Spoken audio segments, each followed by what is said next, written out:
In this video, we'll dive into Catching Fire and compare the book to its movie adaptation, highlighting key differences along the way. We'll show you movie footage on the right, alongside images to illustrate scenes that are exclusive to the book. One major difference is that the novel is told entirely from Katniss's perspective, which means readers are kept in the dark about the plotting of President Snow and Plutarch. The film also omits a crucial moment where the game maker pulls out his Mockingjay watch, a subtle hint of his alliance with the rebellion. Additionally, characters like Twill and Bonnie, who give Katniss the first clue that District 13 is still alive, are left out. Finally, the film doesn't depict the Act of Defiance from District 12 when Katniss and Haymitch are selected for the Quarter Quell. Now, let's get started. Chapter 1, Part 1, The Spark. Katniss Everdeen sits alone in the woods of District 12, holding a flask of tea that has long since lost its warmth. The tranquility of the woods is a stark contrast to the internal dread she feels as she anticipates the day ahead.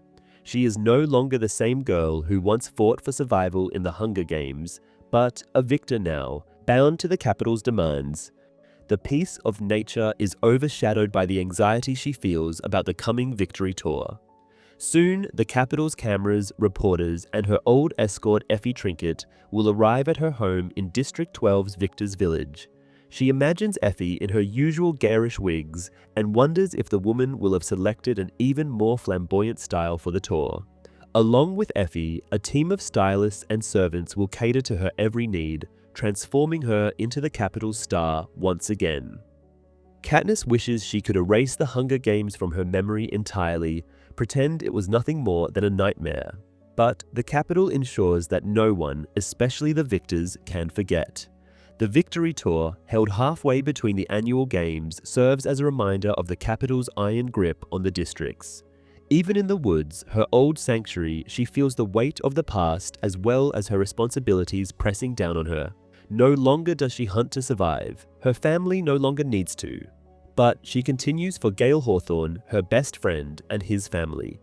Gale, now working in the mines, relies on her to check their traps for food. As Katniss walks the woods, her thoughts drift back to Gale, who she knows thrives in nature. His job in the mines, which killed her father in an explosion years ago, is an existence she can't imagine enduring. After her father's death in a mining explosion, Katniss could barely stand to enter the mines, and she made herself sick with anxiety every time the school tours came around. However, Gale only does it to feed his family, as he has no other choice. Despite Katniss's newfound wealth, he refuses her money, relying instead on her hunting skills to provide fresh game. Their bond has been strained by the events of the games, particularly by the public romance she played out with Peter Mellark to ensure their survival. Sundays, their traditional hunting days, are still their best time together, but they aren't like they used to be. The easy camaraderie they once shared has been tainted by everything that happened in the arena. Katniss finishes checking the snares, gathering a decent haul, 8 rabbits, 2 squirrels, and a beaver caught in one of Gale's ingenious traps. Gale is a master at setting snares, creating intricate mechanisms to catch animals before predators can reach them. Katniss, despite her skill with a bow, knows she can never match Gale's instinct for tracking and trapping prey. His talent is natural, just as her aim with a bow seems to come from somewhere deep within. As Katniss returns home from the woods, she begins to reflect on the changing dynamics of her life. The Victor's Village, where she, her family, Peter, and Haymitch now live, feels foreign and artificial compared to the small, humble house she grew up in. She laments the loss of her old life and the simplicity it once had. Despite the hardships they faced, it felt more secure than the unsettling fame in the Capitol's ever-watchful gaze she lives under now. As she heads back toward District 12, Katniss reaches the fence that surrounds the district. It's supposed to be electrified, but as usual, there's no hum of power running through it. She slips through a hole in the fence and walks towards her old home. Though her family now lives in the Victor's Village, they still own their original house. To Katniss, it's still her true home, and she goes there to change out of her hunting clothes. She exchanges her father's old leather jacket for a fine wool coat, though it feels tight around her shoulders, and swaps her worn hunting boots for a pair of stiff, expensive shoes. Her mother insists are more appropriate for someone of her status. Before leaving, Katniss sits at the kitchen table for a moment, letting herself remember the simplicity of her old life. They barely scraped by, but she knew her place then. Her life felt secure, grounded in routine and survival. Now she's rich, famous, and loathed by the capital's authorities. She longs for the security of the past, but knows there's no going back. Her thoughts are interrupted by the sound of wailing at the back door. It's Buttercup, Prim's old tomcat, who, like Katniss, dislikes their new home. Buttercup and Katniss have never been particularly fond of each other, but now they share a strange bond, both clinging to the familiarity of the past. She lets him in, feeds him a chunk of beaver fat, and even gives him a brief pat on the head before gathering her game bag and heading out. Next, Katniss stops by Gale's house to drop off some of the game she's caught. His mother, Hazel, welcomes her with warmth and gratitude. Katniss knows her to be a strong woman that had to raise her family alone after the explosion that took her husband's life. Gale became the family's primary provider at a young age, a burden that has long since hardened him and drawn him even closer to Katniss.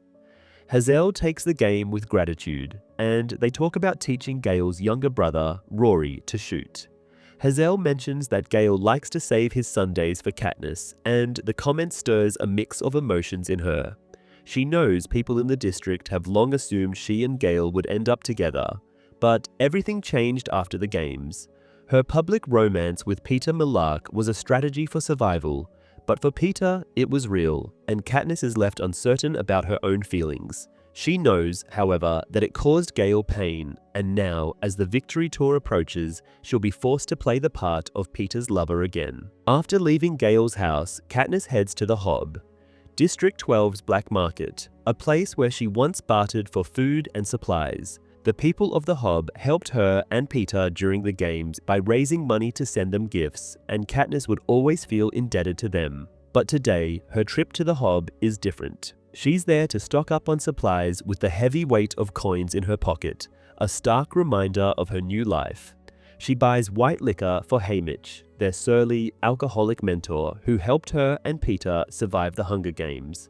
Though Haymitch is unpredictable and often difficult, Katniss also owes him a debt of gratitude, and she can't forget the way he shielded her and Peter from the worst of the capital's games. While leaving the Hob, she reflects on her complicated relationship with Peter. The capital continues to spin the story of their romance, manipulating their lives for public consumption. Although Peter genuinely cares for her, Katniss struggles to understand her feelings for him, especially with Gale lingering in the background. The capital has even gone so far as to publicly label Gale as her cousin in order to maintain the illusion of her relationship with Peter.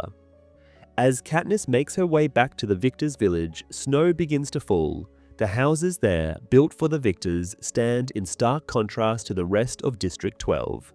Only 3 are occupied: hers, Peter's, and Haymitch's, while her house and Peter's glow with warmth and life. The latter's is neglected and abandoned, a reflection of the man himself.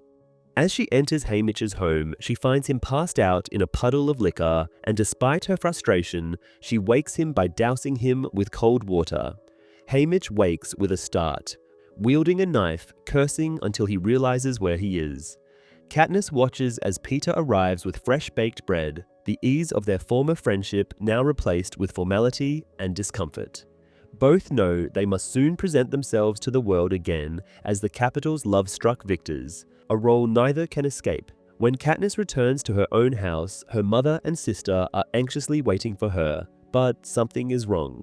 A man from the capital stands in the kitchen doorway, his tailored suit and perfect features out of place in their home. As Katniss is ushered into a room she has never seen closed before, her heart races with a sense of dread. The smell of both roses and blood hits her as soon as she enters the room, and there, sitting before her, reading a book, is President Snow. Suzanne Collins, the author, admits that she draws heavily from her own experiences as the daughter of a military officer when writing Katniss's struggles regarding post-traumatic stress after the Hunger Games.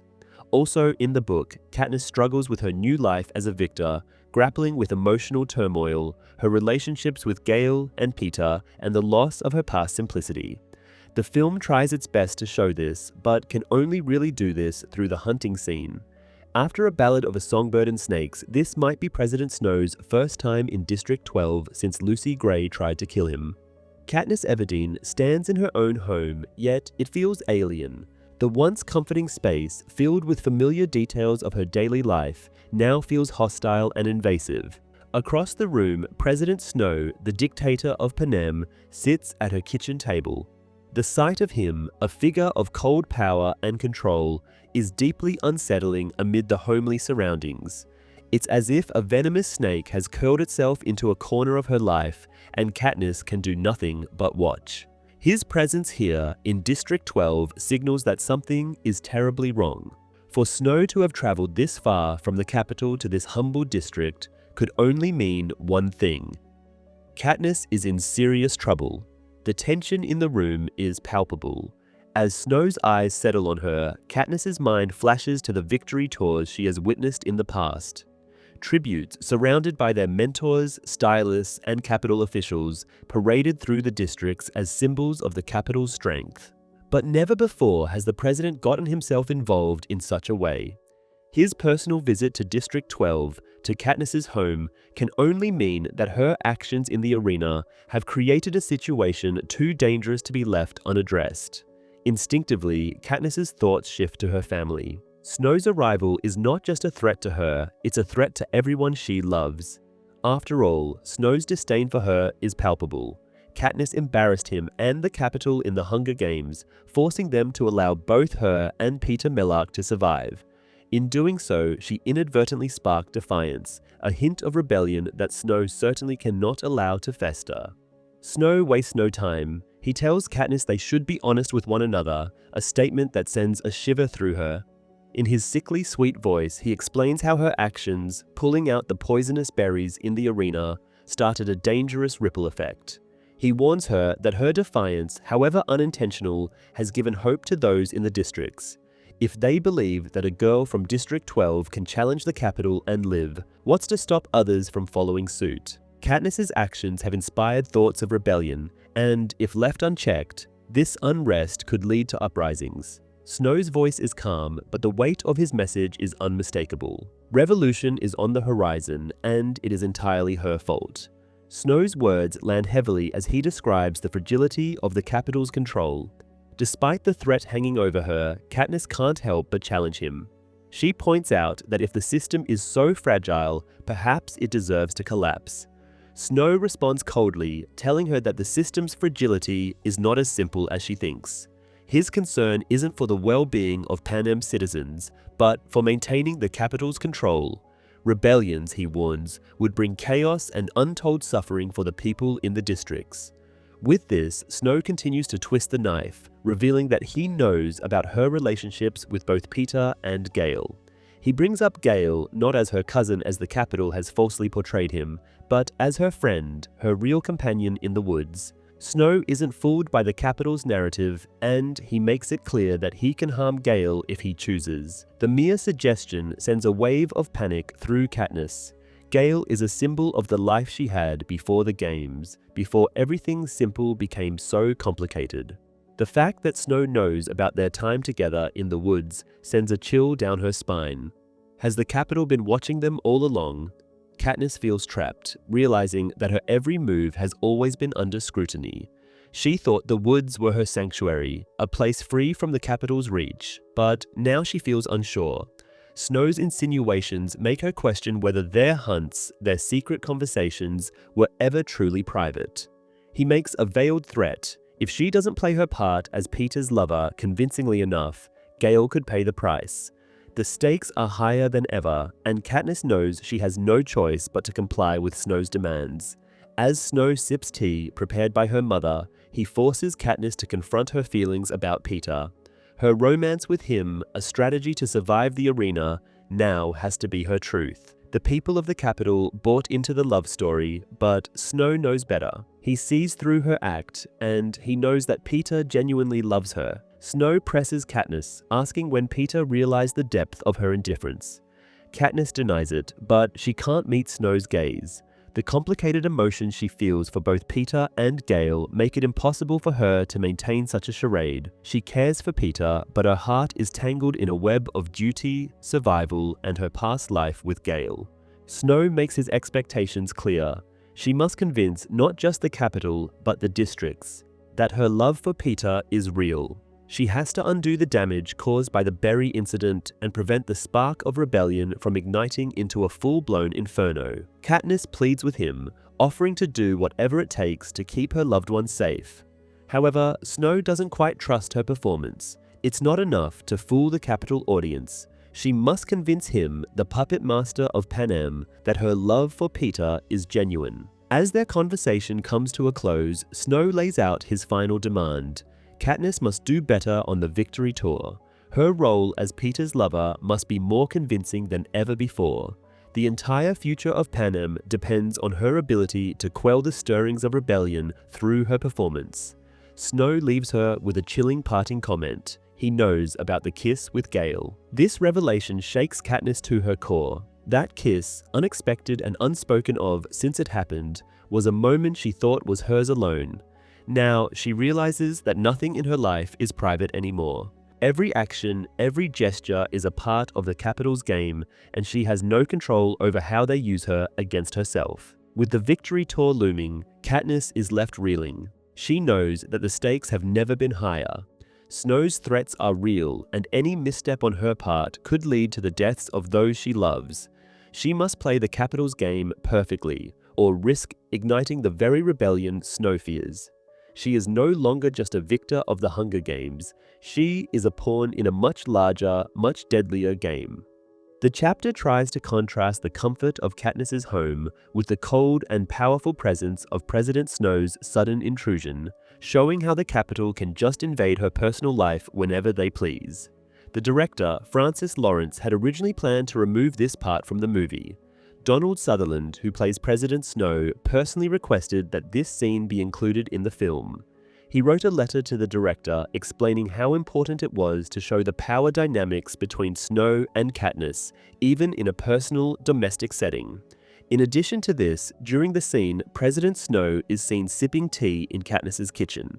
The production team paid great attention to small details, giving Snow a rose-scented tea, a nod to his trademark rose, and a hint of the poison that keeps him alive but causes his bleeding mouth, which is further explored in the book series. Chapter 3. Katniss Everdeen feels her world spinning out of control after her talk with President Snow. The threat is real, and it is hanging ominously over her head.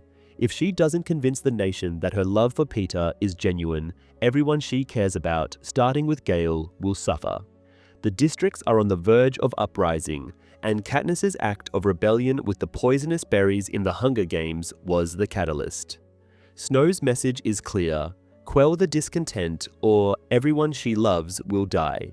Katniss sits at a desk holding a cookie Peter gave her, though her mind is consumed by the president's cold threat.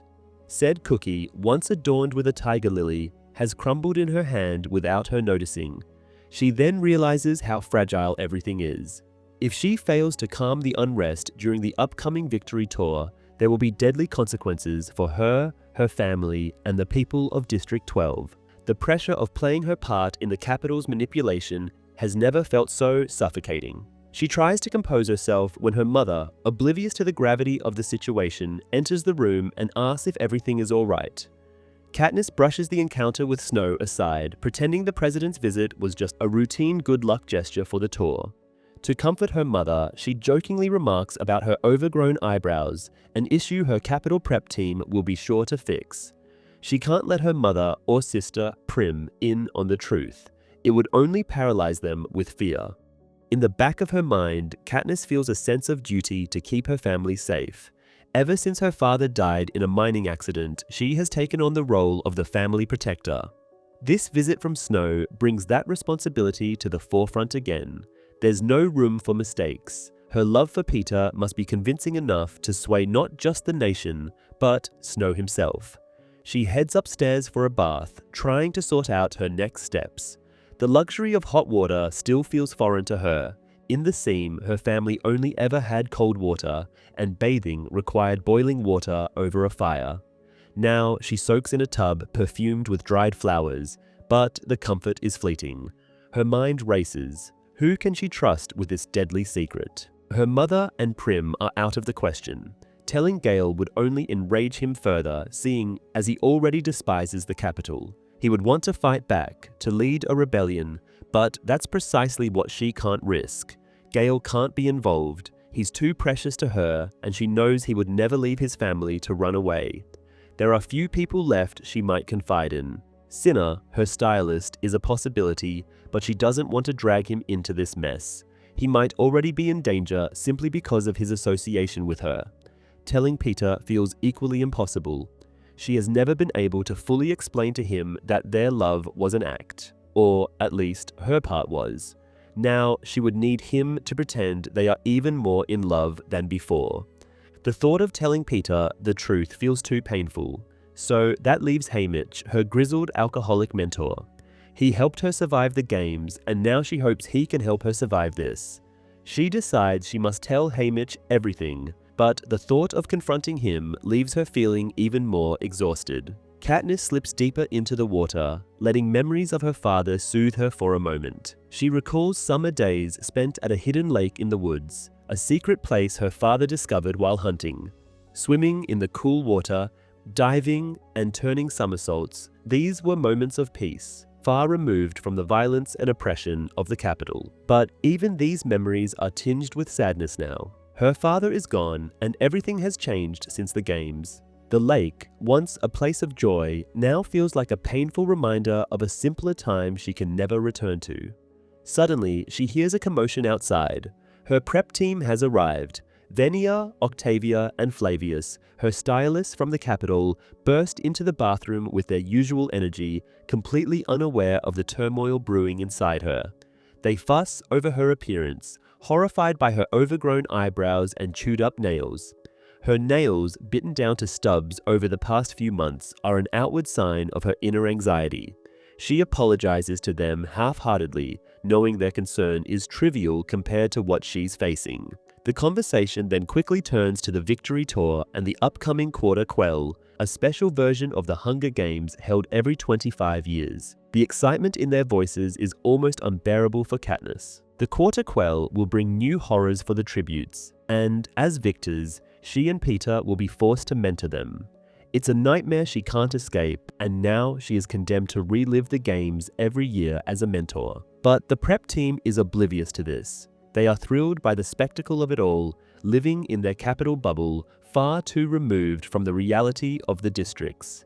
As the team works to transform her into the capital's image of beauty, Katniss's mind is elsewhere. She feels trapped in her role, knowing she must play the part of Peter's devoted lover. The charade has already begun to strain her relationship with Gale, and now it feels like the future she once imagined with him is slipping away. She feels the weight of her performance for the cameras and knows she will be judged by every gesture, every glance. Her mother steps in to help with the final touches, braiding Katniss's hair in the same intricate style she wore at the reaping. The prep team watches in awe, eager to learn from her mother's skill. Katniss, feeling a wave of guilt, realizes how much she looks down on her capital stylists. They might be quite superficial and fashion-obsessed, but they've been nothing but kind to her and her family. She wonders who she would have been if she had grown up in the capital, sheltered from the harsh realities of life in District 12. Would she be as shallow as they are?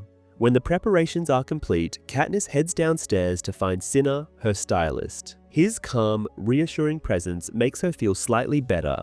Cinna has always been a source of strength for her, and she trusts him more than most people in her life. He's been helping her develop a talent, as every victor is required to have one. Peter has a real talent, painting, but Katniss doesn't. To help her, Cinna pretends that she's an aspiring fashion designer, though in truth, she has no interest in designing clothes. She agrees to go along with it because it means she gets to talk to Cinna and she enjoys his company. Cinna hands her a stack of cards with lines to read for their public appearance in front of the camera. Katniss is supposed to talk about her love for fashion and her supposed design aspirations, though she finds the whole thing ridiculous. When Effie Trinket, their capital escort, arrives in a bright orange wig, she reminds everyone that they are on a strict schedule. The cameras are ready and Katniss must perform. Katniss and Peter make their first public appearance together, greeting each other in front of the cameras. Snow is watching and Katniss knows she must convince him. She breaks into a huge smile when she sees Peter running toward him and throwing herself into his arms. They fall into the snow, sharing their first kiss in months. Despite the fur and snowflakes between them, Katniss feels the steady warmth that Peter always brings. In that moment, she realizes she isn't alone. Peter, despite everything, is still protecting her, just as he did in the arena. This thought brings her a brief sense of relief, but it is quickly overshadowed by the reality of their situation. Their love, whether real or not, is now a matter of life and death. Later, after the whirlwind of public appearances, Katniss boards the Capitol train with Peter, Haymitch, Effie, and their stylists. They leave District 12 behind for the victory tour, and the reality of their situation sets in.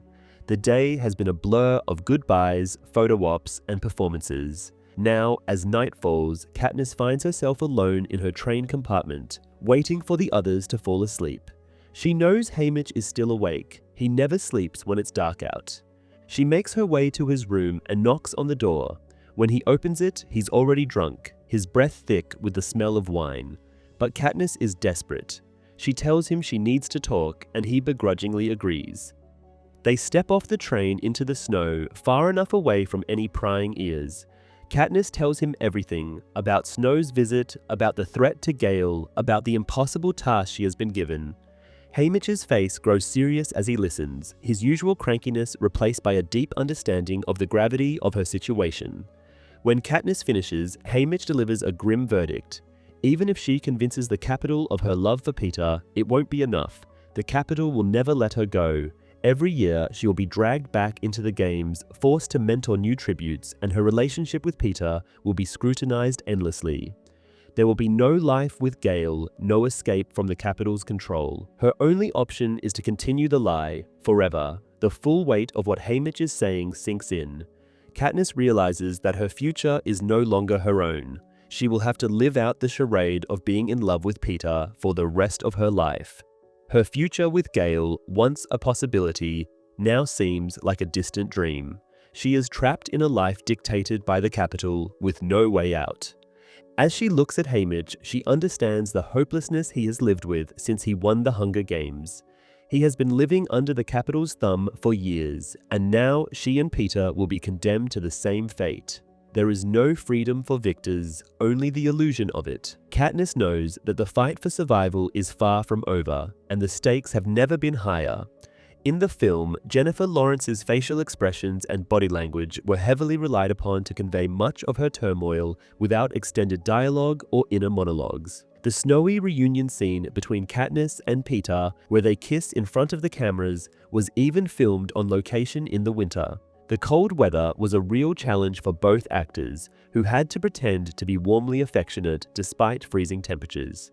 The fur and snowflakes seen in the scene were real. Chapter 4. Katniss and Haymitch walk back to the train in silence.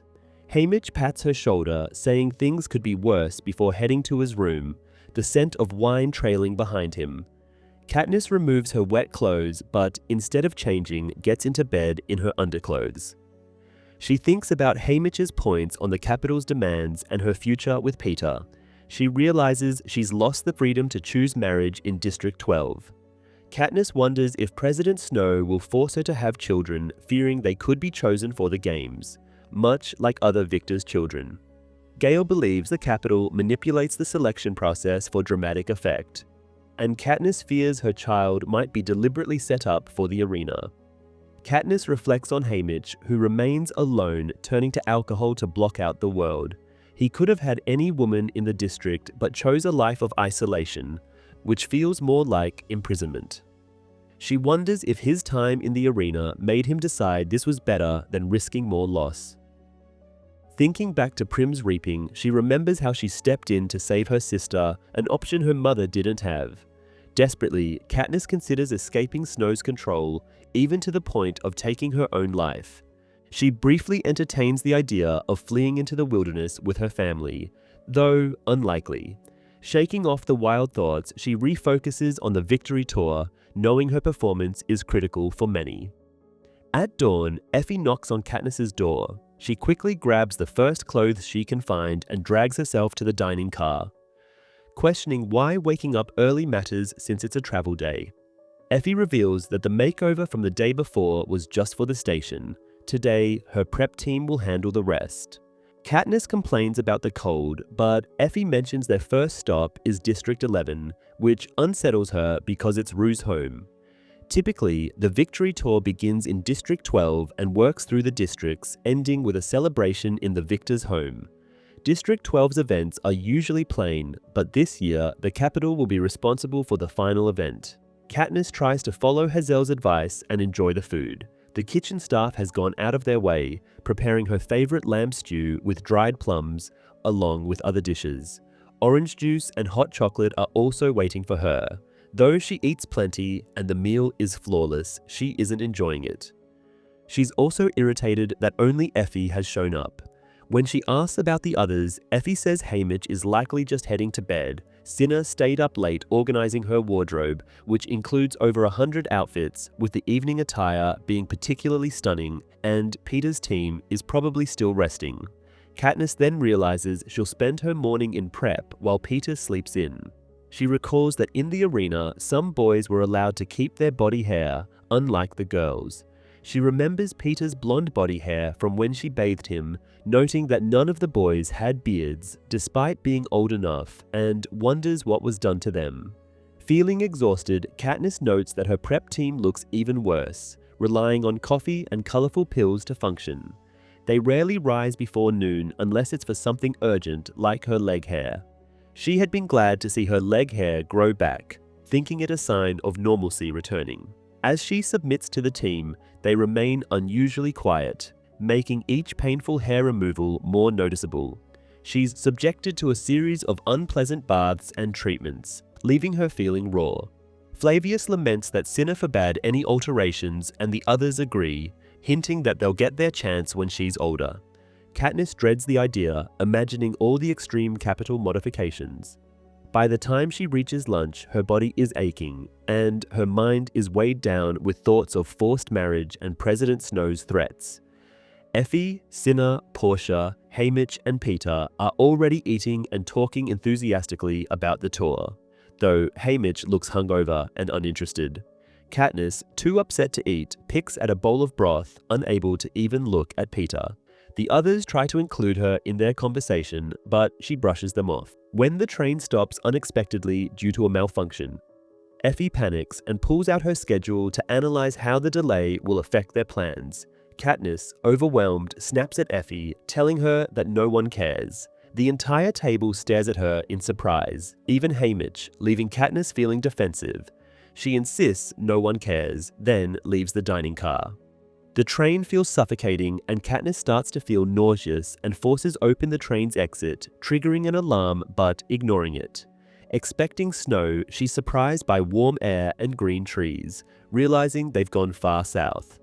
Walking along the track, she briefly regrets her words to Effie but continues moving. After a while, she sits down, gazing into the distance, pondering whether she'd keep going if she had her bow and arrows. After sitting alone, Katniss hears footsteps and assumes it's Haymitch, ready to scold her. However, Peter joins her instead, joking that Haymitch is still busy with a muffin. Peter admits he's been wanting to apologize for how he acted on their last train ride, revealing he was jealous with Gale. He acknowledges it wasn't fair to hold her to anything from the games. Katniss is caught off guard by the apology, reflecting on how Peter distanced himself after she revealed her feelings during the games were an act, though she remains uncertain about her feelings toward him. She doesn't blame him. She apologizes, unsure for what exactly, knowing she might end up hurting him. Peter reassures her that there's nothing to apologize for and suggests they stop ignoring each other off camera and try being friends. Katniss agrees, though she knows it's more complicated due to President Snow. They chat about simple things like their favorite colors. Katniss picks green, Peter chooses orange, like a sunset. As Peter continues talking, Katniss resists telling him about Snow's threats, opting for small talk instead. She mentions the praise his paintings receive and feels guilty for not seeing them. Peter invites her to view his artwork, offering his hand, and they walk back to the train together. Before going inside, Katniss remembers she needs to apologize to Effie. She gives what seems like an exaggerated apology, but Effie graciously accepts, noting the pressure Katniss is under. Effie's remarks about the schedule are brief, and Katniss is relieved. After Effie finishes, Peter leads Katniss to see his paintings. She expects something simple, but is confronted with scenes from the games. Some are subtle, like water in their cave or digging for roots, while others are instantly recognizable, the cornucopia, Clove with her knives, and the mutt resembling Glimmer.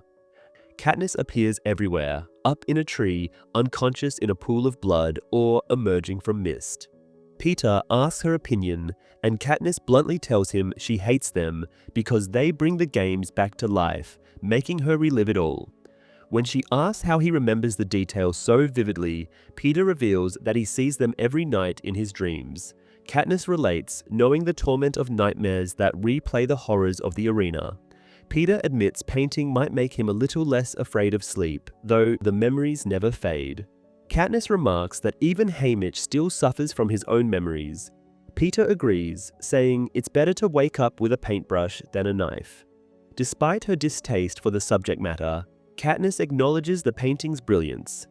Peter then suggests they go to see District 11 as the train approaches. Katniss and Peter head to the last car of the train, where the back windows retract, allowing them to enjoy the fresh air and the wide view of open fields filled with dairy cattle, a stark contrast to their wooded home in District 12. As the train slows, a massive fence topped with barbed wire comes into view, making District 12's fence seem insignificant. Guard towers stand ominously among the fields, confirming Rue's hints about stricter rules in District 11. As they pass fields of crops, men, women, and children stop working to watch the train go by. Katniss notices orchards in the distance and imagines Rue working there, climbing the tall trees. The train continues through the enormous district, past small deserted communities of shacks. Katniss reflects on the large population and wonders how many live in District 11, far more than the few children shown during the reaping. She questions how Rue ended up on that stage with no one to protect her. Katniss grows tired of the endless landscape as the train continues through District 11. When Effie arrives to tell them to get ready, Katniss complies, allowing her prep team to style her hair and makeup. Cinna presents her with a lovely orange dress, and she briefly thinks Peter will like the color. Effie reviews the day's schedule, explaining that unlike other districts, where the victors ride through the city, District 11's appearance is limited to the square due to its vast, spread-out nature and ongoing harvest. The event takes place in front of the Justice Building, once grand but now weathered, with ivy creeping over its crumbling facade. The square is surrounded by decaying, mostly abandoned storefronts, a stark reminder that the wealthier residents of District 11 live elsewhere. Katniss and Peter's public ceremony in District 11 is staged outside on the veranda of the Justice Building. The plan is for them to be introduced, followed by the mayor's speech and their scripted thank you, with the option to add personal remarks about any deceased allies. Though Katniss struggles to write anything about Rue and Thresh, Peter has prepared something that will suffice for both of them. Afterward, they'll receive a plaque and have dinner inside the Justice Building. As the train approaches District 11, Cinna finishes Katniss's look by swapping her hairband for a metallic gold one and adding her Mockingjay pin. With no welcoming committee, only peacekeepers, they are taken by armored truck to the Justice Building. Effie complains about the harsh treatment, but Katniss quietly thinks it's directed at her. Inside, they are rushed to the front as the anthem begins. Katniss smells food, but also mildew, reflecting the building's decay. Someone clips a microphone on Katniss, and Peter takes her hand. The mayor introduces them as the large doors creak open. Effie urges them to smile. Katniss knows she must convince everyone of her love for Peter, and though it's not the right moment for a kiss, she considers slipping one in. Applause greets them, though more subdued than in the Capitol. They walk across the veranda into the bright sunlight, facing the crowd gathered in the square, beneath banners hiding the rundown buildings. At the ceremony, a special platform is set for the families of the fallen tributes.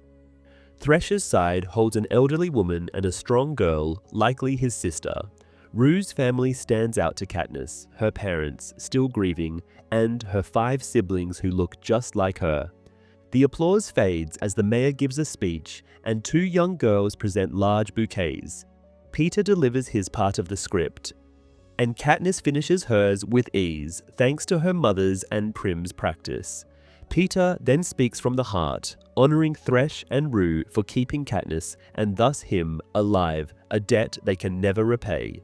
He then makes a stunning announcement. They will give a portion of their winnings to both families annually. The crowd reacts with shock, unsure if it's even allowed, while the families stare in disbelief, knowing the gift could sustain them for years.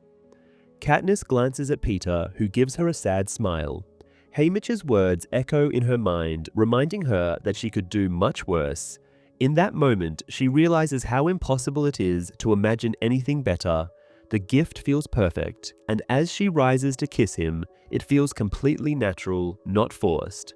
The mayor presents them with plaques, but Katniss notices one of Rue's sisters watching her with a reproachful look, reminding Katniss that she hasn't properly thanked them. Overwhelmed, she realizes how much she owes them and steps forward to speak, despite her time for addressing the crowd having passed. She begins by expressing her gratitude to Thresh, admiring his strength and independence in refusing to play by the career's rules. For the first time, the older woman on Thresh's side gives a faint smile. Katniss then turns to Rue's family, sharing how Rue's memory lives on in everything beautiful around her. Flowers, mockingjays, and especially in her sister, Prim. She finishes by thanking them for their children and the bread they once sent her. Katniss stands on the stage, feeling overwhelmed under the gaze of the crowd. Suddenly, an old man whistles Rue's 4-note Mockingjay tune. Katniss spots him in the crowd, and as the tune finishes, the entire crowd, in perfect unison, gives the District 12 farewell salute by pressing 3 fingers to their lips and extending them to her. This sign of solidarity, meant as a tribute to Rue, fills Katniss with dread, knowing President Snow's warning to keep the districts calm. She realizes her words have sparked a dangerous act of defiance. Desperately, Katniss tries to find a way to defuse the situation, but her microphone has been cut off, and the mayor takes over. Peter, unaware of the tension, leads her away as they acknowledge the final applause. Suddenly, Katniss feels dizzy and stops, leaving her flowers behind. As Peter offers to retrieve them, they both witness a horrifying scene from the veranda. Peacekeepers drag the old man who whistled to the top of the steps and execute him in front of the crowd. The scene where Peter shows Katniss his paintings is not included in the movie, and so are the scenes where Katniss struggles with her prep team's exhaustive beauty treatments. This scene where Katniss briefly steps off during an unscheduled stop to escape her suffocating emotions is only found in the book. Chapter 5. As soon as the man collapses, a wall of peacekeepers in white uniforms moves in, pushing the crowd back. Several of them, holding automatic weapons, force Katniss and Peter toward the Justice Building. Peter, guiding Katniss, tells the peacekeepers they're leaving as they retreat inside. The doors slam behind them, and they hear the soldiers' boots heading back to the crowd. Inside, Haymitch, Effie, Portia, and Cinna are waiting under a static-filled screen, visibly tense. Effie asks what happened, saying they lost the feed after Katniss's speech, and Peter calmly lies, claiming a truck backfired. Suddenly, 2 more shots ring out, barely muffled by the door. Katniss fears for those in the crowd, perhaps Thresh's grandmother or one of Rue's sisters. Haymitch quickly pulls Katniss and Peter aside, and they follow him up a marble staircase into a lavish room where they briefly drop off their gifts. Haymitch rips off their microphones, hiding them under a cushion, and leads them through a maze of twisting staircases and doors, some of which he has to force open. Finally, they reach a trapdoor leading to the Justice Building's dome, filled with dusty, broken furniture, books, and old weapons. The space is untouched, with dust coating everything. Haymitch closes the trapdoor and turns to them, asking what happened. Peter recounts the events in the square, the whistle, the salute, their hesitation, and the execution of the old man. When Peter asks for an explanation, Haymitch directs Katniss to explain. Reluctantly, she tells Peter about President Snow, the unrest in the districts, and how her actions with the berries have put them all in danger. She even mentions her kiss with Gale and how the entire country is at risk because of her. Katniss admits she was supposed to calm things down during the tour, but has only worsened the situation, leading to the deaths of 3 people. Overcome with sickness, Katniss collapses onto a nearby couch, ignoring its broken springs and stuffing. Peter, frustrated, says that by giving the money, he made things worse too. In anger, he hits a lamp, smashing it across the room. He declares that the secret keeping between Katniss and Haymitch must end. He accuses them of treating him as if he's too weak or insignificant to handle the truth. Katniss tries to defend herself, but Peter, shouting, insists that he has people he cares about too, and that his family and friends are just as at risk. He demands to know why, after everything, he still isn't trusted with important information. Haymitch admits that Peter's ability to present himself well in front of the cameras is why he was kept in the dark. But Peter, furious, says he failed by giving money to Rue and Thresh's families, thinking it might have doomed them instead of helping. He throws another object, a statue, across the room. Katniss agrees with Peter, admitting they were wrong to exclude him, even back in the Capitol. Peter accuses them of having a plan in the arena that he wasn't part of. Katniss explains it wasn't official, she simply understood Haymitch's intentions from what he sent, or didn't send, in the arena. Peter, still upset, points out he never received anything until Katniss showed up, leaving him feeling sidelined and sacrificed. Haymitch tries to interject, but Peter cuts him off, stating he knows Haymitch had to choose one of them, and admits he would have wanted it to be Katniss. But now, people are dying, and they need to be better than ever. Peter insists he needs to know what's happening from now on, and Haymitch promises to keep him fully informed. Without looking at Katniss, Peter storms off. After Peter leaves, Katniss asks Haymitch if he chose her in the arena. Haymitch confirms it, explaining that before the rules changed, he could only hope to save one. And since Peter was determined to protect her, he thought they had the best chance of getting her out alive. Katniss simply acknowledges Haymitch's response, while he warns that even tougher choices lie ahead if they manage to survive. Katniss realizes that District 11 is much harsher than District 12. Here, the people suffer more deeply, and their desperation is greater. She understands President Snow's warning. A spark could ignite a rebellion. Everything is unfolding too quickly for Katniss to fully comprehend. The alert, the gunfire, and the sudden realization that she may have set something significant into motion overwhelm her. It's hard to believe, especially since she hadn't meant to stir up any trouble. Haymitch reminds her they need to get ready for the dinner. Katniss stays in the shower as long as possible before her prep team starts preparing her. They remain unaware of the day's incidents, focused instead on the excitement of the upcoming dinner.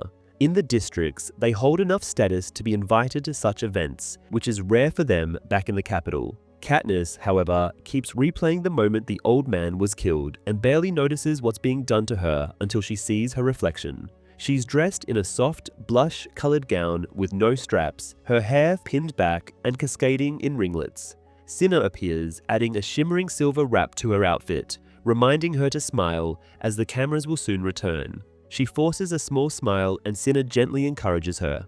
As they gather for dinner, Effie, visibly upset, seems to be struggling. Haymitch likely hasn't informed her of the day's events, and although Cinna and Portia might know, there seems to be a silent agreement to keep her out of it. However, she soon voices her complaints. Effie mentions being frustrated with how they've been treated, including being shoved into trucks and banned from the platform. She also shares how while exploring the Justice Building, 2 peacekeepers ordered her back to her quarters, with one even prodded her with a gun. Katniss suspects this happened because of their earlier disappearance, and finds some relief in the thought that they might have gone unnoticed during their conversation in the dome. Effie, still upset, receives an unexpected hug from Katniss, who suggests skipping the dinner until they get an apology.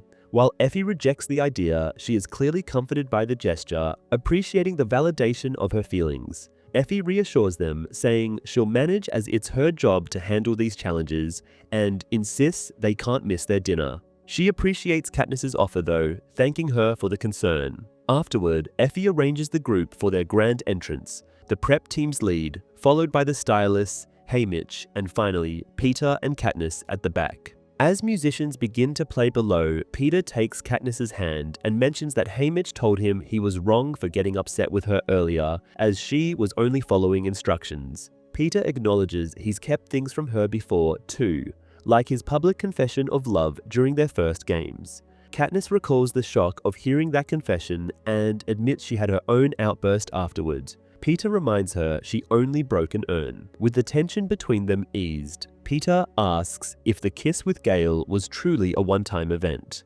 Caught off guard, Katniss answers yes, surprised that it's been on his mind given all that has happened. Following Effie's directions, they wait until Haymitch has a 15-step lead before beginning their descent. As the spotlight hits them and Katniss puts on her brightest smile, the days blur into a series of repetitive events. Waking up, dressing, greeting cheering crowds, listening to speeches in their honor, and reciting scripted thank yous. Occasionally, they are shown different districts: the sea, forests, factories, or wheat fields. The evenings are filled with formal dinners where their love is displayed dramatically for the cameras, from stolen kisses to attempts to sneak away for privacy. But during their train rides, they sit in silence, trying to gauge their impact. Despite their rehearsed performances and scripted speeches, the atmosphere is tense. The Capitol's broadcast edits their speeches, particularly the one from District 11. But even without their words, there's a growing sense of rebellion. In some districts, the crowds seem beaten down, but in places like Districts 8, 4, and 3, there's both joy and rage beneath the surface. When the people chant Katniss's name, it's not out of adoration, but a cry for justice. Even when peacekeepers attempt to control the disorderly crowds, they push back rather than retreat. Katniss realizes that no display of love, no matter how convincing, will calm the unrest. If her act of holding out the berries was a moment of madness, then the people are ready to embrace that same defiance. Cinna adjusts Katniss's outfit while the prep team worries about the dark circles under her eyes. Effie gives her sleeping pills, but they fail to stop the increasing nightmares. Peter, wandering the train at night, hears her cries and calms her. After refusing the pills, Katniss lets Peter stay with her at night, facing the darkness together as they did in the arena. Their closeness soon becomes gossip. When Effie mentions it, Katniss hopes the rumors reach President Snow, telling Effie they'll be more discreet, though they don't intend to. The consecutive visits to Districts 2 and 1 are their own special kind of torment. Cato and Clove from District 2 might have survived if Katniss and Peter hadn't, and Katniss had personally killed Glimmer and Marvel, the tributes from District 1. She only now learns Marvel's name, something she hadn't wanted to know. By the time they arrive in the capital, they are exhausted. They make endless appearances before cheering crowds. There's no fear of rebellion among the privileged, whose names are never in the reaping and whose children are never sacrificed. Convincing the capital of their love isn't necessary, but they hold on to the faint hope of reaching those in the districts. Still, everything feels too little, too late. That night, on stage outside the training center, Katniss and Peter navigate a series of questions with Caesar Flickerman, dressed in his sparkling midnight blue suit, flawlessly leading the interview. When asked about the future, Peter kneels, declares his love, and proposes. Katniss accepts, and Caesar is ecstatic. The Capitol audience erupts in excitement, and scenes from across Panem show a nation swept up in joy. Snow unexpectedly appears to congratulate them, giving Peter a handshake and Katniss an embrace, along with a kiss on her cheek. As he pulls away, his fingers tighten on her arms, and Katniss silently questions if her act was enough. Snow's subtle headshake reveals it wasn't. The movie shows a scene where Snow sees his granddaughter copying Katniss's hairstyle, which is not at all mentioned in the book, and so is the scene where Plutarch dances with Katniss during the party in the Capitol. In the book, Snow shakes his head at Katniss right after their proposal scheme, but in the movie, he does it to Katniss during the victory tour party, while everyone was busy watching the fireworks in the sky. Chapter 6. Katniss realizes that hope is gone and everything she values is on the verge of ruin. She knows consequences are inevitable, though their form and reach are uncertain. Despite this, she feels a strange relief, as if she no longer needs to continue this struggle. The outcome is clear, and even though it's a failure, it frees her to act without restraint in response to the dire circumstances. Katniss knows she must return to District 12, where her escape plan includes her mother, sister, Gale's family, Peter, and Haymitch. How to convince them, where to go in winter, and how to avoid being caught are unclear, but her course is set. Instead of collapsing in despair, she stands with newfound confidence. President Snow proposes a capital wedding, and Katniss fakes joy effortlessly. Caesar Flickerman asks about a wedding date, and Snow humorously suggests clearing it with her mother. The president then jokes about getting her married before she turns 30, to which Katniss playfully responds. The exchange is light-hearted, masking the underlying tension. The party at President Snow's mansion is unmatched. The ceiling replicates the night sky with stars shining, though unseen in the capital. Musicians hover on clouds and guests relax on plush sofas by fireplaces, flower gardens, or ponds filled with exotic fish. A large central area serves as a dance floor and mingling spot. However, the true highlight is the food. Tables overflowing with extravagant dishes including roasted meats, stuffed fowl, ocean delicacies, cheeses, breads, sweets, and flowing wines and spirits. Katniss's hunger resurfaces, driven by her renewed determination to rebel. After weeks of anxiety, she feels ravenous and tells Peter she wants to try everything in the room. Not knowing that President Snow views her as a failure, he briefly looks puzzled, unaware of her internal shift, and suggests she take it slow. She agrees to limit herself to 1 bite per dish, but her willpower crumbles at the first table of soups, tempting her to indulge beyond her plan. Faces emerge, introductions, photos, and quick kisses. Katniss notices her Mockingjay pin has inspired a fashion trend, as people show off their Mockingjay-themed accessories, belts, lapels, tattoos. She imagines how much this annoys President Snow, but he can't do anything. The games were a spectacle here, where her use of the berries was seen as a girl trying to save her love. Though Katniss and Peter don't seek attention, everyone approaches them, making them the center of the event. Katniss feigns interest, but her thoughts linger on the food. Each table offers irresistible options, and despite her 1 bite rule, she fills up quickly. Katniss savors a roasted bird with orange sauce. Then pass the rest to Peter. The wastefulness around her is unsettling. After 10 tables, she's already full with many dishes left untouched. Her prep team, excited and tipsy, encourages Katniss to eat more. Octavia shows her them wine glasses filled with a clear liquid. When Peter learns it induces vomiting to keep eating, he sets it down and suggests dancing with Katniss to avoid the unsettling practice. As soft music drifts down, Peter pulls Katniss away from the crowd and onto the dance floor. Effie's capital dance requires minimal movement, so they sway in slow circles. Peter's voice is tense as he begins to express his frustration with the capital's excess, but he stops short. Katniss's thoughts turn to the starving children her mother once tried to save, thinking of the contrast between District 12's struggle and the capital's extravagance. During a visit to Hazel, Katniss hears Vic talk about how they shared a rare can of corn syrup. Even sick, he refused more unless everyone got some. Gale's family eats better than most of District 12, making Katniss wonder how worse it is for other families. Katniss reminds Peter that their purpose here is far more grim than anything they're experiencing at the Capitol. Peter admits he's struggling and whispers they may have been wrong to suppress unrest in the districts. Alarmed, Katniss quickly checks to ensure no one heard, then warns him to save such talk for when they're back home. Portia introduces Katniss to Plutarch Heavensbee, the new head game maker, who asks Peter if he can dance with her. Despite her discomfort, Katniss reluctantly agrees. Plutarch brings up trivial party talk, entertainment, food, and eventually making a joke about avoiding the punch. Katniss then realizes he's the same man who fell into the punch bowl when she shot an arrow at the game maker's table during training. He jokes that he never recovered from the fall, and Katniss thinks bitterly of the tributes who will never recover from the games he designs. Plutarch mentions the long-standing plans for the Quarter Quell and his upcoming strategy meeting. He shows Katniss a gold watch that briefly displays a glowing Mockingjay before disappearing.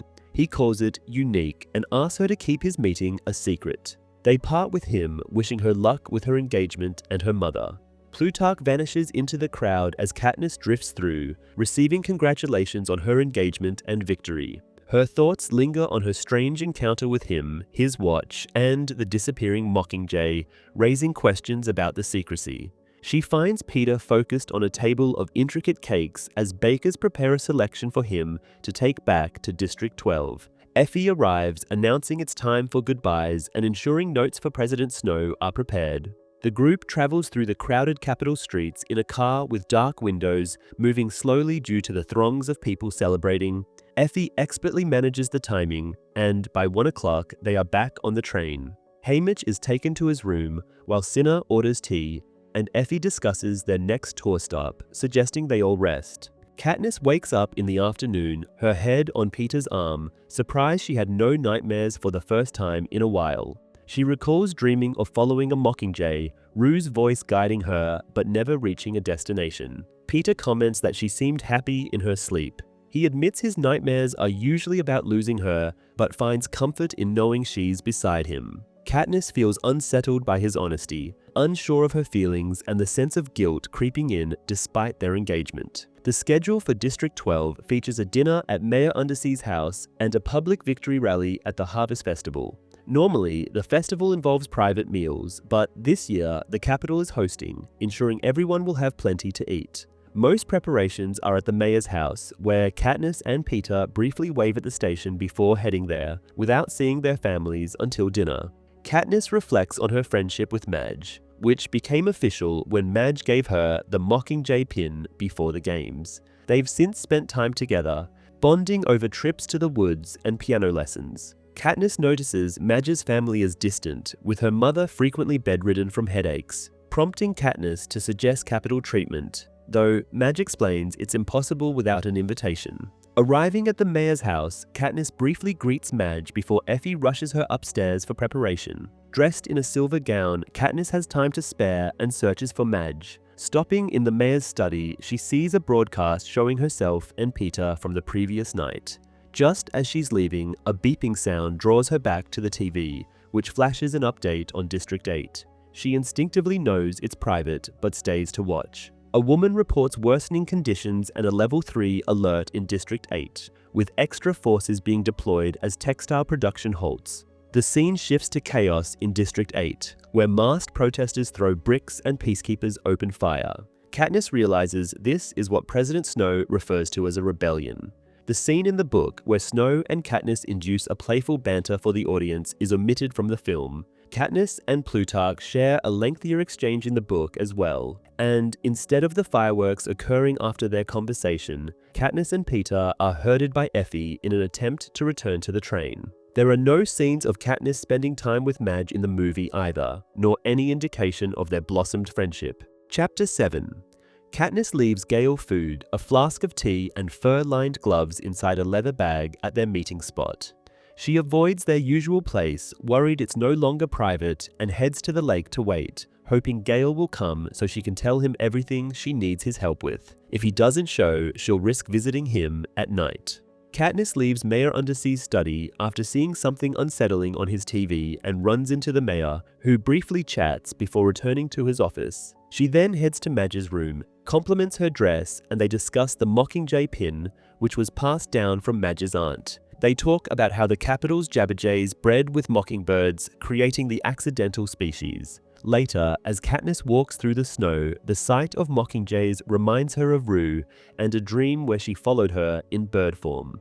Katniss hikes to an old concrete cabin near the lake, reflecting on Gale's recent absences and speculating that he might be avoiding her. After reaching the cabin, she starts a fire and sweeps out the snow, using a broom her father made when she was young. She waits by the fire, hoping Gale will join her despite the distance. Gale arrives quickly, carrying a bow and a wild turkey. He pauses in the doorway, hesitating, holding the leather bag of food and flask Katniss left for him, along with Cinna's gloves. His refusal to accept the gifts reveals his anger, something Katniss recognizes, recalling how she once treated her own mother the same way. Katniss looks into Gale's eyes, aware of the hurt caused by her engagement to Peter. She knows this meeting may be her last chance to keep him. Instead of long explanations, she immediately tells him that President Snow threatened his life. Gale reacts calmly and asks who else is at risk. Katniss suggests that their families are likely included. Gale moves closer to the fire, warming up, and asks for more details. Katniss, unsure how to explain, silently stares at the fire. After a moment of silence, Gale sarcastically thanks her for the warning. Katniss almost snaps back, but notices a glint in his eye, making her smile despite the tense situation. Once she tells him she has a plan, and Gale, skeptical, throws his gloves in her lap, refusing to take them, thinking they belong to Peter. Katniss clarifies they were Cinna's, not Peter's. Gale decides to keep them, commenting that at least he'll die comfortably. Katniss explains everything that has happened since she and Peter won the Hunger Games. Haymitch's warnings about the Capitol's anger, Snow's visit, the unrest in District 11, the crowd's tension, and how the engagement was a final attempt that failed. As she speaks, Gale quietly prepares a meal from the leather bag, toasting bread and cheese, roasting chestnuts, and handling everything with skill. Katniss watches his hands, remembering their strength and precision, and feels a sense of trust. Katniss pauses to sip tea from her flask before telling Gale about her homecoming. Gale interrupts, saying she's already made a mess of things, but he wants to skip to her plan. Katniss reveals her idea. They run away into the woods. Surprised, Gale asks for clarification, and Katniss insists they can do it, reminding him of what he said on the day of the reaping. Gale lifts Katniss off the ground, spinning her, both of them laughing, and though he sets her down, he keeps holding her close. He agrees to run away with her, admitting he thinks she's mad but is still on board. Katniss, relieved, asks if he's sure, considering how difficult it will be with the kids. Gale reassures her, saying he's completely certain. As he pulls her closer, resting his forehead against hers, he tells her he loves her. Katniss, caught off guard by the sudden confession, responds awkwardly, acknowledging it. Katniss realizes her response seems cold, as if she doesn't feel anything for Gale. When he starts to pull away, she grabs him, insisting he knows what he means to her. However, it's not enough, and he breaks free. She explains that since Prim's name was called, fear has consumed her thoughts, leaving no room for anything else. She adds that if they find safety, maybe she could be different, but she's uncertain. Gale suppresses his frustration and agrees to go, though the excitement fades into tension. He mentions his mother needs convincing, and Katniss says hers too. When she insists on bringing Haymitch and Peter, Gale gets angry, frustrated by the idea of a larger group. They argue about whether Peter or his family will come, with Katniss warning that if left behind, they'd be tortured to find her. Gale doubts the Capitol would harm her or Peter. Katniss reveals there's an uprising in District 8, which excites Gale, but she tries to downplay it. Overcome with guilt, she blames herself for the unrest. Gale insists they fight, but Katniss argues they must leave to save themselves and their families. The argument ends with Gale tossing Cinna's gloves at her feet and storming out in disgust.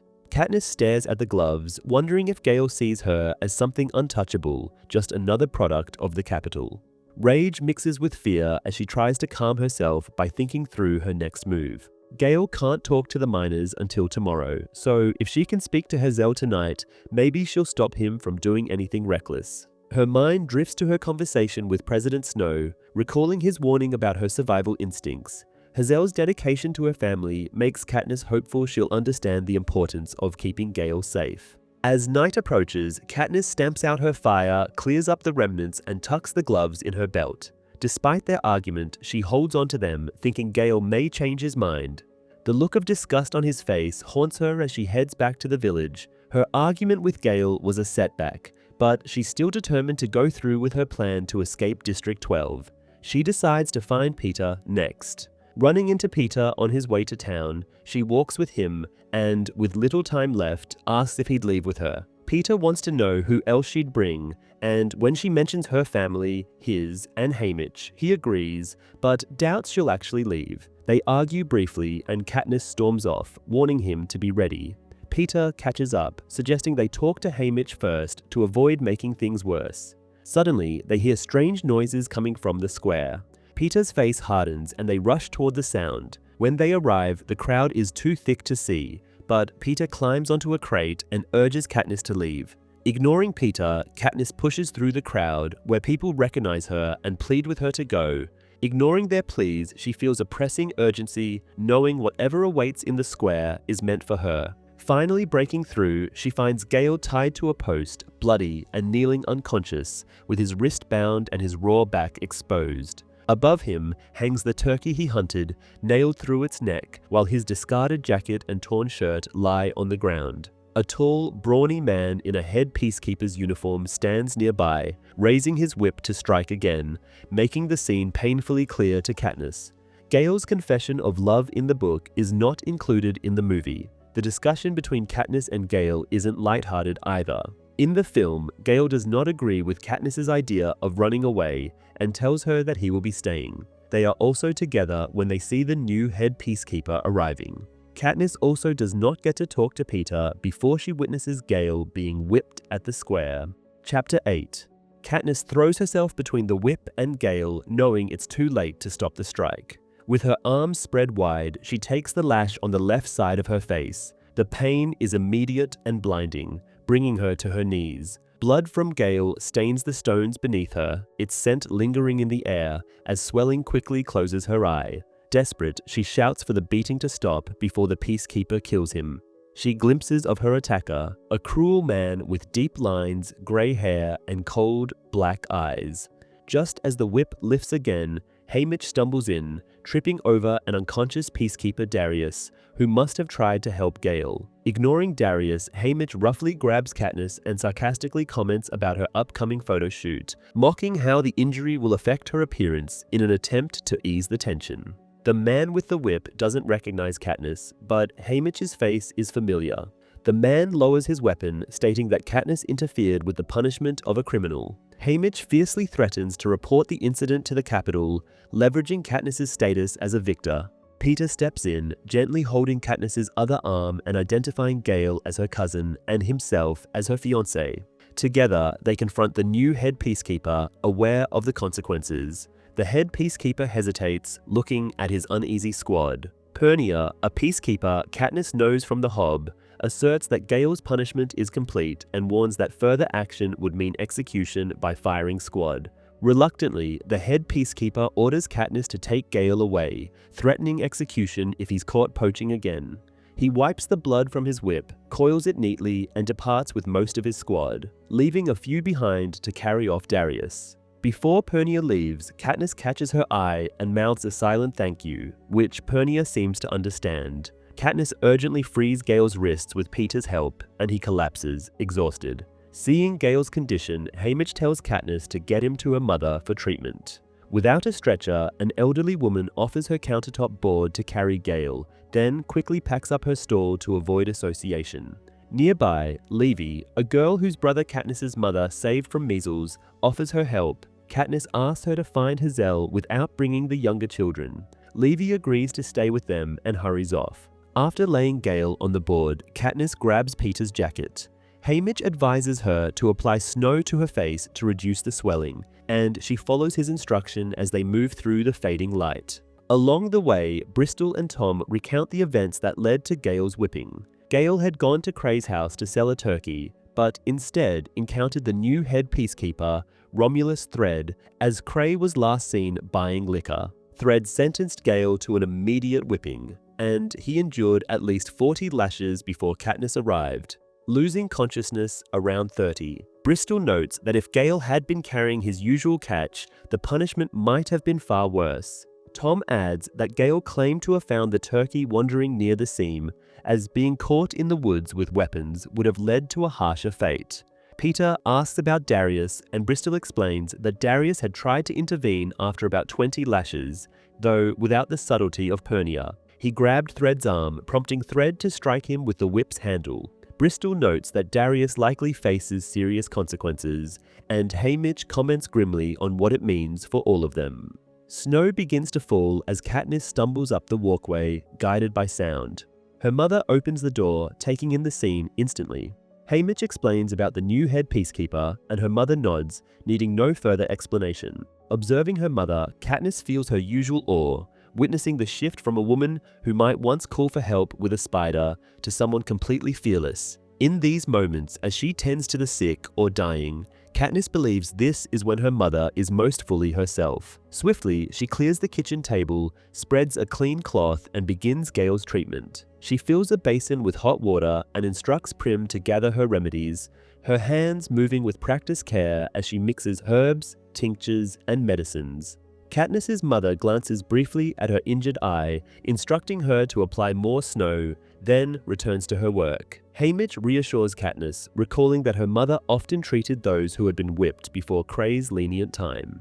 As her mother gently cleans Gale's wounds, Katniss feels a sense of helplessness. Peter leads her to a chair, applying snow to her cheek as Haymitch thanks Bristol and Tom, sending them off with coins in their hands. Hazel arrives, silently holding Gale's hand, while Katniss's mother works with quiet focus. Katniss's mother carefully cleans and bandages Gale's wounds, each lash mark becoming clear. Near the end, Gale stirs and moans, and Hazel comforts him. Limited on painkillers, her mother and Prim choose an herbal remedy with sleep syrup. Katniss protests, but her outburst causes Gale to move, reopening his wounds. Haymitch and Peter carry her to another room, by her mother's command, holding her down until she calms. Katniss lies in bed, listening to Peter and Haymitch discuss the situation with President Snow and the uprising in District 8. Peter mentions Katniss's desire for all of them to escape. Later, her mother arrives to tend to her injuries, while Haymitch updates her on Gale's ordeal. Katniss's mother wonders if history is repeating itself, referencing past hardships in the district, and Haymitch notes ironically that Cray, though corrupt, might have been preferable to the new, harsher peacekeepers. When the doorbell rings unexpectedly, they brace for peacekeepers but find only Madge. She hands Katniss a box of Capital Morphling, saying it's for Gale's recovery. Katniss's mother administers the medicine, easing Gale's pain. Peter expresses surprise at Madge's connection to Gale, and Haymitch points out that Madge must care about him more than expected, unsettling Katniss. She clarifies to the group that Madge is only a friend, though her discomfort suggests otherwise. As Gale drifts off under the painkiller, the group eases up. Prim serves stew and bread to everyone, offering to help however she can. Hazel declines the offer to stay, needing to return home to her children. And though Haymitch and Peter volunteer to stay, Katniss's mother sends them home. She leaves Katniss to look after Gale while she and Prim rest. Left alone, Katniss holds Gale's hand and, over time, gently touches his face, tracing features she hasn't before. He appears younger in sleep, reminding her of the boy she first met in the woods, both committed to keeping their families alive. She recalls moments they shared, fishing, learning to swim, and Gale carrying her when she injured her knee, memories of a bond built on trust and survival. Katniss, for the first time, imagines the roles reversed, seeing Gale volunteer at the reaping to save Rory, being taken from her life, falling for another girl to survive, and returning home with her, ready to commit.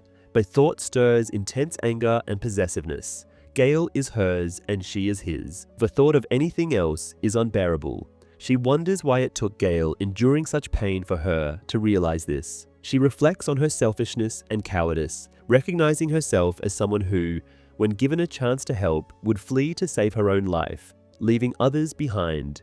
This self-awareness connects her to the girl Gale met in the woods. She realizes that her victory in the games does not signify goodness, as no truly honorable person ever wins. While she weakly thinks about her choice to save Peter, she doubts the motivations behind it, acknowledging that her life in District 12 would be unbearable if Peter had died. Leaning on the table, she wishes she had died in the arena instead of making her choice with the berries. She understands her identity is tied to that moment. If she offered the berries out of fear, she feels despicable. If out of love, self-centered, yet forgivable. But if it was an act of rebellion, she believes she has worth. The uncertainty about her motives troubles her.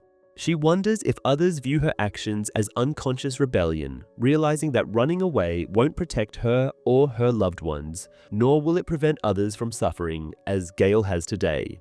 Katniss acknowledges that life in District 12 mirrors the arena, and she must eventually confront the threats head-on. Gale, always a rebel, does this easily, while she has focused on escape.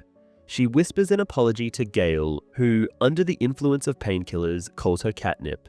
He expresses surprise that she hasn't left yet, but Katniss reassures him that she's staying and plans to cause trouble. Gale agrees before drifting back to sleep. After they are able to stop Gale's punishment, there is no scene depicting the clothing store woman giving her board to use as a stretcher. Instead, the scene jumps from the head peacekeeper, leaving to them arriving at Katniss's house. The movie also shows Prim stepping up and taking charge of the situation, such as taking the syringe from her mother's hands and administering it to Gale. Prim is not as assertive in the books. Chapter 9, Katniss wakes with tablecloth creases on her face and pain in her injured cheek. Gale's hand grips hers as he sleeps, and the scent of fresh bread leads her to meet Peter's sad, tired gaze. He tells her to go to bed and assures her he'll look after Gale. When she tries to bring up her talk of running away, Peter brushes it off, saying it doesn't need explaining. Katniss notices the bread on the counter and Peter's tired eyes, recalling his loyalty despite receiving little in return. He tells her once more to rest. Katniss stumbles up to bed and quickly falls asleep, only to dream of Clove from District 2. In the nightmare, Clove pins her down, slashes her cheek, then morphs into a wolf-like capital creature, howling as others join in. Clove laps the blood from Katniss's wound, intensifying her pain until she wakes, clutching her injured cheek. She reminds herself that it was Thread, not Clove, who left the scar, and stops herself from wishing Peter were there, remembering her choice of Gale and the rebellion over a future dictated by the Capitol. Katniss's eye has improved enough for her to glimpse the raging blizzard outside, its winds reminiscent of Capitol mutations. She's relieved, hoping the storm will keep the Peacekeepers away, allowing her time to plan with Gale, Peter, and Haymitch. Just yesterday, she considered escaping into the wild. Now, she accepts that open rebellion carries even greater danger. She knows arrest, torture, or execution are imminent threats, but reminds herself she's already a capital target. Katniss wrestles with the reality that her family and friends, especially Prim, may suffer because of her choices. Thinking of her sister nearly undoes her, but she reminds herself that the Capitol has already harmed Prim. Her father's death, near starvation, being selected as a tribute, and watching her sister fight. She reflects on the injustice done to Prim and Rue, which fuels her desire to fight back against the Capitol's cruelty. Katniss resolves that when fear threatens to overwhelm her, her actions are for those she loves. While it's too late to save Rue, she believes there's still time to help Rue's siblings from District 11 as well as her sister Prim and Gale's siblings, Rory, Vic, and Posey. This strengthens her commitment to fight against the Capitol. Gale's words ring true. If people are brave enough, this could be a turning point, and her decision to stay is the first vital step. After her shower, Katniss's mind shifts from survival to the uprising in District 8, wondering if it was planned or a spontaneous surge of resentment. She doubts District 12 would do the same, recalling their fear after Gale's whipping. Katniss questions if she could lead, feeling like a catalyst but lacking conviction. She considers Peter's skill with words and his ability to inspire others if he chose to act. Katniss joins her mother and Prim, who are treating Gale's wounds with a soothing snowcoat mixture that brings relief to them both. She apologizes for her earlier outburst, and her mother responds, recognizing how people react when someone they love is suffering. Hearing the word love, Katniss pauses to consider what her feelings for Gale truly mean. She remembers a kiss she impulsively gave him and hopes he doesn't recall it. Later, she checks on Peter, calling to confirm he returned home safely through the storm. They agree that any planning will have to wait until the weather clears. After 2 days of heavy snow, the path to the square is finally clear. Katniss invites Peter to town, bringing a grudgingly cooperative Haymitch. On the way, she shares her plan to incite an uprising, but Haymitch laughs it off, doubting her resolve, and instead comments on the photo shoot he rescheduled for the wedding. As they enter the square, they're startled by the changes. Peacekeepers in spotless white uniforms guard machine gun posts, and the Justice Building now bears a massive banner with the Panem seal. At the square's center stands a newly constructed official whipping post, stockades, and a gallows. Haymitch notes grimly that the new head peacekeeper, Thread, is swift in asserting control. A few streets from the square, a sudden blaze confirms Katniss's fears. The hob is burning. She worries aloud about those who worked there, but Haymitch reassures her, guessing they likely escaped in time. He heads to the apothecary for rubbing alcohol, prompting Katniss and Peter to pull their hidden liquor stashes to prevent him from drinking the dangerous substitute. Katniss, anxious, decides to check on Hazel, and Peter heads to his family. They notice the streets are nearly empty, with people peeking from their homes. Katniss realizes her mistake. An uprising would be too dangerous for District 12 residents who rarely defy the Capitol's rules. Even their presence makes people quickly pull their children away and close their curtains. Katniss and Peter find Hazel at home, tending to a measles-stricken Posey. Hazel explains she couldn't leave her daughter, trusting that Gale was in good hands with Katniss's family. Gale is on the mend, but Hazel's work has dried up, with people too fearful to use her services. She's worried as she looks at her empty washtub. Katniss discreetly leaves some money on the table, promising her mother will help with Posey's care. Outside, Katniss decides to visit the Hobbs ruins alone, but Peter insists on joining her. Together, they walk through the seam, arriving at the still-burning building, abandoned by peacekeepers who know no one would attempt to save it. As the melted snow mixed with coal dust flows across her shoes, Katniss reflects on the remnants of the past. She considers checking on Greasy Say, but Peter advises against it, noting it wouldn't help anyone today. Back in the square, Katniss buys cakes from Peter's father, who keeps the conversation light, avoiding any mention of the ominous torture devices nearby. As they leave, she notes she no longer recognizes a single peacekeeper. Over the next 2 weeks, conditions in District 12 worsen. The mines remain closed, leading to widespread hunger. The number of kids signing up for Tesserae rises. Yet grain deliveries are inconsistent. Food shortages escalate, and even wealthier families struggle to find provisions. When the mines finally reopen, wages are slashed, hours are longer, and safety is ignored. Parcel day rations arrive spoiled, and punishments in the square increase as minor infractions are now harshly enforced. Gale leaves without discussing rebellion, but Katniss knows the hardships he sees will strengthen his resolve. She reflects on the struggles in the mines, the injured in the square, and the hunger facing his family. Rory has signed up for Tesserae, but Gale cannot discuss it, and food supplies are still lacking amid rising food costs. Katniss arranges for Hazel to work as Haymitch's housekeeper, providing her with extra income and improving Haymitch's living situation.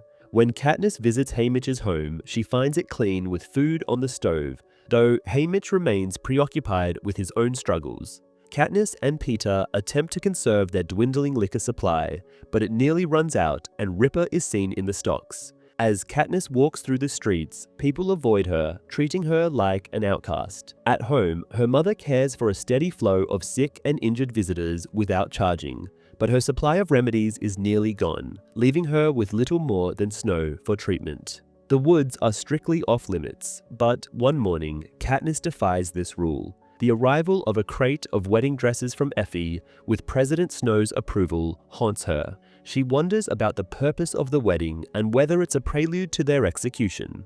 Unable to sleep, she decides to escape for a few hours. She rummages through her closet for the insulated winter gear made by Cinna and prepares her game bag with food. Stealthily, she navigates through back alleys to a weak spot in the fence, where she conceals her tracks from the increased security. As dawn breaks, she retrieves her bow and arrows and begins forging a path through the snow in the woods. Determined to reach the lake, she seeks to say goodbye to her father and the joyful memories associated with the place, feeling that this may be her last chance to visit. Katniss's trip to the lake takes longer than expected. Warm in Cinna's snowsuit, but exhausted, she overlooks signs of recent activity, chimney smoke, fresh footprints, and pine scent, until she's just yards from the cement house and hears the unmistakable click of a weapon behind her. Instinctively, Katniss turns and pulls back her arrow, recognizing the peacekeeper uniform and already sensing her disadvantage. Her aim fixes on the woman's face, but before she releases, the peacekeeper drops her weapon and extends her gloved hand, calling for Katniss to stop. Katniss hesitates, suspecting a setup to force her to betray others. As her fingers almost release the arrow, she notices the woman holding a small, soggy cracker, stamped with the image of her Mockingjay. A lot of events in Chapter 9 are not found in the movie. Peter does tell Katniss to get some more rest and offers to take her place in watching over Gale. However, the book's build-up of the gradual decline District 12 faces due to the stormy weather and the strict head peacekeepers is removed from the film. The movie also skips over the scene where Effie sends over the wedding dresses approved by Snow. Chapter 10. In the chill of the trees, Katniss scrutinizes the two figures. They are wrapped in oddly familiar clothes, white peacekeeper uniforms, but their features are ragged and worn. Katniss approaches cautiously, her bow raised ready to defend herself. She notices one woman's leg dragging slightly, the slight limp hampering her movements. She demands to know who they are, holding her stance firm, her instincts sharpened by the threat they could pose. The strangers, Twill and Bonnie, reveal a story Katniss can hardly believe at first. They're refugees from District 8, seeking refuge outside the capital's reach. Katniss's mind races, caught between skepticism and a strange, stirring sympathy. She notes the bitter edge in their voices, sensing that their journey is one born out of desperation rather than choice. Bonnie and Twill share their tale, detailing how whispers of rebellion had started to spread in District 8, the people daring to murmur hopes of a life free from the capital's grip. It began small, words exchanged quietly over the din of factory machines. Bonnie and Twill had prepared, both, for the day when they might rise up against their oppressors. The day finally came, coinciding with Katniss and Peter's Victory Tour appearance. A day of heightened excitement when everyone had gathered to witness the broadcast. It was the perfect cover for chaos. That evening, District 8 came alive with the sounds of rebellion, uniting to take over vital buildings and seize control. They had fought fiercely, holding their own in the initial clashes. For a moment, the people of District 8 tasted the thrill of freedom as they took over the Justice Building and defeated the peacekeepers stationed there. However, the capital retaliated with crushing force. Hovercrafts swept through the skies, bombs descending upon the district's heart, destroying the strongholds the rebels had claimed. Peacekeepers flooded District 8, stamping out the rebellion, leaving Twill and Bonnie to mourn friends and family who died in the ensuing retaliation. Despite Katniss's hesitation, the grimness of their story strikes her deeply, compelling her to listen and hear what they have to say. They reveal a secret goal, one that stuns her with its audacity: District 13. District 13, as far as Katniss and all of Panem know, was obliterated long ago, reduced to rubble and radioactive wasteland. But Twill and Bonnie cling to the notion that District 13 isn't just a ghost town. They believe it remains intact, a hidden refuge underground, biding its time to resurface. They claim the capital deliberately loops footage of District 13's ruins, using the same old footage year after year. A barely perceptible Mockingjay appears in one corner of the screen, a detail that has sparked Twill and Bonnie's hope. They believe the bird's presence is a hidden sign, a quiet indication that the people of District 13 survive still, free from the capital's rule. Katniss's skepticism is immediate, but the seed of possibility is there. She contemplates the likelihood that District 13 could be more than the capital's desolate relic. Yet, she struggles to believe, the thought teetering on the edge of fantasy. Why would District 13, if it did survive, leave the rest of Panem to suffer under capital rule? The idea leaves her bitter, and her imagination paints District 13 not as a refuge, but as a place that has abandoned the rest of Panem to its torment. In silence, Katniss goes to her bag and pulls out food, breads, and other provisions that would otherwise have gone to those struggling within District 12. She hands them to Twill and Bonnie, who accept with wide-eyed gratitude, their movements evidently frantic as they eat. Understanding that their survival now depends on more than food, Katniss begins instructing Twill in basic survival skills. She guides her through hunting, showing her the nuances of tracking and the patience required for survival in the wilderness. They work together as Twill tries her hand, but Katniss soon realizes the gun Twill holds is too powerful for hunting small game. The first kill, a squirrel, becomes a charred mess under the weapon's lethal energy. Bonnie is still injured, and Katniss creates a makeshift crutch to help her navigate the rough terrain. She helps them with layers for warmth, hands them socks to ease Bonnie's suffering in her oversized boots, and shows them how to build a fire. Before parting, she humors them with stories of life in District 12, glossing over details of the brutality of life under thread. The ruthless new head peacekeeper. Eventually, late afternoon descends upon them, and Katniss knows she must return. Bonnie and Twill are grateful, unable to believe that they had been able to meet the girl on fire in person. However, this merely serves to tire Katniss, knowing that people have been talking about her non-stop ever since she pulled out those berries in the arena. With every step Katniss takes back toward her home, her mind reels with fresh revelations. She now knows President Snow's visit to her had been in vain, that no matter how many times she kissed Peter in front of the television, that would not be enough to stop the riots. She wonders why he would even bother going and telling her to act the part. Was it to distract her from doing anything else that could feed the fire of rebellion in the other districts? As Katniss nears the district's fence, lost in thought, a sudden screech pierces the air. She jerks back to the present, her senses on high alert once more.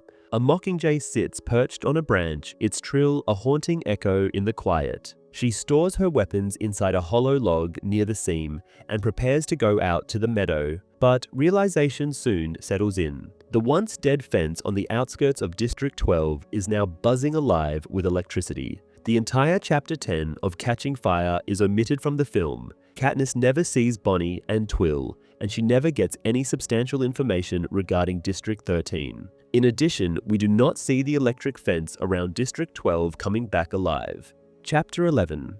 Katniss steps cautiously back, her movements automatic as she stares at the fence. It hums with an unexpected menace, its new electrification an ominous signal from the capital. Her thoughts are racing, weaving a web of worry and speculation. Did Thread, the cruel new head peacekeeper, heighten security to keep her out? Or had someone reported her recent ventures beyond the district boundaries? The capital's grip has tightened, and she realizes with a chill that her freedom to roam is gone. Forcing herself to stay calm, she weighs her options. This isn't the first time she's been on the wrong side of the electrified fence, though it's her first time alone. Gale was always with her in the past, and together they would wait out the power, confident it would shut off eventually. But today she is isolated, and she knows her family will worry if she doesn't return by nightfall. Panic threatens to overtake her, but she quickly stifles it. Her family doesn't know she ventured into the woods today. She'd gone to great lengths to cover her tracks. They'll worry, but they won't expect her to be stranded outside the district. Scanning her surroundings, she considers her limited options. Touching the fence directly is a death sentence. Digging beneath it is equally implausible with the ground frozen solid. The only choice is to go over. After nearly a mile, she spots an ancient maple, its branches stretching outward like welcoming arms. The trunk is wide and coated in ice, treacherous to climb, but she quickly devises a plan, clambering up a neighboring tree. From there, she makes the risky leap into the branches of the maple. Katniss steadies herself, takes a deep breath, and lets go. She plummets, feeling the air rush past her as the ground approaches, and with a hard jolt, she lands. The impact reverberates painfully through her body, and her heel throbs with a searing pain. She quickly assesses her injuries, her tailbone is bruised, and her left heel may be worse, but she can still walk, albeit with a limp. Gritting her teeth, she forces herself onward, her mind racing as she begins crafting an excuse to explain her absence. Entering the district, she quickly stops at the shops in the square. She purchases a roll of white cloth for bandages and a bag of peppermints for Prim, allowing her a semblance of credibility when she returns home late. Katniss's steps are labored as she finally reaches her home, her mind rehearsing a story about slipping from the roof while repairing a leak. Yet her planned evening of rest is disrupted by the sight of two peacekeepers, rigid and watchful, standing in the doorway of her kitchen. The cold professionalism in their eyes makes her stomach drop. They are here to deliver a message, but their lingering glances betray an expectation, to expose the fact that they had not expected to see her return. Katniss keeps her face neutral, stifling the exhaustion and pain that clamor for her attention. Her mother stands nearby, worry etched on her face, and the tension in the room is palpable. The peacekeepers sent by Thread inform her that the fence will now remain electrified around the clock. The words carry a chilling message. Thread knows. Feigning indifference, she sidesteps their questions, struggling to mask the limp that would reveal her injury. Even in this moment, she's aware of the risks of speaking openly. She must tread carefully. After what feels like an eternity of acting as if everything is normal, the peacekeepers take their leave, their message delivered. Yet she knows their warning lingers, a threat to her freedom and those she loves. Once the door closes behind them, her carefully held composure crumbles. Her mother examines her injuries, confirming the worst. Her heel may be fractured, her tailbone deeply bruised, and for the first time in months, she allows herself to relax into her mother's care. Peter supports her to the chair, and though the relief is welcome, her mind is far from restful. The days that follow blur into a pattern of enforced rest, a week confined to bed. her mother's constant fussing a comfort. Each morning, Peter arrives, his presence steady and reassuring as he brings bread and an attentive ear. They spend long hours working on her family's old herbal book. It is a leather-bound tome filled with knowledge her family has gathered over generations. This is the same book in which Katniss's father had put his knowledge of herbs, the same knowledge that allowed her to survive in the Hunger Games with Peter.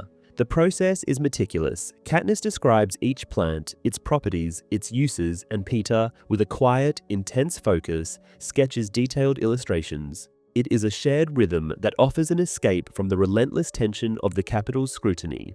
In the afternoons, Peter helps her downstairs and they sit together in front of the television. For Katniss, the broadcasts, usually filled with propaganda, take on a new significance. She's searching for something, a confirmation or denial of the rumors she's heard about District 13. For days, she watches the broadcast without finding anything. Then, her patience is rewarded in a brief segment about the dark days. Amidst the footage of smoldering ruins, she catches a fleeting glimpse of a Mockingjay wing, a symbol that defies the Capitol's control. It's barely noticeable, but enough to stir something within her. Another day, she catches a new broadcast, a report about graphite shortages affecting District 3. A female reporter stands in what appears to be District 13, framed by the ruins of the Justice Building. But something is off. The footage looks eerily similar to older clips, and as she watches, she notices the same Mockingjay wing flash across the screen. It dawns on her, the Capitol is recycling footage, fabricating the narrative to suit its purposes. The reporter, clad in protective gear, isn't there at all. They are using her image to maintain the illusion of District 13's desolation, a place deemed too toxic for habitation. With this realization, Katniss cannot help but wonder, if the reporters aren't there in District 13 at all, then what is? The scene where Katniss gets trapped on the wrong side of the electrified fence, as well as when she stops by the square to purchase items as an excuse, is not in the movie. Neither is the interrogation scene with the Peacekeepers when she reaches her house. Much like Chapter 10, the events that unfold in 11 are removed entirely in the film, as they are not considered vital to the plot's progression. Chapter 12. At one point in winter's cold grip, Katniss's foot is deemed healed enough for her to move, a small mercy in a bleak existence. Yet, her longing for the freedom of the woods and her desire to delve deeper into the resistance against the Capitol persist, gnawing at her as she yearns to be part of something bigger. A surprise visit by her Capitol-appointed prep team interrupts her plans, as they descend with their usual enthusiasm for transformation, eager to sculpt her into a bride fit for the Capitol's twisted dream. They fuss over her fading scars. Katniss invents a story of slipping on ice to explain her injuries, an excuse that conveniently hides the truth of her struggle. She endures their pampering, letting them transform her into something she is not once again. As her team busies itself with the photoshoot details, Katniss overhears fragments of conversation that hint at larger issues within the Capitol itself. The Capitol's people complain about minor inconveniences, seafood shortages, a lack of certain luxuries, issues that seem trivial to her but offer clues about brewing unrest. The Capitol's deprivation hints at larger cracks in its control, a silent rebellion rippling across various districts. From their stories, Katniss can surmise that alongside District 8, Districts 3 and 4 are also rebelling. However, before she can question her prep team further, Cinna arrives to give the finishing touches before she has to push through with her photoshoot. Under Effie's strict supervision, Katniss is led through the grueling series of bridal photos, each gown demanding meticulous styling and a setting that Katniss feels is too extravagant. One dress after another, she becomes a different bride. Delicate lace, creamy satin, jeweled veils, yet none of it feels like her. She's aware of the Capitol's viewers who await these images with anticipation, believing they'll soon witness her union with Peter. Effie orchestrates the session with manic energy, something Katniss does not mind as she does not have the power to deal with such unnecessary things. Once the shoot concludes, Katniss longs for solace. Still, Effie is already pushing everyone out, whisking them away before she can process the strange day. She wishes she could speak to Cinna, but they had to make do with a promised phone call instead. Finally, alone, she begins washing off the residue of makeup and dyes, each layer returning her to herself. Her mother and Prim, delighted with the day's events, chatter about the photoshoot, reassured by what they believe is proof of her safety. Yet Katniss knows better. No dress, no capital ceremony can shield her from the Capitol's wrath. In bed that night, images of the forest and the deadly games haunt her dreams, binding her in a muddy wedding gown as she flees from monstrous threats. The morning dawns, a restless energy pushing her to seek out someone she can talk to. Busy in the mines, Gale is beyond reach, but Haymitch remains an option. She finds him less inebriated than usual, perhaps sober enough to talk.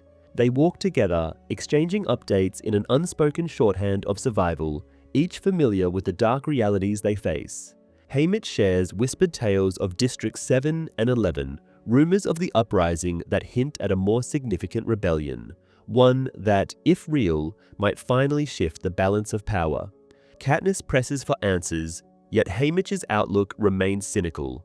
Katniss thinks about what the rebellion might mean for the people of District 12, but any thought of revolt within her district is tempered by harsh truth. 12 is small and weak. Haymitch voices her fears, reminding her that any rebellion here would require unity, an impossible feat under the Capitol's ever-watchful eye. The evening brings a murmur of excitement as her sister Prim shares news of a mandatory Capitol broadcast. Her family gathers, expecting the usual pageantry, but they're met with something altogether different. Caesar Flickerman, the Capitol's beloved host, fills the screen, detailing the public's role in selecting her wedding gown. The Capitol citizens, so enamored with the trivial beauty of the dresses, are oblivious to the suffering they obscure. Each dress garners cheers, boos, and a visceral reaction from the crowd. Yet, as Caesar wraps up the broadcast, he hints at something more. A significant announcement tied to the upcoming 75th Hunger Games, the third quarter quell. The room stills as President Snow appears, his presence as chilling as ever. Flanked by a young boy carrying a wooden box, Snow delivers a reminder of the games' origins. A solemn weight fills the air as he recounts the grim history of past quarter quells. The first quell had forced districts to vote for their tributes, and the second doubled the number of children sent to die. Katniss briefly recounts that Haymitch had won the second quarter quell. Finally, Snow reveals the horrific twist of the 75th Games. This year's tributes will be chosen from the existing pool of victors. Though Katniss's mother has started to shriek and Prim has buried her face in her hands, it takes Katniss more than a few moments to let the news sink in. Tributes would be reaped from each district's existing pool of victors. Being the only female victor in District 12, this can only mean one thing for Katniss. She is going back to the arena. As the fence scene never happened in the film, there are no scenes depicting Katniss healing from her injury as well. The bridal dress photo shoot is removed. This means that the film jumps straight from Gale being treated to the announcement of the third quarter quell. There is also an additional scene in the movie where Snow and Plutarch discuss Katniss's intervention during Gale's whipping and how they must contain her, just right before Snow announces the third quarter quell. Chapter 13. Katniss reacts instinctively to the quarter quell announcement, a gut-wrenching revelation that sends her into a panic. She runs out of her house in Victor's village, sprinting through the darkness, her mind in disarray. Moisture from the ground soaks her socks, but she hardly notices. The chilling wind bites at her skin, yet she continues running, desperate to escape the suffocating reality. She reaches the fence, the physical barrier that holds her in, its hum reminding her of her confinement. Trapped in more ways than one, she backs away, panting, and resumes her flight. She ends up on her hands and knees in the cellar of an empty house in the Victor's village, disoriented and trembling. Moonlight seeps in through the windows above, casting eerie shadows on the cold, hard floor. Katniss is drenched, both from the wet ground and her frantic run, but it's the hysteria bubbling up inside her that threatens to overwhelm her. The panic of returning to the arena that once haunted her nightmares, now becomes a terrifying reality. She stuffs her shirt into her mouth to muffle her screams, trying to release the tidal wave of fear that rises inside her, but the relief is minimal. Her voice is hoarse when she finally stops. As she lies on the floor, staring at patches of moonlight, her mind wrestles with the terrifying truth. She is being sent back into the games, the very place she barely escaped with her life. The arena was supposed to be behind her, a horror she never had to face again. Yet, here she is, forced to confront it once more. Katniss had imagined countless scenarios about her future, being hunted down by the Capitol, being executed, running away, but she never anticipated being forced back into the Hunger Games. After all, victors were supposed to be exempt from future reapings. But now that rule has been twisted, designed specifically to destroy her and the other victors. Wrapped in some old sheeting she finds in the cellar, Katniss reflects on the Capitol's cruel plan. The quarter, quell, supposedly a rule set in place 75 years ago, seems far too convenient. President Snow's announcement that the male and female tributes would be chosen from the existing pool of victors is a perfect way to eliminate threats like her while keeping the district subdued. Katniss imagines how President Snow must have relished the opportunity to craft this punishment, using it to reinforce the Capitol's dominance. Victors like her are symbols of hope in their districts, reminders that even the oppressed can sometimes win. But by forcing victors back into the arena, the Capitol is shattering that hope. Katniss realizes the magnitude of this plan. 23 victors will die, and their deaths will serve as a reminder that no one, not even the strongest, can escape the Capitol's grasp. What unnerves Katniss even more is facing either Peeta or Haymitch in the arena. One of them will be reaped alongside her. The Capitol is cruel, but this twist is almost unbearable. She tries to push the thought away, but knows it's inevitable. One of them will fight alongside her, or worse, against her. The idea of killing either Peeta or Haymitch fills her with dread, but she also knows Peeta will volunteer, just as he always has. He will be determined to protect her at all costs. Katniss stumbles out of the cellar, her hands bleeding from shattered glass she didn't notice in her panic. Her body is exhausted, but her mind is too agitated to stop. She makes her way to Haymitch's house, needing answers, needing some semblance of clarity. When she arrives, she finds Haymitch in his usual drunken state, a half-empty bottle of liquor in one hand and a knife in the other. He is already aware of the situation, and Katniss realizes that Peeta must have come to him before her, likely asking him to let Peeta go into the arena. Katniss feels a pang of guilt, knowing that while she was running away, Peeta was thinking only of her safety.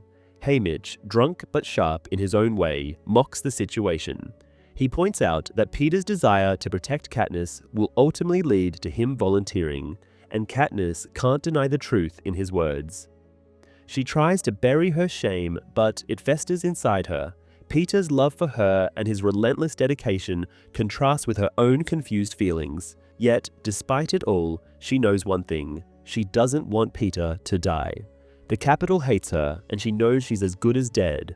But Peeta, he might still have a chance. In a moment of vulnerability, Katniss asks Haymitch to promise that, if it comes down to it, they will do whatever it takes to keep Peeta alive. Haymitch is visibly pained by the request, but he agrees. Katniss feels a sense of relief, but it is short-lived. She knows there is no real safety, no real way out of this nightmare. As she tries to return home, Katniss is pulled into Gale's waiting arms. His warmth is momentarily comforting, but the weight of what lies ahead presses down on her.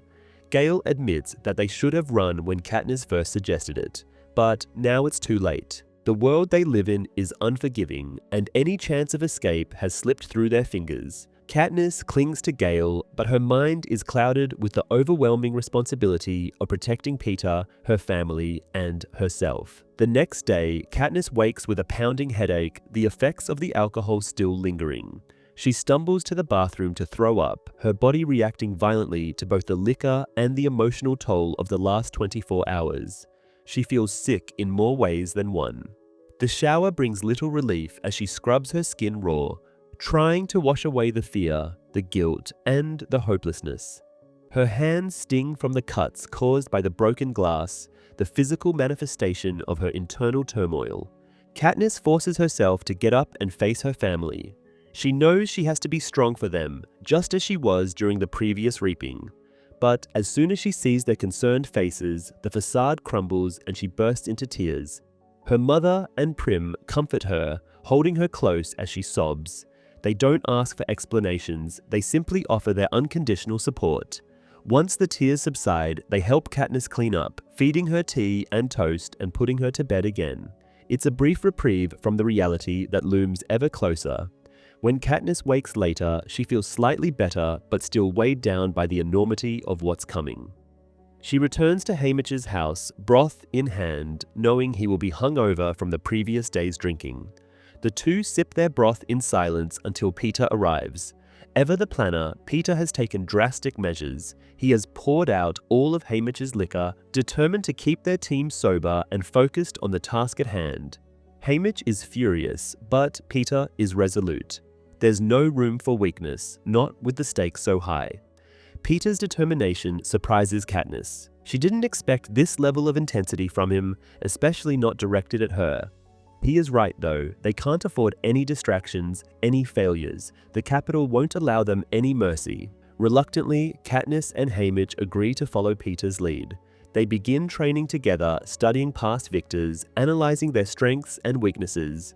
Every day is filled with physical exercises and combat training. Katniss teaches Peter and Haymitch how to climb trees, a skill she mastered in the first games, while Peter takes notes on their opponents. Their training gives them something to hold on to, a sense of purpose in the face of impending doom. They know the odds are against them, but they refuse to give up without a fight. Katniss, Peter, and even Haymitch push their bodies to the limit, strengthening themselves for the battle ahead. They know that the arena will be merciless, and they must be ready for anything. Despite the grim situation, there are moments of strange normalcy. Gale continues to help Katniss train, teaching her and Peter about snares and survival tactics. Katniss muses that it feels weird having the two speak to each other, but it appears that they have decided to set aside their feelings for her for the greater good, at least for the time being. As the Reaping Day approaches, the tension in District 12 becomes unbearable. More peacekeepers arrive and the threat of violence hangs in the air. Katniss knows that her chances of survival are slim, but she is determined to protect Peter, even if it means sacrificing herself. On the day of the reaping, the square is filled with the silent, sweating masses of District 12, all aware of what's about to happen. Katniss stands alone, waiting for the inevitable. As expected, Effie Trinket pulls Katniss's name from the reaping bull, and Haymitch's follows soon after. But before Haymitch can react, Peter volunteers, sealing his fate alongside Katniss. With no time for goodbyes, they are whisked away to the Capitol, leaving behind everything they know. Katniss stares out of the train window as District 12 fades into the distance, her heart heavy with the weight of future events. The film doesn't really have Katniss, Peter, and Haymitch begin training for the upcoming games, exercising, studying other victors, and learning combat skills. Instead, the film just focused on their reaction rather and who would go, Peter or Haymitch.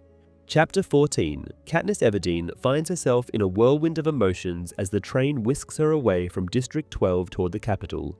She gazes out the window, watching the landscape fade into the distance. A bittersweet farewell to the only home she has ever known. Unlike her first experience in the Hunger Games, this journey is marked by a profound sense of foreboding. She knows, deep down, that her chances of returning home are slim. The memories of her family, especially her sister Prim, flood her thoughts, intertwining with her determination to protect Peter Millark, who has become her primary focus in this harrowing ordeal. As the train speeds forward, Katniss grapples with the weight of her predicament. She reflects on her promises, first to Prim, vowing to survive and return, and now to herself, pledging to keep Peter alive. The Capitol has robbed her of the ability to say goodbye to her loved ones, leaving her with an overwhelming sense of loss and resignation. She feels as though she is being thrust into a situation where her voice has been silenced, unable to express her final thoughts and sentiments. As the train approaches the Capitol, Katniss steels herself for the challenges that lie ahead. Her resolve hardens as she determines to release her emotional burdens, envisioning each loved one as a bird she sets free from a cage within her heart. With each mental farewell, she locks the doors against their return, attempting to find a sense of lightness amid the grief. By the time Effie Trinket knocks on her door to call her to dinner, Katniss feels a mix of emptiness and unexpected relief. Dinner is a lavish affair, filled with exquisite dishes presented in succession. However, the atmosphere is heavy, overshadowed by the impending threat of the Hunger Games. Katniss sits at the table, the exquisite food barely registering in her mind. Effie tries to engage the group with cheerful banter, but her efforts are mostly met with silence, save for a few attempts by Peter. She mentions that they should all get gold accessories to match Katniss's pin, but is met with less than satisfactory responses. The food, cold soup, fish cakes, and chocolate custard, does little to lighten the mood. Katniss is acutely aware that this meal is a mere prelude to the horror they are about to face. Effie's comments about their appearance and potential outfits do little to comfort her, as Katniss feels a growing disconnect from the capital's superficiality. Once dinner concludes, the group gathers to watch the recap of the reapings. This ritual reinforces the stark reality of their situation. Peter diligently records the names of the other tributes in his notebook, his expression focused and serious. The screen lights up with images of tributes from each district, reminding Katniss of the lives that will soon be extinguished in the arena. As the recap unfolds, she is inundated with a mix of recognition and dread. Each name called is a reminder of the fragility of life and the reality that she and Peter are now part of this deadly game once again. The victors showcased on the screen evoke memories of their own experiences as tributes. Katniss reflects on her own past, the faces of those she has lost, and the weight of the memories that haunt her. She recognizes the siblings from District 1, the strong volunteer from District 2, and the charming Finnick from District 4, whose charisma disguises a deadly cunning. The various tributes represent different challenges, each carrying their own history and skills that could threaten her and Peter's survival. Among the tributes, she is particularly struck by Johanna Mason, the lone female victor from District 7, who won by feigning weakness. Johanna's strategy resonates with Katniss. It serves as a stark reminder of the lengths to which tributes must go to survive. After the recap, the weight of the evening hangs heavy in the air. Katniss's mind races, unable to find peace in sleep. Her dreams are plagued by nightmares that awaken her in a cold sweat, echoing the fears that gnaw at her resolve. She ventures out into the common area, seeking solace and perhaps companionship. When she encounters Peter, she is struck by the intensity of their shared situation. They sit together, their silence heavy with unspoken words and shared burdens. Peter opens his arms for the first time, indulging Katniss in a comforting hold. As they engage in conversation, their focus shifts to the tapes of previous Hunger Games, particularly the one showcasing Haymitch's victory. The prospect of watching the tape sparks a mixture of curiosity and apprehension within Katniss. She understands that the insights gleaned from Haymitch's experience could prove invaluable in the days to come. Together, they decide to delve into the past, knowing that it may offer lessons that could aid their survival in the arena. The tape vividly portrays the arena during Haymitch's time, showcasing its deceptive beauty and the perilous challenges it harbors. Katniss observes the lush landscape, the vibrant colors, and the serene skies, all concealing deadly threats that await the unsuspecting tributes. The visuals evoke a sense of unease as she contemplates the intricate designs of the Capitol. The arena is more than just a battleground. It is a carefully orchestrated trap designed to manipulate and control the tributes. The Capitol, eager to celebrate the Hunger Games anniversary, decrees that there will be double the number of tributes this time. In District 12, a woman, not Effie Trinket, announces the names, beginning once again with the ladies. The first name called is that of a girl from the Seam, followed by the name Maisily Donna, who emerges from the crowd clinging to her twin sister and other friends. Katniss recognizes Maisily, not only as a tribute, but also as a friend of her mother. Here, Katniss realizes that the Mockingjay pin she wears during the reaping is a powerful symbol of rebellion and hope. Initially gifted to her by Madge Undersea, the mayor's daughter, Katniss now understands that the pin's origins stretch back to someone else entirely. Maisily Donna, a tribute killed in the arena years before. Maisily had worn the pin, a representation of the resilience and spirit of those who dare to stand against the Capitol's oppression.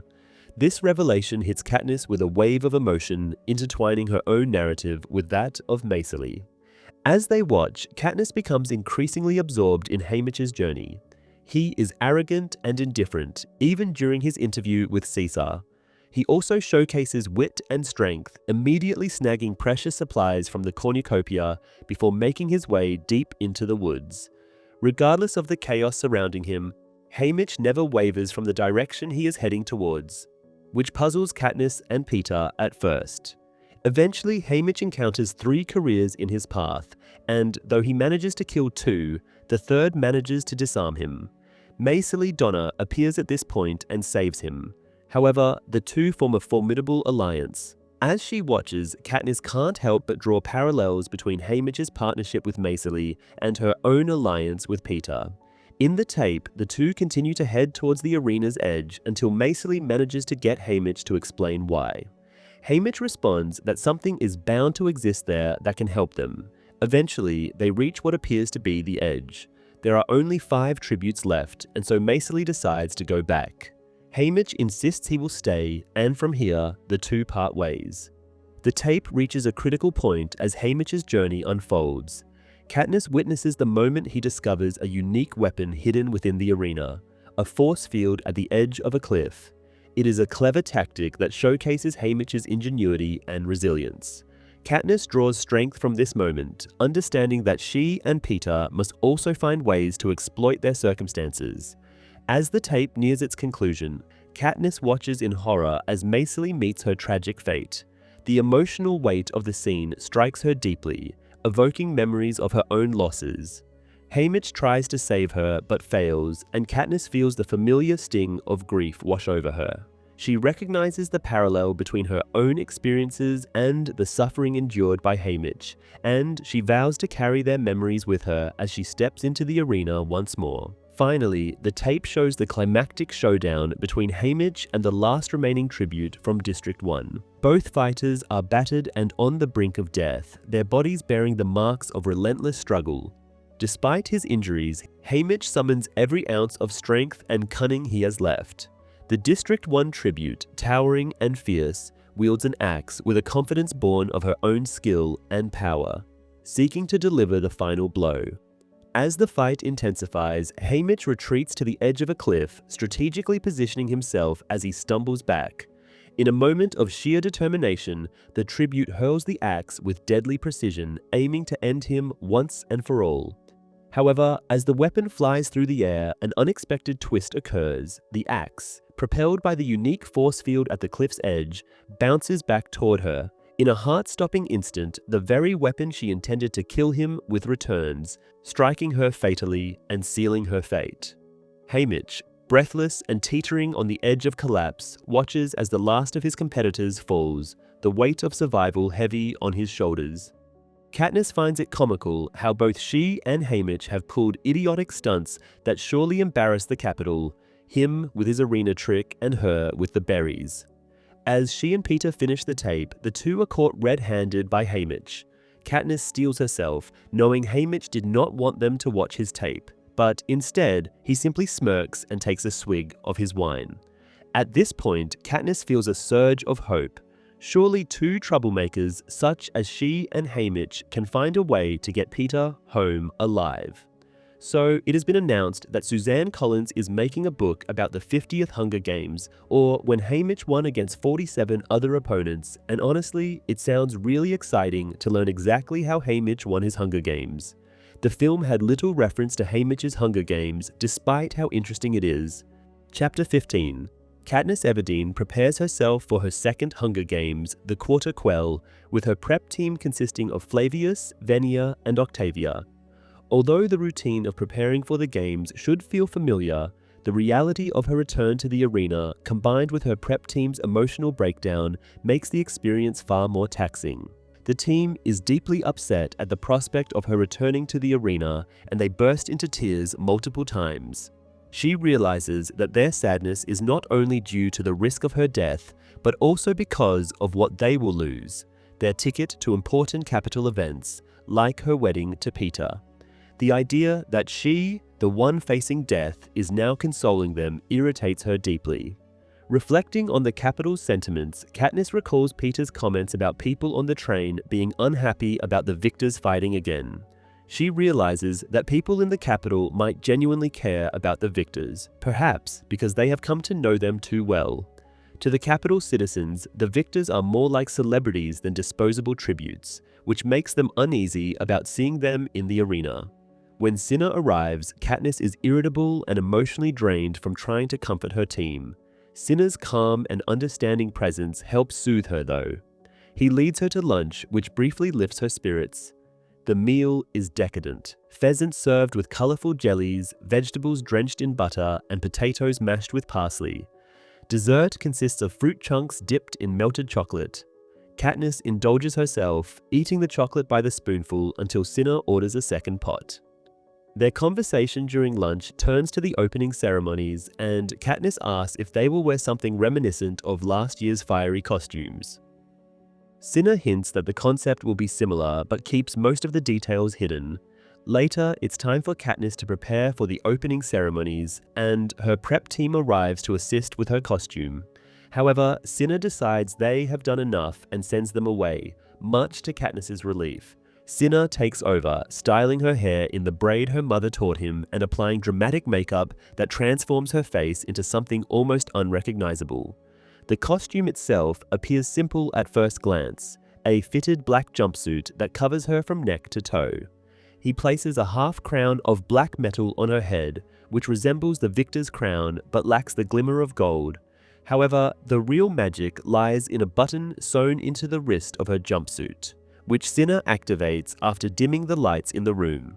Slowly, the suit begins to glow, emitting a warm golden light before transforming into the red and orange hues of burning coal.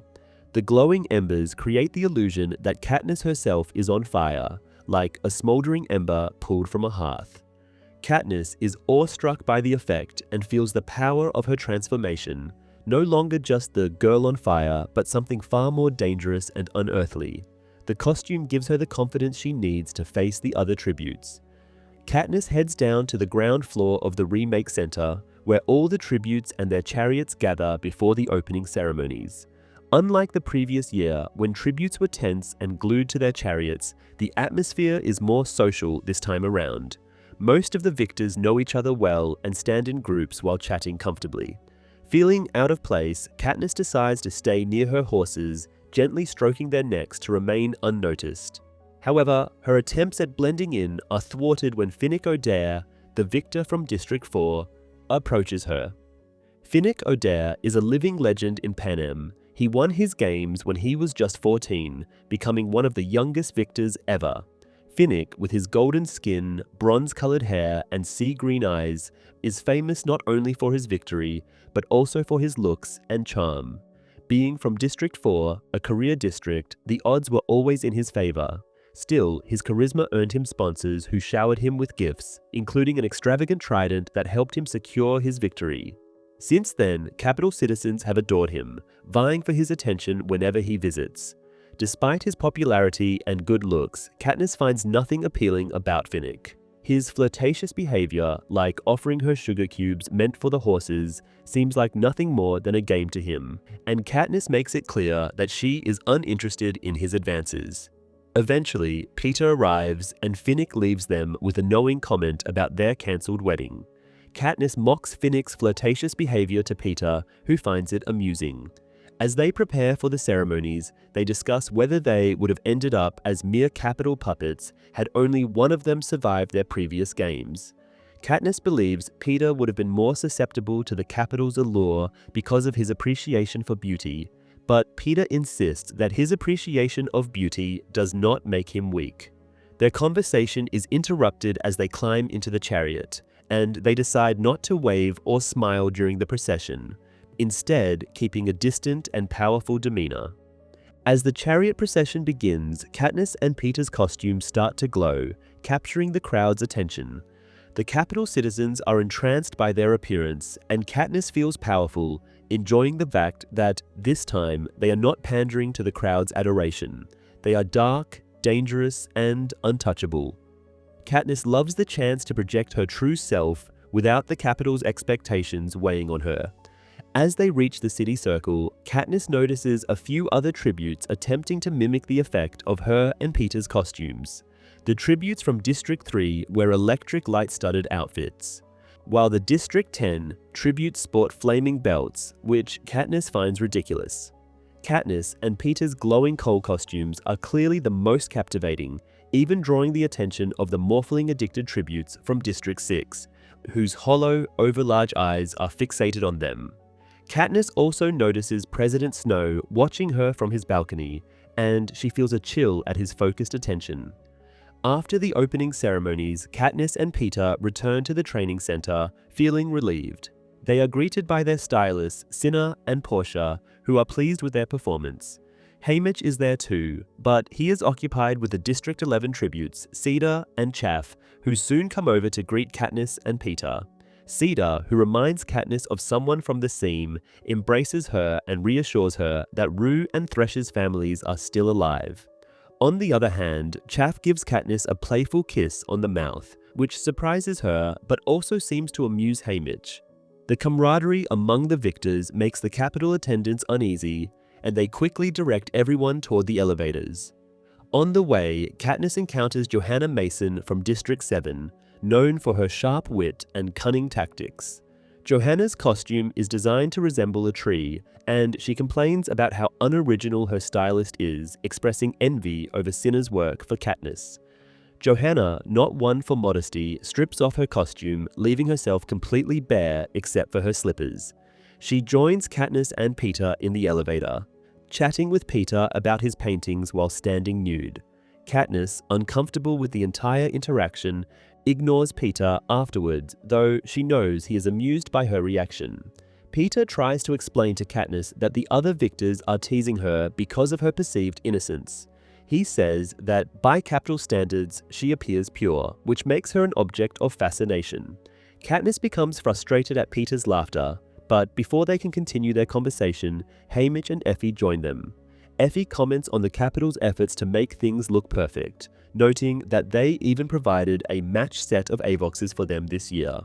Katniss recognizes one of the Avoxes as the girl who served her last year, and to her shock, the other Avox is Darius, a former peacekeeper from District 12.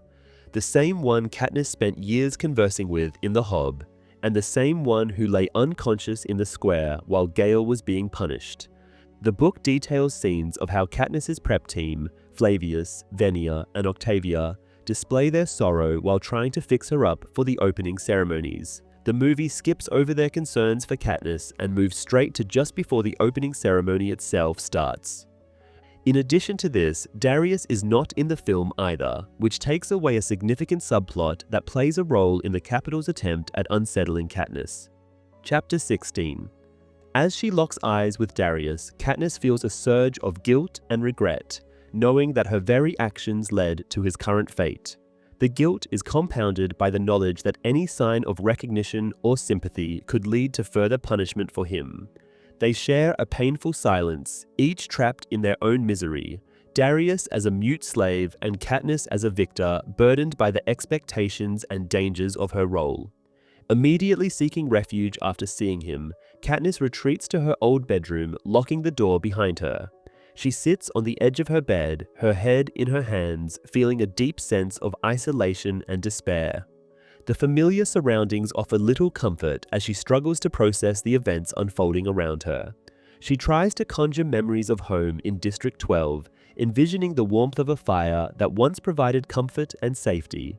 However, that comforting glow quickly fades as the power pack for her suit dies, plunging her into darkness and reinforcing the despair that envelops her. When Effie finally knocks on her door to summon her for dinner, Katniss reluctantly emerges, attempting to mask her turmoil. She removes her glowing suit, folding it neatly alongside her crown, a symbol of her victory that now feels heavy and burdensome. As she descends to the dining room, she steers her thoughts away from the pain of Darius's situation. She focuses instead on the meal with her companions. The gathering consists of Effie, Haymitch, Cinna, Portia, and Peeta, but the atmosphere is strained and uncomfortable. During dinner, Katniss is acutely aware of Darius's presence as a server, which amplifies her discomfort. Although her companions engage in light conversation about the opening ceremonies, Katniss finds herself unable to connect. The emotional weight of Darius's situation hangs over her, casting a shadow on the evening. Effie's cheerful demeanor, normally a source of comfort, feels hollow, and Katniss struggles to participate in the banter.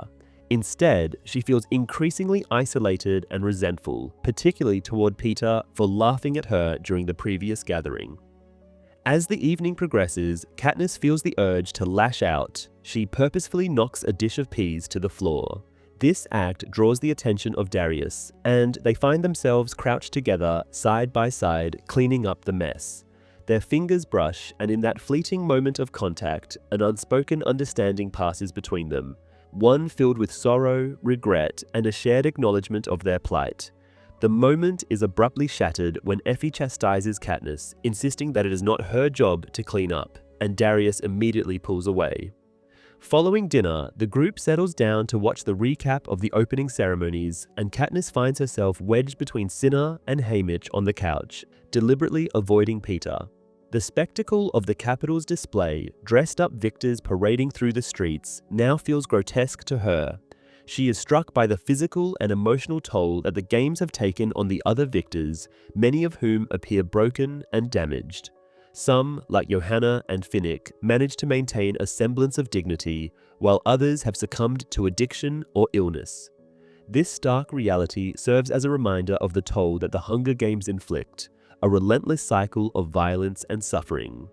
Later that night, as she tries to find sleep, Katniss is plagued by vivid nightmares. The images are disturbing and chaotic. She witnesses Darius's brutal punishment at the hands of the Capitol, feels the terror of being pursued by a masked figure who transforms into President Snow, and grapples with her own thirst in the arena, desperately reaching for a pool of water that recedes just as she is about to touch it. Each dream reinforces her fears and anxieties about the upcoming games and the very real danger that looms over her and Peter. When she finally wakes in a panic, she rushes to the bathroom to drink water, attempting to wash away the remnants of her nightmares. The following morning, Katniss dreads the prospect of discussing their training strategy. She hesitates, knowing that Peter and Haymitch will expect her to engage in planning, but she feels emotionally drained. Eventually, she forces herself to get dressed, knowing that there is no avoiding the inevitable. As she makes her way to the dining room, she sees Haymitch fiddling relentlessly with a solid gold bangle on his wrist, presumably something that Effie had given in an effort to match with Katniss's pin. He confronts her about her tardiness, clearly frustrated. He also stresses the importance of forming alliances in this year's Hunger Games, reminding her that their competitors have known each other for years and that they cannot afford to appear weak or isolated. Despite her reluctance, Katniss acknowledges the truth in Haymitch's words. She knows that the Capitol has designed this quarter quell to be especially brutal, with each tribute vying for survival against seasoned competitors. The stakes are higher than ever, and she must navigate the complex social dynamics among the tributes. Katniss grapples with the idea of forming alliances, feeling an internal struggle between her instinct for self-preservation and her moral reservations about teaming up with potential adversaries. As they gather for breakfast, Haymitch pushes Katniss to consider potential allies. He suggests Cedar and Chaff, two victors from District 11 and 6, respectively, but Katniss feels a wave of distrust wash over her. The very thought of forming alliances with others, especially those who might become threats later, sends her into a spiral of anxiety. As they ride the elevator down, Peter takes her hand, and Katniss does not pull away, recognizing the need to present themselves as an inseparable team. Upon arriving at the training center, they find only a few other tributes present: Brutus and Enobaria from District 2, both known for their brutality and combat skills. The atmosphere is tense as Atala, the woman in charge of training, outlines the available stations. Katniss feels the weight of expectation pressing down on her as they are released to begin their training. In an effort to cover more ground, Katniss and Peter decide to split up. Katniss heads to the knot-tying station, a skill she has honed during her time in the arena.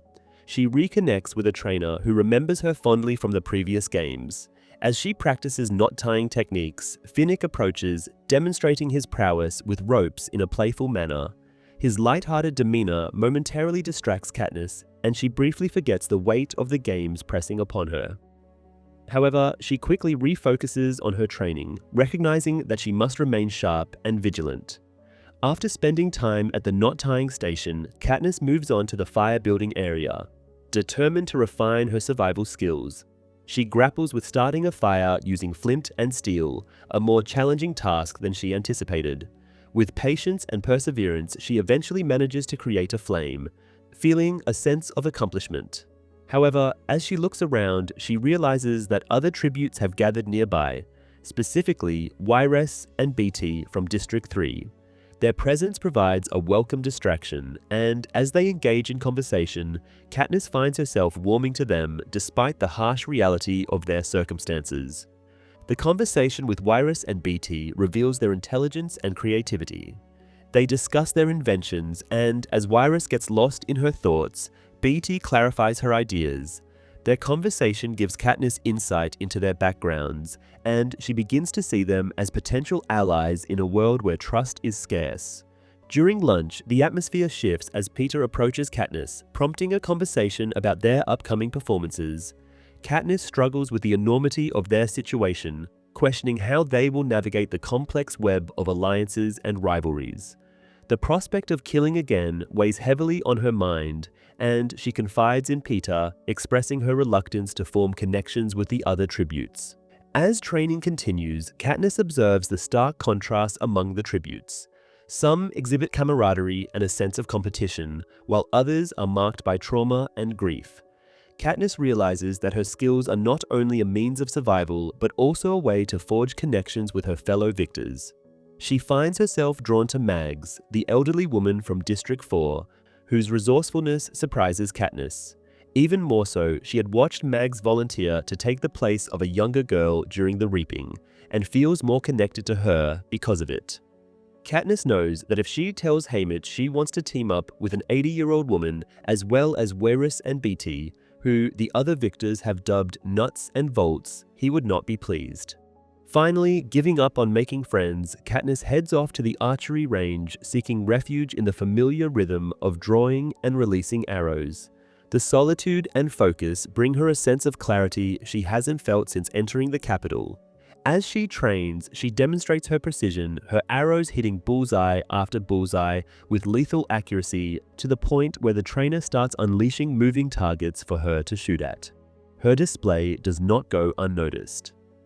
The other victors watch her closely, some with admiration, others with wariness or downright hatred. Her skill and poise set her apart, a reminder that she is not just the girl on fire, but also a lethal competitor. Later, Haymitch informs Katniss that her demonstration has paid off. Though she had no intention of forming alliances, half of the victors have instructed their mentors to request her as an ally.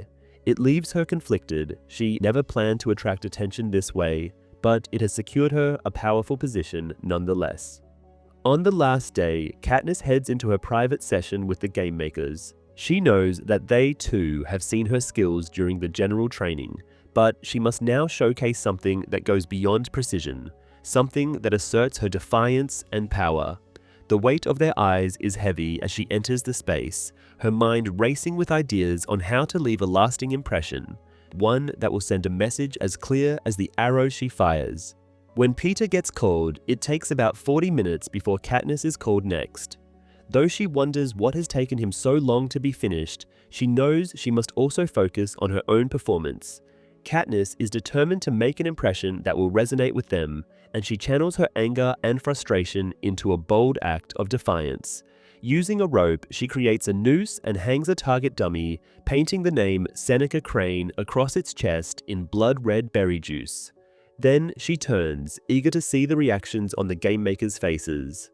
Katniss's efforts to bond with the other victors are condensed, with most of these attempts being removed entirely from the film. The only scenes that are shown are her conversation with Wyress and BT, as well as her time with Mags. Katniss's archery session is different as well. Instead of having moving birds as targets like in the book, the movie shows her facing off in a room against simulated humans. Though the other victors' faces are shown by the end of her session, they all appear to look in awe, not a mixture of anger and admiration as described in the chapter. Finally, the book shows that they have attempted to hide Peter's painting of Rue during the training evaluation. However, the film shows Katniss seeing this, which proves to be the trigger for her to have Seneca Crane as the subject of her own evaluation. Chapter 17. Katniss surveys the expressions on the game makers' faces. The reaction she elicits is immediate. Some gasp while others drop their wine glasses. The discomfort is palpable, and Katniss knows she has succeeded in unsettling them. She feels a rush of satisfaction, though she knows that her act is bold and dangerous. Katniss contemplates the consequences of her actions as she returns to her quarters. She knows that defying the Capitol publicly, even in a private training session, could have severe repercussions. The question of whether her defiance will help Peter survive weighs heavily on her. She considers how her previous boldness was rewarded during the last games, but recognizes that this situation is different. The Capitol's control has tightened, and President Snow is keenly aware of her influence. Her act of rebellion, though gratifying, could be used against her and Peter in the arena, placing them in even greater danger. After her session, Katniss searches for her mentor, Haymitch, to share what she has done, but she finds no one around. She takes a shower, scrubbing the berry juice from her hands. At dinner, the tension rises as Katniss notices Peter's stained hands, indicating he too performed something impactful during his session. When Haymitch presses for details, Peter reveals that he painted an image of Rue, the young girl from District 11, whom Katniss had befriended and mourned during the previous games. He chose to paint the image of Rue covered in flowers, as she had been when Katniss paid tribute to her. This act shocks their team, and Katniss recognizes the courage and pain behind Peter's gesture. By evoking the memory of Rue, Peter aims to confront the Capitol with the consequences of their cruelty and hold them accountable, if only momentarily. Haymitch and Effie express their concern, worried that such bold acts will only bring more trouble upon them. The Capitol, they know, does not tolerate rebellion or reminders of its violence.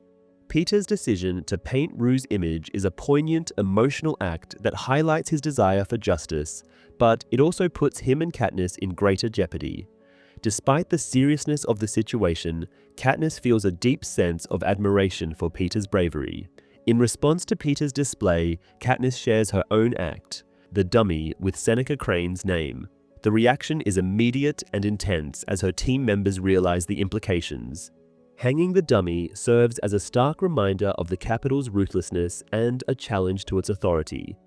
Haymitch and Effie are further disturbed, understanding that Katniss's gesture was a calculated risk that could provoke severe retaliation. However, Katniss feels resolute. Her message was clear, and for a brief moment, she was able to stand against the Capitol's power. Later that evening, they gather around the television to view the training scores. When Katniss asks if anyone has ever gotten a score of 0, Cinna responds that there is always a first time for everything. And it is true, for when it is Katniss and Peter's turn, they both end up receiving 12s, making Hunger Games history. While this might seem like an achievement, Haymitch clarifies the Capitol's real intention. By giving them the highest scores, the game makers ensure that Katniss and Peter become the primary targets in the arena. The Capitol wants the other tributes to focus their attacks on them, heightening their danger and increasing the likelihood of their demise. This strategy is part of the Capitol's larger plan to eliminate the pair who defied them before, making it clear that their rebellion will not go unpunished. Katniss and Peter decide to sleep in one bed together to escape the nightmares. And they do, for they both feel better rested the next morning. The Avox girl who serves them comes in and gives them a note detailing how their training session with Effie and Haymitch is cancelled for the day.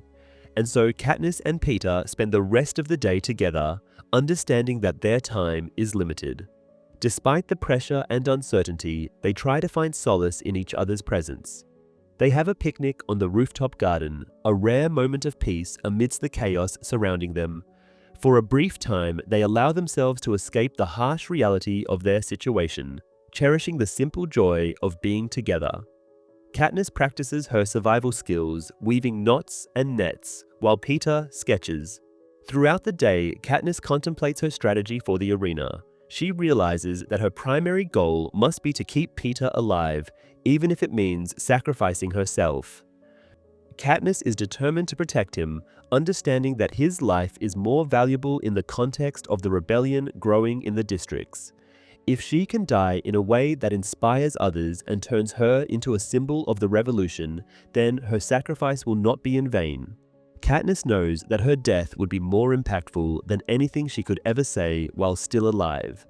Meanwhile, a living Peter could become a powerful voice for the rebellion, someone who can articulate their pain and inspire others to rise against the Capitol. That night, Katniss and Peter again sleep side by side, a simple act that offers comfort and warmth. Katniss reflects on how much she has missed this sense of closeness and human connection, feeling that it's a luxury she will not have for long. In the morning, the Capitol's prep team arrives to prepare them for the next public appearance. Still, even these loyal Capitol citizens show signs of sadness, hinting that they, too, understand the danger Katniss and Peter are in. Katniss's team, usually superficial and carefree, is somber. They know that the odds are stacked against her, and their quiet tears reveal a deeper understanding of the reality she faces. They are aware, as Katniss herself is, that she may not survive the games. The contrast between the glamour of her appearance and the grim truth of her situation highlights the Capitol's cruelty. When Katniss is done being prepped, all but one member of her team, Venia, is present. The other two have gone away after bursting into tears. Venia clutches Katniss's hand and tells her what an honor it is to have been put in charge of making her look her best. Finally, Cinna arrives and presents the outfit that Katniss will wear during the interview. It is a wedding dress ordered by President Snow himself. Cinna reveals to Katniss that he has made alterations to the dress, though he doesn't tell Katniss what they are. Instead, he tells her to twirl when the timing is right during the interview. When Katniss and Peter arrive at the venue, the atmosphere is tense. Other tributes stare at Katniss in her extravagant gown, a mix of jealousy and sympathy evident in their expressions. Cashmere's harsh words cut through the moment, but Johanna Mason tells Katniss to make them pay. When it is Katniss's turn to take the stage, the energy shifts dramatically. The previous tributes have managed to stoke the audience's emotions, reflecting their own rage and frustration at the Capitol. The crowd is already a mess of tears and pleas for change, and the sight of Katniss in her wedding gown practically causes a riot. As she begins to speak, her voice trembles and she apologizes for the wedding they will never have, effectively drawing the crowd deeper into her narrative. The moment is charged with emotion, especially as Katniss begins to twirl in her gown. Just as she spins, smoke and fire engulf her dress, a surprising turn that shifts the focus of the interview from her sorrow to a dramatic transformation. The flames consume her wedding gown, and in an unexpected twist, she emerges into a new outfit, black as coal and designed to resemble feathers. It is only when Katniss catches sight of herself on the television screen that she realizes what Cinna has done.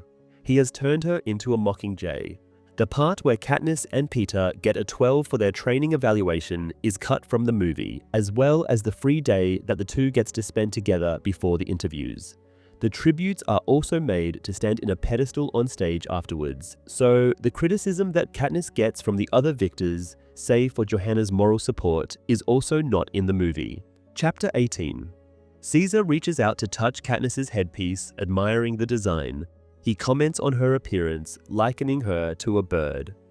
Katniss feels a swell of pride, but also a flicker of fear, knowing that her stylist's boldness in portraying her as a Mockingjay could provoke President Snow's wrath. She recalls Cinna's reassuring words about channeling emotions into his work, but a sense of foreboding settles in her stomach. The realization of the danger surrounding Cinna amplifies her anxiety. The Capitol does not take rebellion lightly. At that moment, Katniss fears for Cinna's life. Initially stunned into silence, the audience erupts into applause, showing their appreciation for Katniss's fiery appearance.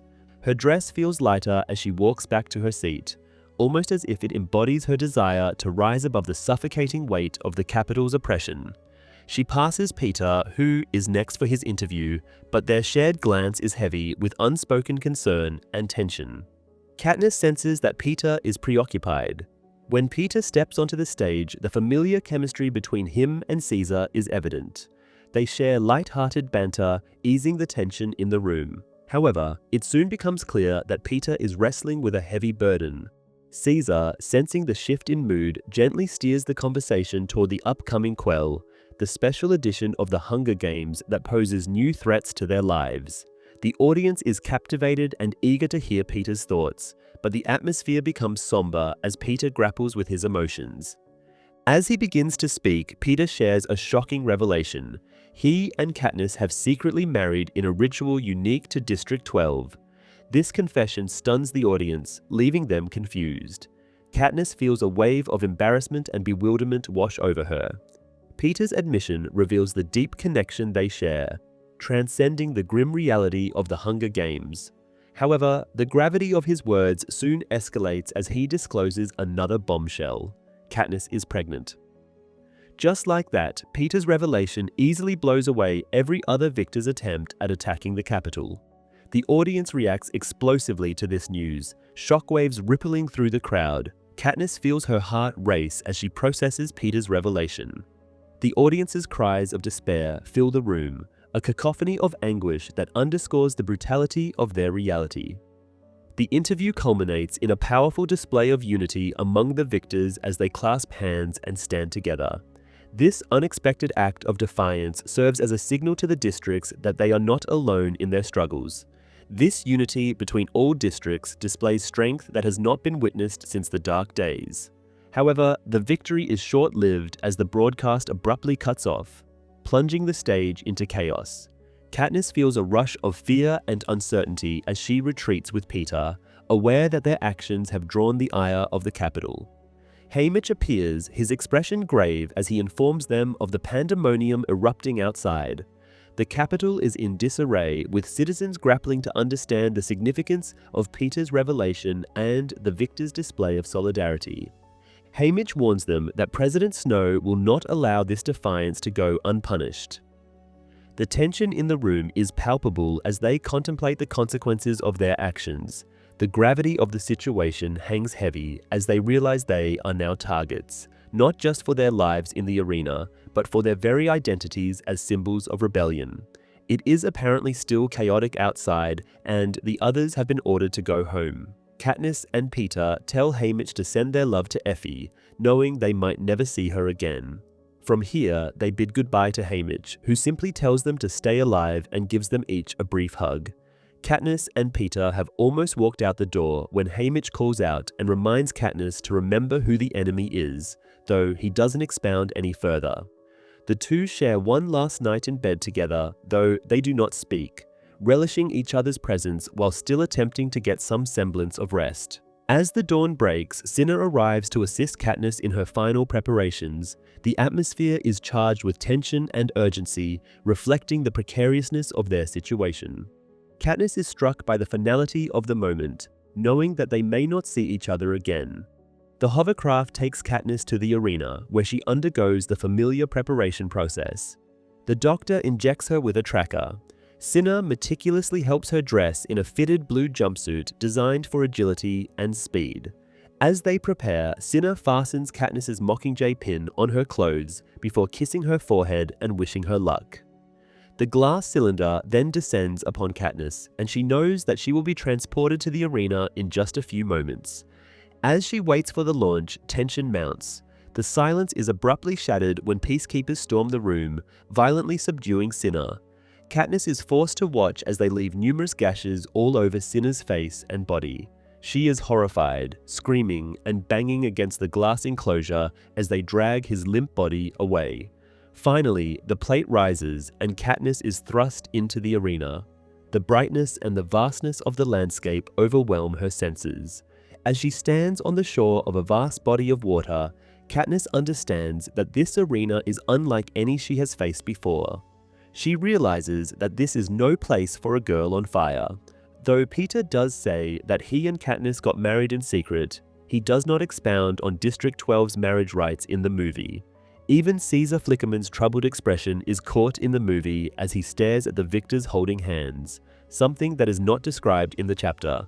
In addition, the detailed scenes regarding Cinna being violently beaten up in front of Katniss in the book is more fast-paced in the movie, shifting quickly to the arena scene. Chapter 19. The 75th Hunger Games begins to unfold as Katniss Everdeen finds herself standing on a metal plate, counting the seconds before the gong signals the start of the battle. Her mind is racing, though not with strategies or plans for survival, but with the haunting image of Cinna. The attack was meant to shake her, to unhinge her focus. However, she wills herself to remain strong, reminding herself that playing by the Capitol's rules is not an option. As the seconds tick down, Katniss struggles to make sense of her surroundings. She is positioned on a platform amidst a vast body of water, a blue sea under a glaringly hot sun, with the cornucopia positioned in the center of what seems to be a circular island.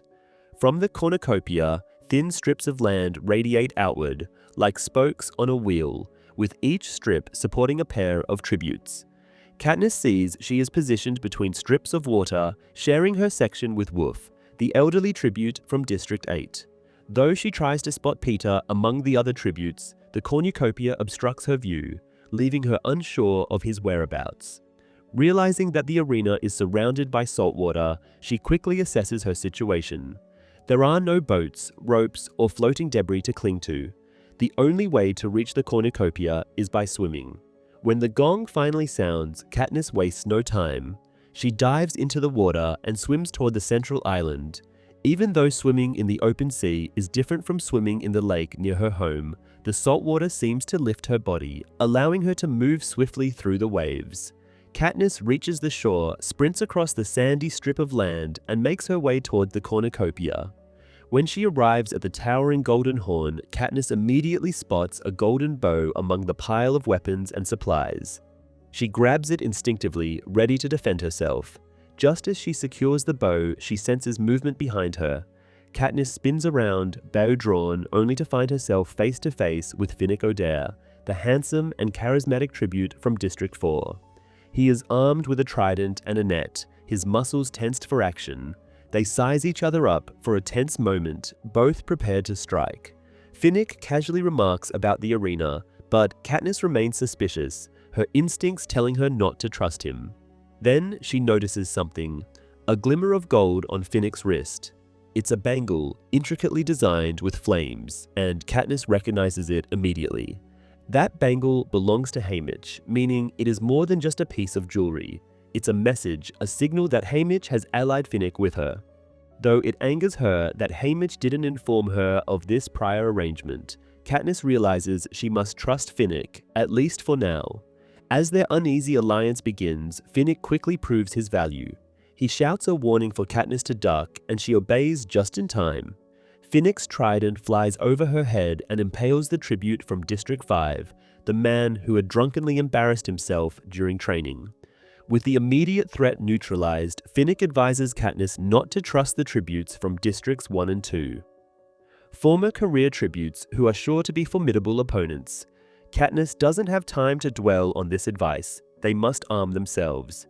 She and Finnick hastily scour the pile of supplies, but all they find are weapons, no food, water, or other survival gear. As they prepare to leave the cornucopia, Katniss spots Gloss and Enobaria, two career tributes from District 2, closing in. Acting swiftly, Katniss shoots an arrow into Gloss's leg, forcing him to retreat. At the same time, Enobaria dives back into the water to avoid being hit. The chaos at the cornucopia intensifies as Brutus, another powerful career tribute, charges toward them, using his belt as a makeshift shield. Katniss fires an arrow, puncturing the belt, which causes a strange purple liquid to spill out. Brutus, now covered in the liquid, retreats into the water. With the careers temporarily driven back, Katniss and Finnick decide it's time to leave. However, Katniss spots Peter still stranded on his metal plate, too far to reach without swimming. Fearing for his safety, Katniss prepares to swim out to him, but Finnick insists on going in her place, reasoning that she shouldn't exert herself because of her supposed pregnancy. Though suspicious of Finnick's intentions, Katniss reluctantly agrees. Finnick dives into the water with ease, swimming toward Peter with powerful strokes. As he reaches Peter, Katniss watches anxiously, half expecting some betrayal, but Finnick gently tows Peter back to shore. When they reach the sand, Katniss helps Peter to his feet. Their reunion is brief, but filled with relief. Finnick mentions that they have another ally, Mags, the elderly woman from District 4, who is now paddling toward them through the water. Once Mags joins them, Katniss, Peter, Finnick, and Mags quickly arm themselves and move away from the cornucopia, heading toward the dense jungle that surrounds the arena. Finnick explains that their belts double as flotation devices, a detail that proves crucial given the arena's aquatic landscape. Katniss takes the lead, with Peter cutting through the thick vegetation with a knife. Despite the difficulty of the terrain, the oppressive heat, and the lack of proper supplies, they make good progress, climbing uphill in search of water. As they trek through the jungle, Katniss becomes increasingly aware of the group's precarious situation. They have no access to clean water, and dehydration will soon become a serious issue. Still, they push forward, hoping to find a freshwater source. After a while, Finnick requests a rest, primarily for Mags, who is being carried by him. Katniss climbs a tree to get a better view of the arena. From her vantage point, she can see the cornucopia, now surrounded by blood and bodies. The water around the cornucopia has turned purple, and the ground is littered with fallen tributes. Despite the carnage, some tributes are still fighting, their blue uniforms a stark contrast against the blood-soaked arena. The sight of so much death sickens Katniss, but she also realizes the grim reality. These tributes were once allies, friends, and mentors, but in the arena, all bonds are broken. Katniss climbs back down, her mind filled with dark thoughts. She briefly contemplates killing Finnick while she has the chance. Though they are technically allies, she knows Finnick is dangerous. She could end him now before anything else were to happen. However, as she debates whether to shoot him with an arrow, Finnick seems to sense her thoughts. He raises his trident defensively, his eyes meeting hers, both aware of the deadly dance they are engaged in. Just as Katniss is about to act, Peter steps between them, oblivious to the tension. He urges them to keep moving, reminding them that they need to find water. With the threat of confrontation diffused, the group resumes their journey, but the lack of water intensifies their thirst. After traveling for a while, they reach the crest of a hill, but instead of finding a spring or stream, they come face to face with a force field. Katniss recognizes the strange, shimmering square from the training center and tries to warn Peter, but she is too late. Peter cuts through some vines, inadvertently touching the force field, and is thrown backward by the electric shock. He collapses to the ground, unconscious and unresponsive. Katniss rushes to his side, desperately checking for signs of life, but Peter is not breathing. His heartbeat, which she knows so well, is silent. The events in the movie are more fast-paced. There is less dialogue between Katniss and Finnick, and Katniss almost immediately works with him during the cornucopia scene, instead of showing a lot of reservation. In addition, Finnick does not swim to get Peter in the film. Instead, Katniss and Finnick are helpless and watch as Peter fights with another victor in the water, with Peter emerging as the victor. Chapter 20. Katniss's reaction is frantic. She screams his name and tries to wake him, slapping him, shaking him, desperately hoping for some sign of life. But there is none.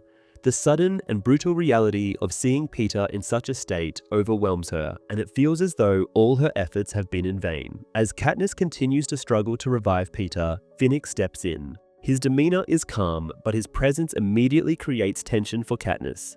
She instinctively distrusts him despite their shaky alliance, and when Finnick moves Peter's body to assess the situation, Katniss misinterprets his intentions. She believes that Finnick might be trying to ensure Peter's death rather than help him, and in her grief and fury, she lashes out at Finnick, lunging at him in a desperate attempt to stop him.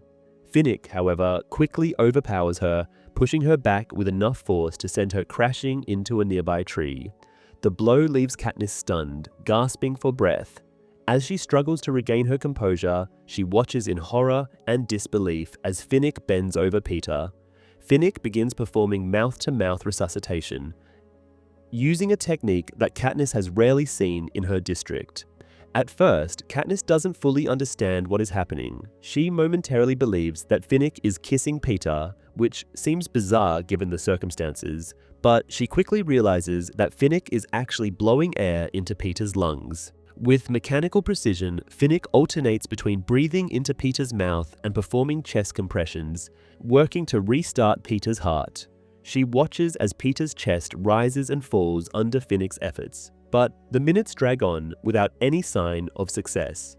Katniss begins to lose hope, her heart sinking as she resigns herself to the idea that Peter is truly gone. Just as Katniss is about to give up, Peter coughs, a small but unmistakable sound of life. Relief floods through Katniss and she throws herself at Peter, overwhelmed by the sudden rush of emotion. She barely registers her own tears as she frantically checks Peter's pulse and smooths the damp hair away from his face. When his eyes finally flutter open, it is a moment of profound relief but also disbelief. For Katniss had truly believed him lost forever. Finnick, who was still catching his breath after saving Peter, remains somewhat detached, watching the interaction between Katniss and Peter with a curious look in his eyes. He comments that Katniss's outburst of emotion could be attributed to her pregnancy, a clever ruse they have been using to garner sympathy and sponsors from the Capitol audience. Katniss, however, is far from amused. She glares at Finnick through her tears, torn between gratitude and resentment. On the one hand, she owes him an immense debt for saving Peter's life. On the other hand, she feels angry that she was unable to save Peter herself, and that it was Finnick who stepped in and did what she could not. As Peter regains enough strength to stand, the group, Katniss, Peter, Finnick, and Mags, begins to assess their next move. They are stranded in the jungle with no clear sense of direction or plan. The force field looms as a constant threat, an invisible boundary that constrains their movements and heightens their anxiety. They know they need to find water and shelter, but the heat and humidity of the jungle are already taking their toll. Katniss, however, is still reeling from the emotional roller coaster of the day. She takes the lead as the group begins to move through the jungle, using her knowledge of the force field to guide their path. She is cautious, throwing nuts ahead of her to test for the presence of the force field, which disintegrates anything that comes into contact with it. As they move deeper into the jungle, Katniss begins to feel increasingly frustrated by their lack of progress. The oppressive heat and humidity make every step feel like a battle, and Peter is still weak from his encounter with the force field. Mags, too, struggles to keep up, using a makeshift cane to support herself. Katniss can't shake the feeling that they are being herded, controlled by the invisible forces of the Capitol, just as the force field itself controls them. Katniss's suspicions about the arena's layout are confirmed when she climbs a tall tree to get a better view of their surroundings. From her vantage point high in the tree, Katniss can see the full scope of the arena for the first time. It is a perfectly symmetrical circle, with the cornucopia at its center and the jungle forming a perimeter around it. The force field forms a dome that traps them within this space, and there is no way to break free. Katniss shoots an arrow into the sky to test the height of the force field, and as expected, the arrow is deflected and thrown back into the jungle. After delivering the news to the others, the group is left with a difficult decision. They must continue searching for water, but the arena's layout offers few clues as to where they might find it. Peter, ever the optimist, insists that there must be a source of fresh water somewhere in the jungle, but the group has yet to find any sign of it. As the day wears on, the heat becomes unbearable, and both Peter and Mags are visibly struggling. Finnick, sensing that they need to rest, suggests that they make camp. He chooses a spot near the force field, reasoning that they could use it as a weapon if other tributes attack them. The group works together to build a makeshift shelter from the long, sharp grass that grows in the area. Mags, who has proven to be surprisingly resourceful, weaves the grass into mats to form walls and a roof for the shelter. It is a crude structure, but it offers some protection from the elements. As they settle in for the evening, Katniss becomes increasingly restless. The thirst gnaws at her, and the oppressive heat seems to sap her strength. Desperate to find water, she volunteers to go off alone in search of a source. Peter is concerned for her safety and protests, but Katniss insists. She knows that she has a better chance of moving quietly and efficiently through the jungle without him, and she promises not to go far.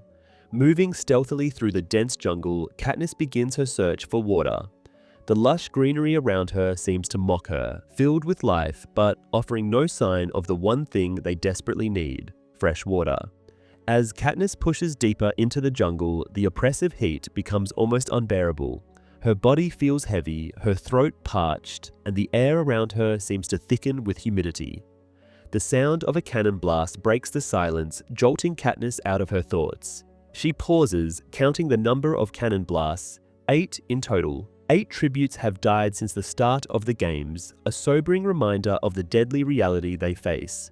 Though Katniss tries to stay focused on her task, the knowledge of the deaths weighs heavily on her mind. She knows that each cannon blast represents the end of a life that might have been her ally or even her friend. Katniss continues her search, scanning the ground for any sign of water. At one point, she shoots a small creature out of a tree, hoping it might lead her to a water source. The creature, which looks like a cross between a rat and a possum, has a wet muzzle indicating that it has been drinking recently. Hope surges within Katniss as she begins to search the area for the water source, but her efforts are in vain. Frustrated and exhausted, Katniss eventually gives up and makes her way back to camp. When Katniss returns, she is greeted by the sight of Finnick, Mags, and Peter, who have been busy transforming their campsite. The shelter is now complete, with walls made of tightly woven grass and a small open entrance. Peter has roasted some nuts and prepared a modest meal, but the absence of water remains a critical issue. The group is clearly exhausted, and the lack of water is becoming a serious threat to their survival. As night falls, the capital anthem plays and the faces of the fallen tributes are projected into the sky. Katniss watches in silence as the faces appear one by one, a stark reminder of the lives lost in the games. Among the dead is Cedar, a tribute who had shown kindness to Katniss during their brief meeting, and Cecilia, who Katniss recalls had her 3 children clinging onto her during the reaping. These thoughts sadden Katniss. However, the somber mood is interrupted by the arrival of a silver parachute, a gift from their sponsors. Inside, they find a small metal object that none of them can identify. The object is a hollow tube tapered at one end with a small lip at the other. The group passes the object around, each taking turns trying to figure out what it could be. Eventually, Katniss has a flash of recognition. It is a spile, a tool used to tap trees for sap. She quickly shares the information with the group. The spile is designed to tap trees and extract liquid, a tool Katniss had seen in use long ago with her father while collecting sap for maple syrup. In the arena, they now have a lifeline for water, something desperately needed to stave off dehydration. Eager to test it, Finnick drives the spile into the bark of a large tree, though Katniss stops him before he damages it, insisting they must drill a small hole first. With Mags's awl, they carefully prepare the tree and wedge the spile securely into the trunk. At first, nothing happens and the group watches anxiously. Then, a slow trickle of water begins to flow from the spile's tip, and a palpable sense of relief washes over them. Taking turns, they drink from the stream, each savoring the warm but life-giving water. Mags brings over a woven grass basket that holds water surprisingly well, allowing them to collect more of it for later. For a brief moment, they find solace, their thirst quenched. As night falls, the group finally settles into their shelter, but the reprieve is short-lived. Finnick takes the first watch, but Katniss wakes up a few hours later to what appears to be the sound of a bell ringing. She and Finnick both count 12 rings in total, but cannot decipher what it means. Taking over the watch, Katniss urges Finnick to sleep. She maintains a vigilant eye on the moonlit jungle when a dense, unnatural fog suddenly begins to creep toward their campsite. The fog moves too uniformly to be natural, and a sweet, sickening odor fills the air. The sight of the approaching mist sets Katniss on edge, and as it draws nearer, she instinctively senses danger. Just as she rouses the others, she feels a sharp, burning sensation on her skin. Her worst fears are confirmed as the fog begins to blister her flesh. Finnick also does not have to fend off Katniss to get to Peter when he hits the force field. She realizes early on what Finnick is attempting to do, and instead watches him try to revive Peter. The movie also shows scenes of President Snow and Plutarch watching as Peter gets brought back to life. Mags's resourcefulness is also not shown in the film, though the book mentions her knowledge when it comes to fish hooks and setting up camp. When they get gifted the spile, Katniss also immediately knows what to do with it in the movie, eradicating the part in the book where they spend more time trying to figure out what to do with the device. Chapter 21.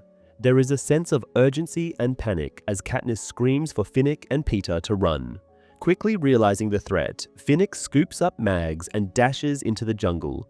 Katniss grabs Peter, who is slow to respond due to having just woken up, as well as the after effects of hitting the force field earlier. Together, they race through the dense undergrowth, dodging the relentless menacing fog that seems to pursue them. As they sprint, Katniss's instincts scream at her to abandon Peter for her own safety, but she suppresses this urge. Instead, she stays close, holding Peter's arm and guiding him through the treacherous terrain. The fog's toxic nature begins to take its toll. Katniss feels excruciating pain as the mist clings to her skin, burning and seeping through her jumpsuit. She tries to keep Peter on his feet, but he stumbles, his artificial leg getting caught in the creepers. Katniss manages to help him up, but she notices a more severe problem. The left side of Peter's face has sagged unnaturally, a telltale sign of the fog's nerve-targeting effects. Finnick comes back to assist, now carrying Peter while Katniss struggles with Mags. Although she manages to get Mags onto her shoulder, her own strength is waning, and she worries she won't be able to carry her for long. As they continue to evade the fog, Katniss's leg stiffens, and she eventually falls, unable to rise again. Finnick tries to help, but the strain of carrying both Peter and Mags proves too much. He apologizes to Mags and the elderly woman, understanding the gravity of their situation, suddenly kisses Finnick and walks into the fog, sacrificing herself to the poison in a moment of clarity. The cannon blast signaling Mags's death echoes in Katniss's mind, and they continue to flee, haunted by the loss. The fog, which seems to invade her thoughts, muddles her concentration, but an instinct for survival drives her to keep moving. Eventually, they collapse, exhausted, but the fog starts to recede, revealing that they have escaped its immediate threat. With the fog cleared, they lie on the ground, gasping for air, their bodies still tinged with the poison from the mist. As they recover, Katniss observes that the fog has transformed into a pearly white cloud that rises into the air, leaving them behind. Peter and Finnick are both in rough shape. She watches as Peter struggles to regain his composure. They all crawl toward the warm water surrounding the cornucopia, hoping it will help them recover from the fog's effects. Upon reaching the water, Katniss realizes that immersing themselves in the salt water initially causes intense pain due to their wounds, but it also begins to draw out the poison. She removes her jumpsuit and plunges into the water, letting it draw out the milky substance of the fog from her skin. Slowly, she starts to feel better. She helps Peter do the same, letting him recover enough to help her with Finnick. As Katniss and Peter attempt to get Finnick into the healing water, their efforts become increasingly difficult. Finnick lies face down on the sand, overwhelmed by the poison coursing through his body, and the two of them realize they need to act quickly to save him. Katniss feels the weight of the situation. They cannot simply drag him in despite their urgency. They exchange determined glances, understanding that they must work in unison to prevent Finnick from further suffering. They grab his ankles and slowly pivot him, taking great care not to jostle his body too much, which would only exacerbate his condition. Each inch they move feels like a monumental effort, and they pause often to check on Finnick's well-being, ensuring he is still conscious and aware, albeit barely. Eventually, Katniss and Peter manage to coax him in, pouring water over his arms to detoxify him from the burns and injury. As they work to heal themselves, Katniss's awareness shifts to their precarious position. They are vulnerable in the open, with the moonlight exposing them. The environment feels dangerous, and they must remain vigilant against potential attacks. After some time, Peter makes progress on tapping a tree for water, but their exposure is a constant threat. They have not seen any other tributes, but the weight of their injuries and the loss they have endured hangs heavily over them. Katniss recalls the threats of other tributes and the constant danger of their surroundings, aware that they must stay alert to survive. The moonlight illuminates the beach, and Katniss feels the tension mounting, knowing that they must find a way to recover quickly.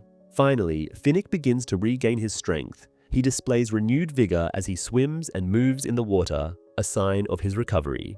However, the tranquility does not last long. Katniss notices movement in the trees above, and her heart sinks as she realizes a troop of monkeys has gathered, their presence signaling a new threat. The monkeys, with their eyes fixed on them, seem poised for an attack. Katniss prepares her bow, readying herself for the inevitable confrontation. As the monkeys eye them with hostile intent, Katniss calls for Peter to come closer, aware that their safety relies on quick action. When Peter approaches, he inadvertently draws the monkeys' attention, and they explode into a frenzy, charging at him. The scene turns chaotic as Katniss and Finnick spring into action, fighting off the onslaught of aggressive monkeys. Katniss uses her arrows with precision, aiming for the eyes and vital spots. At the same time, Finnick employs his trident to fend off the creatures. The tension escalates as the three form a defensive triangle, their backs to one another, ready to face the oncoming swarm. Katniss draws her bow, heart racing as she aims at the nearest threats. She focuses on accuracy with each shot, trying to keep the creatures at bay. Still, the sheer number of monkeys overwhelms them. They move with an uncanny speed, darting in and out of the foliage, making it nearly impossible to track their movements. Katniss feels a knot of fear in her stomach as one monkey lunges toward Peter, its claws outstretched and teeth bared, prompting her to act quickly. As Katniss runs to protect him, she feels desperate, knowing she may not make it in time. In an unexpected turn, the remaining morphling from District 6 intervenes, sacrificing herself to save Peter. While trying to escape from the fog, Finnick does not apologize to Mags in the movie. Instead, Mags immediately sacrifices herself to the fog, and Finnick is distraught as she dies, leaving Katniss to snap him out of it. In addition, the scenes where they have to slowly drag Finnick into the saltwater is shown to be fast-paced in the movie, with them forcing the entirety of his body straight in order to heal him. In the movie, when the monkeys ambush them and the morphling sacrifices herself, she gets bitten in the neck. In the book, however, she is attacked on the chest. Chapter 22. Peter's rage boils over as he drops his sheath and plunges his knife into the monkey attacking the morphling, stabbing it repeatedly until it releases its grip. He challenges the others, but they no longer advance further. As the monkeys retreat into the jungle, seemingly under the influence of some unseen command, the trio shifts their focus to the morphling. Katniss notices the deep wounds on her chest, puncture marks that suggest severe internal damage, possibly a ruptured lung or even a heart. The sight is heart-wrenching. The morphling lies on the sand, gasping like a fish out of water, with her skin a sickly green and her ribs protruding sharply against her frail frame.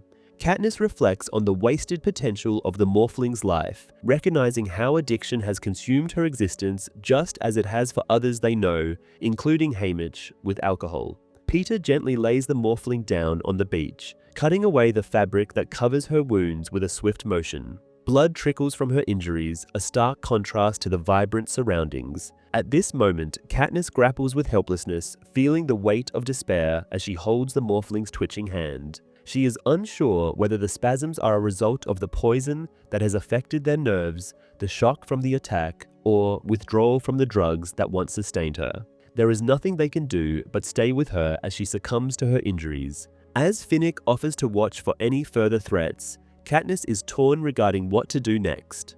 Peter crouches beside the morphling, brushing her hair back gently. He begins to speak in a soft voice, describing his paint box at home and the array of colors he can create. His words, filled with nostalgia and wonder, seem to momentarily connect with the morphling, who stares into his eyes, hanging on to each syllable. Peter shares how he spent days mixing paints to achieve the perfect shade for sunlight on white fur. As he continues, the morphling's breathing becomes more shallow, her grip on life slipping away. She lifts a trembling hand and attempts to paint on Peter's cheek, creating a small flower. Peter's appreciation for her gesture elicits a brief smile from the morphling, a moment of connection that shines through her pain.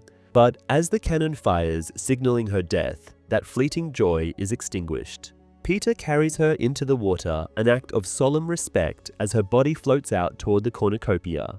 When he returns, Finnick has gathered Katniss's arrows, still stained with blood. They clean themselves in the water, trying to wash away the gore that clings to them like a dark shadow.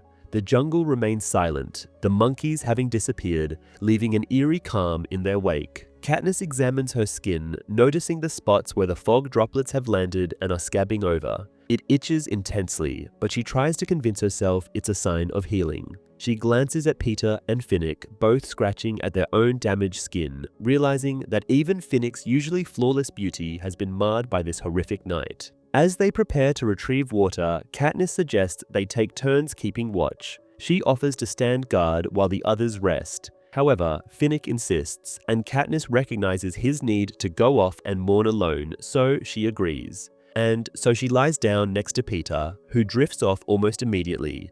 As she stares into the night, she reflects on the rapid changes in their relationships. Just a day prior, she would have considered Finnick an enemy, and now she is lying beside him, relying on his strength. As dawn breaks, Katniss awakens to the sight of Finnick's handiwork. He has filled woven bowls with fresh water and collected shellfish, signaling that he has been active while she slept. The aroma of the shellfish tempts her hungry stomach, but she hesitates, noticing her own caked blood on her fingernails. She remembers her mother's warnings against scratching and the risk of infection. While washing herself in the salty water, Katniss calls out for Haymitch, jokingly requesting something to soothe their skin.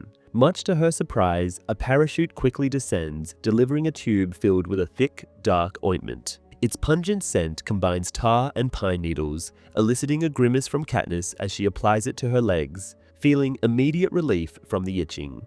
Finnick is reluctant, but ultimately joins her, applying the ointment despite its unattractive appearance on his skin. A moment of levity arises as they both comment on their monstrous appearances, Finnick's vanity momentarily set aside. They decide to wake Peter in a playful manner, leaning in close and shaking him awake with the ointment on their faces, eliciting a fearful yet funny reaction from Peter. Their laughter breaks the heavy atmosphere, momentarily dispelling the darkness surrounding them. As they share the bread that came in a parachute from District 4 alongside the shellfish, they reflect on their dire situation. Katniss estimates that 11 tributes are dead, with only 13 remaining, and her thoughts drift towards the unpredictable nature of the jungle. Just as they begin to relax, a monstrous wave crashes upon the beach, a reminder of the arena's deadly volatility. They scramble to collect their belongings, aware that their survival depends on their ability to adapt to the constant changes of their environment. After the wave recedes, a cannon fires, indicating the death of yet another tribute. They reassemble their possessions and prepare for whatever comes next. Suddenly, 3 figures stumble onto the beach, their bodies coated in a strange red substance. Katniss feels a mixture of apprehension and curiosity as they assess the newcomers. When Finnick recognizes Johanna Mason, he rushes to her side and Katniss follows with Peter. Johanna, along with Beetee and Wyrus, has clearly been through a harrowing ordeal, their condition reflecting the dangers of the arena. Johanna explains how they encountered a rain of blood, causing chaos and confusion as they tried to escape. This ultimately led to the death of Blight, who came from the same district as Johanna and who also ended up hitting the force field. Seeing how passive-aggressive Johanna is towards her descriptions of Wyrus and Beetee, Katniss intervenes and tells her to lay off. This makes the situation escalate quickly as Johanna lashes out, slapping Katniss and hissing that the only reason she even brought the two along is because of her. Finnick intervenes, demonstrating a protective instinct toward Johanna, even as he carries her away to calm her down. Katniss feels conflicted. While Johanna's aggression is uncalled for, she recognizes the pain of losing allies.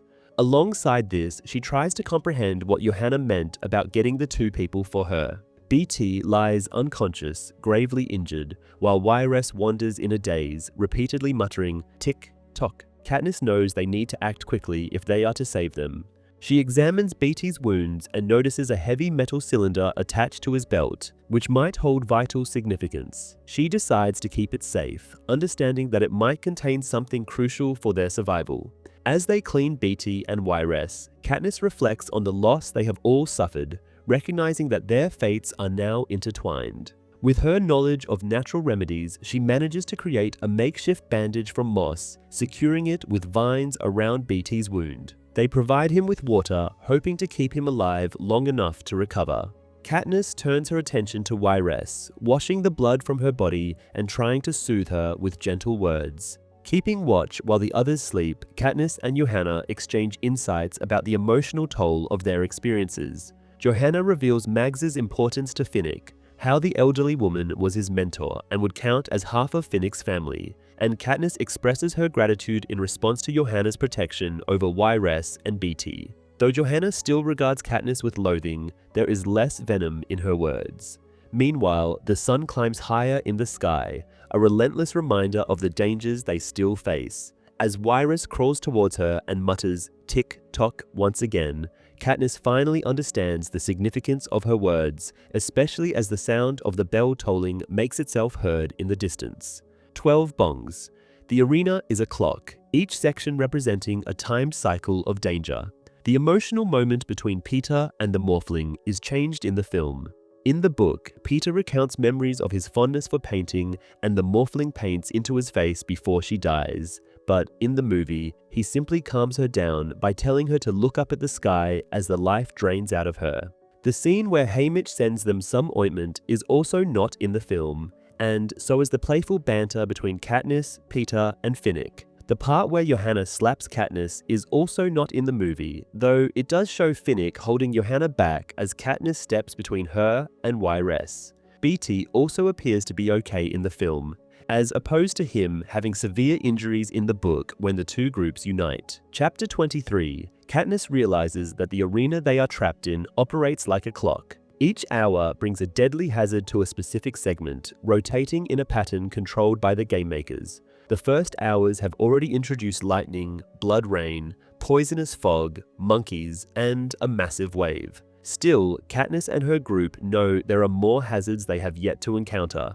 The group finds themselves on the beach, near the edge of the poisonous fog section, a position that makes Katniss anxious. Aware of the looming danger, she insists they move before the clock strikes the next hour and triggers another disaster. After rousing Peter, Finnick, Johanna, and the weakened Beetee, Katniss explains her theory of the clock, which most of the group accepts. Although Johanna remains resistant to Katniss's ideas, nevertheless, they agree that moving before the next threat strikes is safer.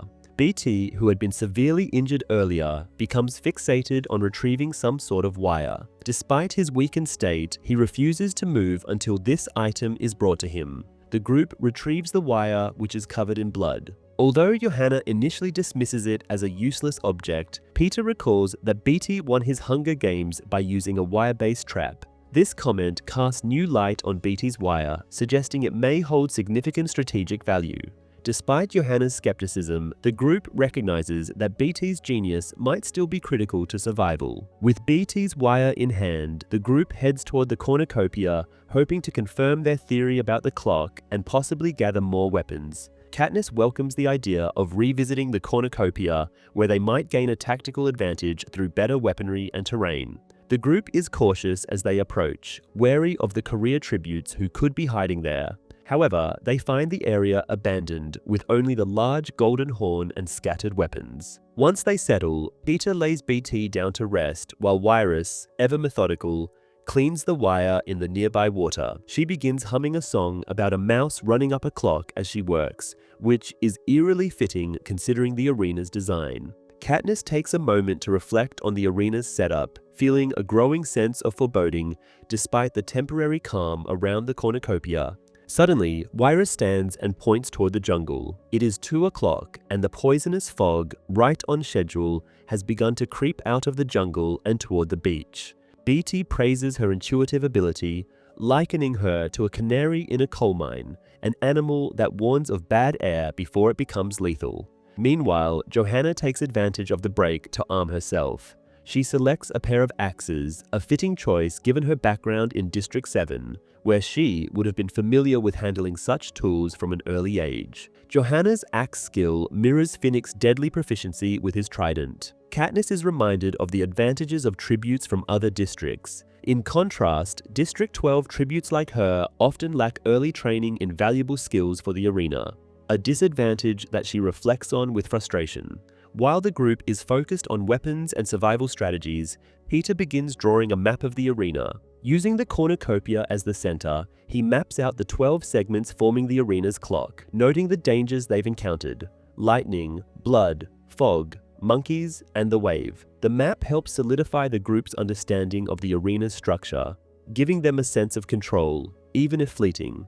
Katniss finds some comfort in this, but the bitter reality of the games looms large. Even though she is part of a group now, she knows that, ultimately, only one person can survive. That realization hangs over every decision they make. The tenuous peace is shattered when Yress suddenly stops singing. Katniss's instincts immediately kick in, and she turns just in time to see Gloss, a career tribute from District 1, slit Yress's throat. Acting on pure reflex, Katniss swiftly shoots Gloss with an arrow, killing him instantly. Johanna reacts just as quickly, burying an axe in Cashmere's chest, eliminating another career threat. However, the battle is far from over as Brutus and Enobaria, the tributes from District 2, launch their attack. Brutus throws a spear at Peter, but Finnick manages to deflect it, taking a knife wound from Enobaria in the process. The fight is brutal and swift. As Brutus and Enobaria retreat into the jungle, the entire cornucopia begins to spin. The sudden motion disorients the tributes, tossing them across the sandy ground. Katniss clings to the ground as the arena blurs around her, the dizzying speed making it impossible to tell where she is or what direction she is facing. When the cornucopia finally stops spinning, Katniss finds herself disoriented and shaken, but alive. The bodies of Wyress, Gloss, and Cashmere have been thrown into the sea, a grim reminder of the game's relentless nature. Despite the spinning, Katniss's focus immediately shifts to the wire. Wyress had been holding it before she died, and it is now floating in the water, clutched in her lifeless hands. Determined to retrieve it, Katniss dives into the water and swims toward Wyress's body. The scene is gruesome as Katniss swims through blood-streaked water, prying the wire from Wyress's stiff fingers. After retrieving the wire, she closes Wyress's eyes in a final act of respect. She swims back to shore where the hovercraft has already taken Wyress's body away. Back at the cornucopia, Katniss gives the wire to BT, who examines it closely.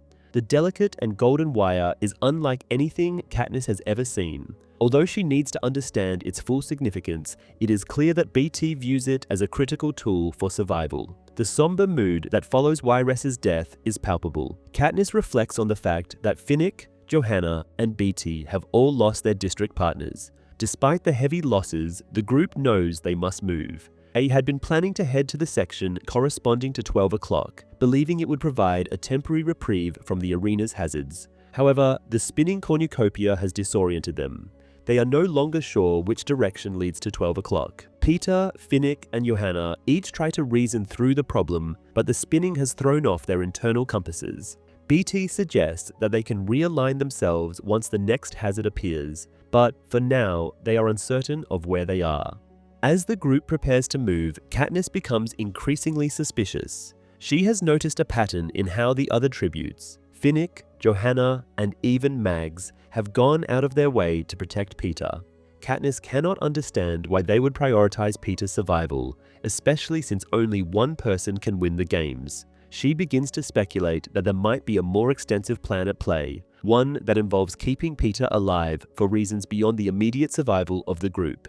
Katniss reflects on Peter's ability to sway people with his words, recalling how he dominated the interviews before the games. She wonders if Haymitch has convinced the other tributes that Peter's survival is essential to some larger rebellion against the Capitol, a thought that leaves Katniss both baffled and unnerved. Just as Katniss is lost in thought, a piercing scream cuts through the air. The scream is full of fear and pain, and Katniss immediately recognizes it. It is her sister, Prim. Without hesitation, Katniss races toward the source of the scream, driven by pure instinct and desperation. She tears through the jungle, ignoring the dangers ahead, focused only on saving her sister from whatever horror awaits. In the book, Katniss only flings herself into the water in an effort to retrieve the wire from the deceased Wyress's hands. However, in the movie, Katniss falls off into the water while the cornucopia is still spinning. The hostility between Johanna and Katniss is also downplayed in the film, with a lot of their harsh dialogue removed. Johanna even goes out of her way to try and save Katniss from falling into the water, which isn't in the book.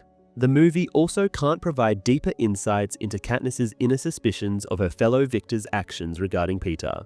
Chapter 24. Convinced that Prim is somehow trapped in the arena, Katniss frantically searches through vines and branches, enduring scratches and stinging acid wounds as she tries to locate her.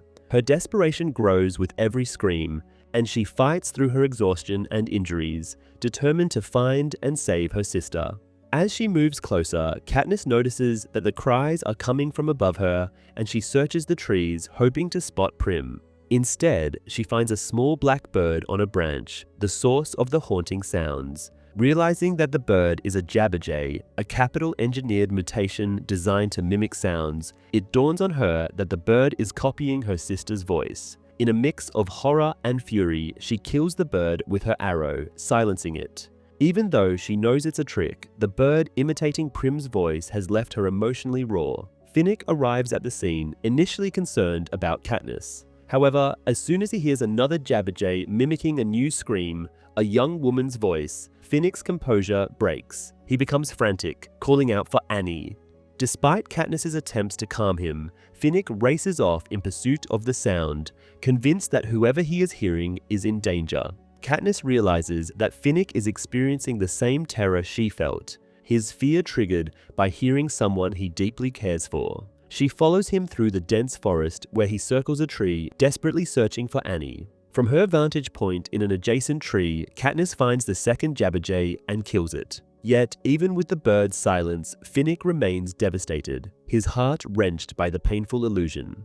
The jabberjay's trick brings an even more disturbing realization for Katniss and Finnick. For these birds to mimic the voices of their loved ones in pain, the Capitol must have recorded their screams. The idea chills Katniss, who imagines Prim suffering under the Capitol's cruelty. Her knees buckle and she collapses, overcome by the horror of what may be happening outside the arena. Just as she begins to process this, another jabberjay mimics Gale's voice, intensifying her despair. Finnick grabs Katniss before she can pursue the bird and insists they leave this part of the arena. Despite her reluctance, she realizes he's right. The voices are nothing more than a tactic of the Capitol designed to break her spirit. Finnick physically pulls her away and the two of them flee from the tormenting sounds, retreating toward the beach. When they reach the beach, they see Peter and Johanna, who stand just beyond a transparent wall, blocking them from entering the section where Katniss and Finnick are trapped. Peter and Johanna attempt to break through the barrier with their weapons,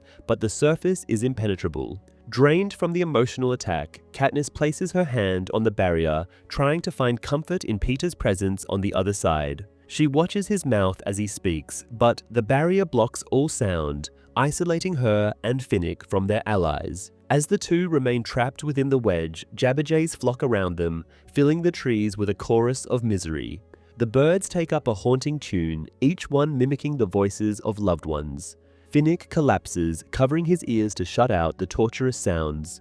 Katniss, initially trying to fight back by shooting at the birds, quickly realizes the futility of this tactic. No matter how many she kills, more jabberjays arrive, each one continuing the horrifying cacophony. She, too, gives up, curling on the ground beside Finnick as they both endure the barrage of agonizing cries. Eventually, the hour passes and the jabberjays vanish as suddenly as they appeared. Peter and the others reach Katniss and Finnick once again, pulling them to safety. Peter holds Katniss, soothing her as she struggles to shake off the trauma of the experience. He reassures her that the voices were not real, reminding her that the Capitol uses such tricks to manipulate and torture them. While Peter's words bring some comfort, Katniss remains troubled, fearing that the Capitol may still have the power to harm her loved ones. Johanna, displaying her usual blunt demeanor, points out that she is immune to such manipulation because she has no one left to love. She also points out that they can't harm Prim, as the entire Capitol loves her. Torturing Prim would lead to rebellion in the enraged districts. Meanwhile, Katniss is shocked at how bluntly Johanna states this, apparently left with no fear regarding who could hear her words. After regrouping, the survivors begin to map out the arena, marking the clock-based structure and noting which sectors contain specific threats, such as the Jabberjay area and the Blood Rain incident. As they discuss their situation, they hear a cannon, signifying another tribute's death. A hovercraft soon appears, collecting the remains of a fallen tribute whose body is so dismembered it's impossible to identify. Finnick and Katniss take on practical tasks to pass the time, with Finnick weaving a net for fishing while Katniss cleans the fish he catches. A parachute arrives from District 3, BT's district, bearing bite-sized square rolls. As they prepare a simple meal, they try to take comfort in these small, familiar routines. But even this respite is interrupted by the grim realization that the games are progressing at an alarming rate, with nearly 2/3 of the tributes already dead. The Capitol's accelerated timeline suggests an eagerness to reach the game's conclusion, as if they are hurrying to some inevitable, bloody end. As night falls, Peter and Katniss share a private moment on the beach. Peter offers Katniss a locket containing pictures of her family and friends, a reminder of the people she is fighting for. This gesture speaks volumes about Peter's understanding of Katniss's motivations and the depth of his love for her. He hopes the locket will help ground her, reminding her of the life that awaits her back in District 12. In a rare moment of vulnerability, Peter confesses that he has nothing to live for outside of the arena. In contrast, Katniss has her family and friends waiting for her. The locket, with its images of Prim, her mother, and even Gale, symbolizes the people she must survive for. Peter's willingness to let her go underscores the depth of his sacrifice, and Katniss is struck by the realization of how much he is willing to give up for her. She, too, acknowledges that her bond with Peter has become an essential part of her life. This connection strengthens her even as it complicates her emotions. This also leads her to lean forward to kiss Peter, and after a while he stops resisting. Eventually, Finnick approaches them and tells them he can keep watch, but Peter insists that he and Katniss rest. Katniss relents for once, knowing she must re-energize if she is to keep Peter alive. As she lies down, Peter pats her stomach, reminding her she would make a great mother. This reminds them they are still in the games and must keep up their charade.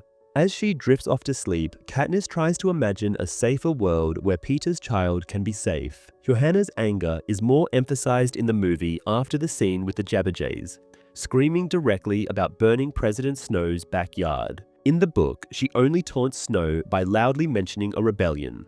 Peter also tells Katniss about Annie Cresta in the chapter, and it is left to Katniss to piece that it is she who Finnick truly loves. In the movie, however, it is Johanna that informs her about the love between Annie and Finnick. The scene where they receive food from District 3 is omitted from the film. On the other hand, there is an added scene in the movie where President Snow and Plutarch watch as Katniss and Peter share a moment together on the beach. Chapter 25. Katniss wakes up on the beach, relishing a rare and unexpected moment of happiness connected to Peter. However, the harsh reality of the games quickly replaces this fleeting feeling.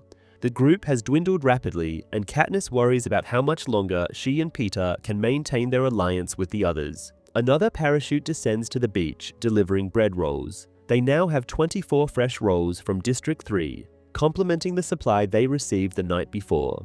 Their group divides them carefully, each taking 5 and leaving 8 in reserve. The number 8 seems eerily symbolic. It's enough for another complete division only after another death. This subtle omen reminds them all of the deadly stakes they face. Katniss's thoughts drift to survival strategies, and she considers the precarious nature of their alliance. She realizes that trusting her allies may be a risk too significant to take and contemplates breaking away from the group with Peter. In the dangerous environment of the arena, any signs of weakness could be exploited. Resolving to confront Peter about their alliance's fragility, she takes him aside under the pretense of teaching him to swim.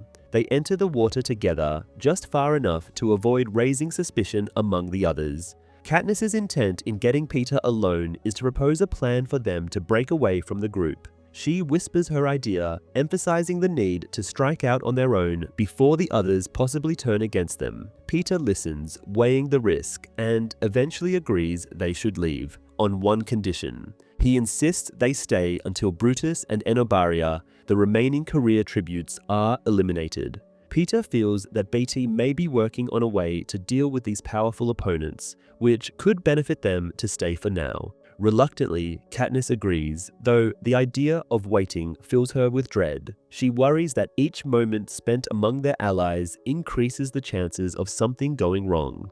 Still, for Peter's sake, she agrees to stay.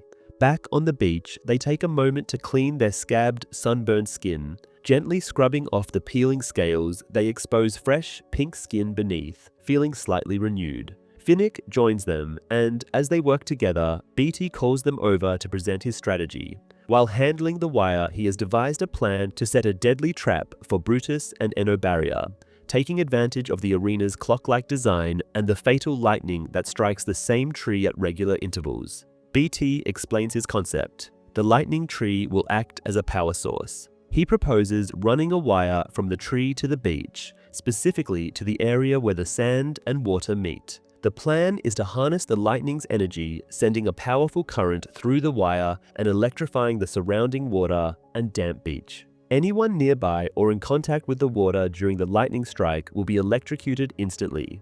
Beatty's voice carries an air of authority, and his logic is sound. Although Katniss, Peter, and the others understand only a fraction of Beatty's scientific expertise, they trust his knowledge and experience. With their plan established, the group heads toward the lightning tree, which towers above the other trees in the jungle, distinct and formidable. Navigating through the dense, humid forest, Katniss takes the lead. She claims to be able to hear the force fields, an ability she pretends to possess thanks to her enhanced hearing after an injury in the previous games. While she likely can't hear the force fields, she does know how to recognize them, thanks to her conversation with Beatty during training.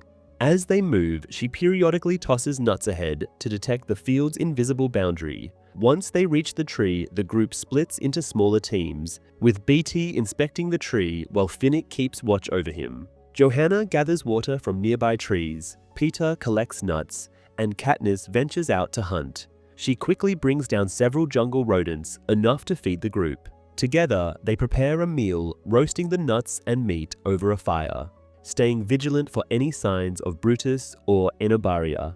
As the day advances, they hear a strange clicking noise emanating from the adjacent area, signaling the approach of 11 o'clock in the arena's clockwork design. The sound grows louder, filling the jungle with an ominous rhythm. Beatty suspects it's the noise of insects, potentially dangerous ones with pincers or other harmful traits. Understanding the threat, the group decides to move to a safer area, relocating to the trees near the blood rain section of the arena. They continue to eat, attempting to stay nourished despite the tension weighing on them. Around noon, the lightning strikes the tree in a dazzling display of raw energy, illuminating the area with a blue-white glow. The display is intense, crackling with electricity that lingers in the air. Katniss observes the bolt from a safe distance, confirming that Beatty's plan is feasible.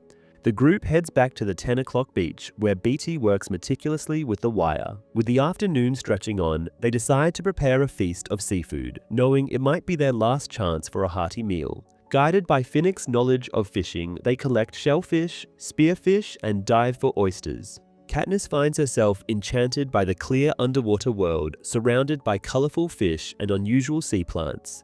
The group gathers around the beach, working together to clean and prepare their catch. As they shuck oysters, Peter discovers a small, perfectly formed pearl and offers it to Katniss, a gesture that resonates deeply with her. She accepts the pearl, determined to keep it close as a final keepsake from Peter, a reminder of the bond they share in the midst of their grim circumstances. As they eat, another parachute arrives, delivering 2 additional items, a pot of spicy red sauce and yet another round of bread rolls from District 3. Finnick counts the rolls and notes that there are now 32. They divide the rolls as before, each taking 5 and leaving 7, an unequal number that feels ominous. Katniss notes that 7 rolls will not be divided equally, foreshadowing the inevitable loss that lies ahead.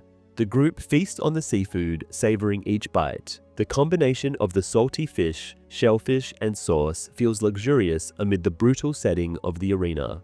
They eat until they are completely full, mindful that they may not have another meal of this quality. Any leftovers are discarded back into the sea, ensuring that Brutus and Enobaria won't benefit from their efforts. As the day winds down, Peter and Katniss find a quiet moment together by the water's edge, holding hands in silence. Peter had tried the night before to persuade Katniss to let him protect her, even if it meant sacrificing himself, but her mind remains resolute. She knows his intentions, but cannot bear the thought of letting him die for her. In her mind, the only acceptable outcome is Peter's survival, even if it means sacrificing herself in the process. They both understand that words are no longer enough to sway the other.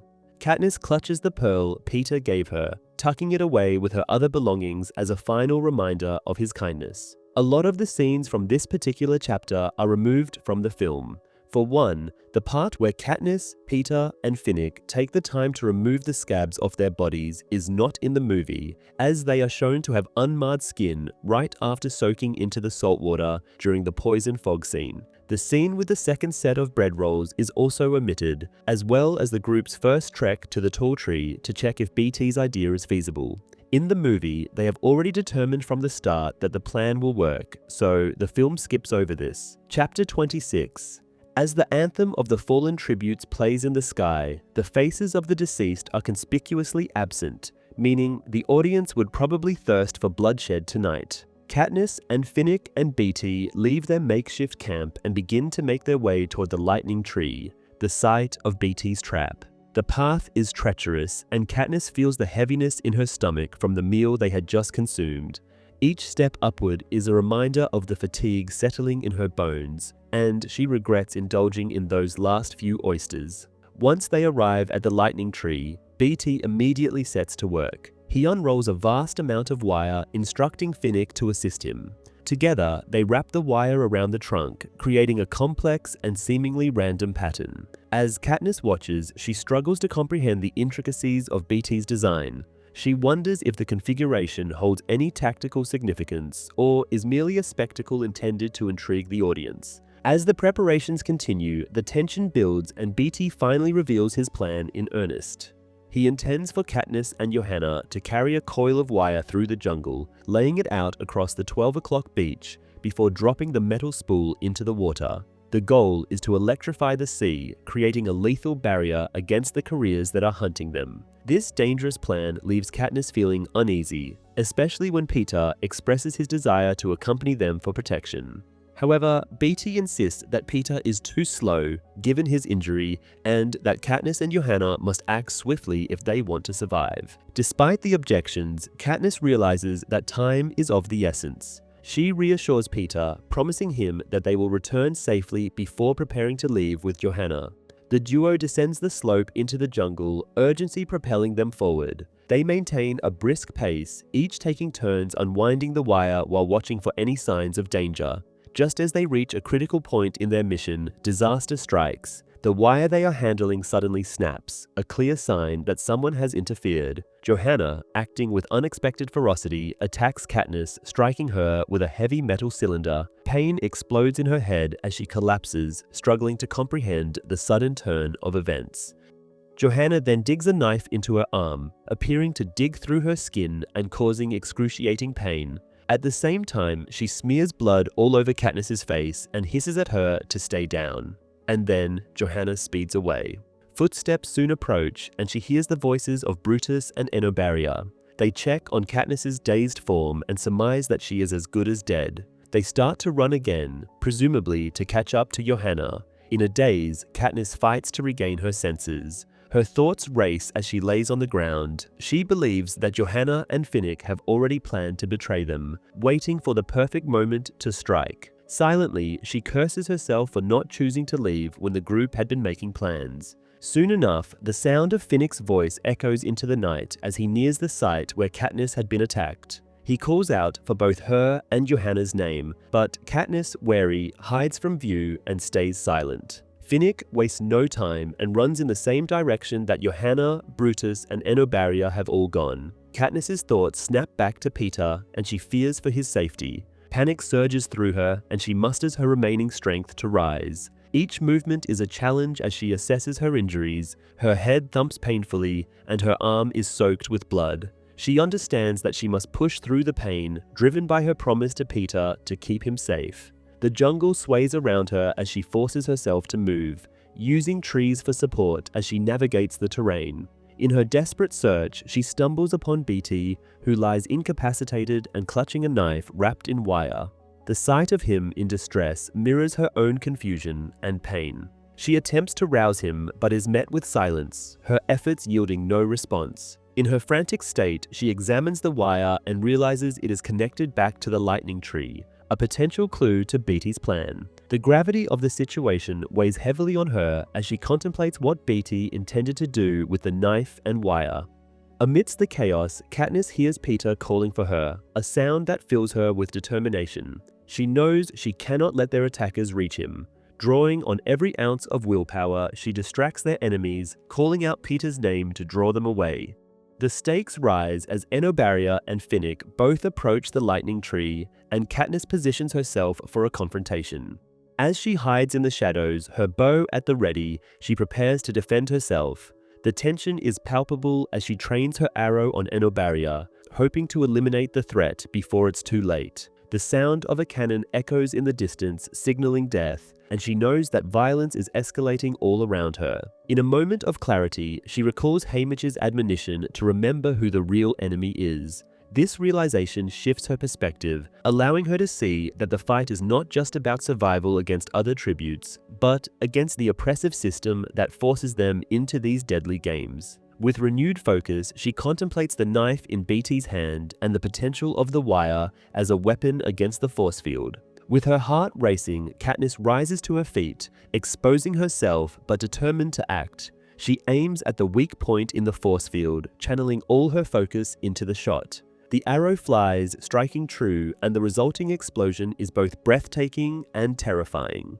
The lightning strikes the tree, unleashing a surge of energy that ripples through the arena. The dazzling display of blue light momentarily blinds her as she is thrown back by the force of the blast. At that moment, everything fades, the pain, the chaos, the fear, leaving only the beauty of the lightning illuminating the night sky. As she lies on the ground, she feels herself slipping away from consciousness. As the group makes their way to the tall tree to carry out their plan in the film, the anthem plays, and the faces of all dead victors are flashed in the sky. This starkly contrasts the book as it describes the sky showing no faces for the night. The book also portrays Katniss as more wounded than she appears in the film. Finally, the movie shows the scene where President Snow watches Katniss aim her arrow at Finnick, though in the book there is no mention of Snow and Katniss is instead aiming her arrow at Enobaria.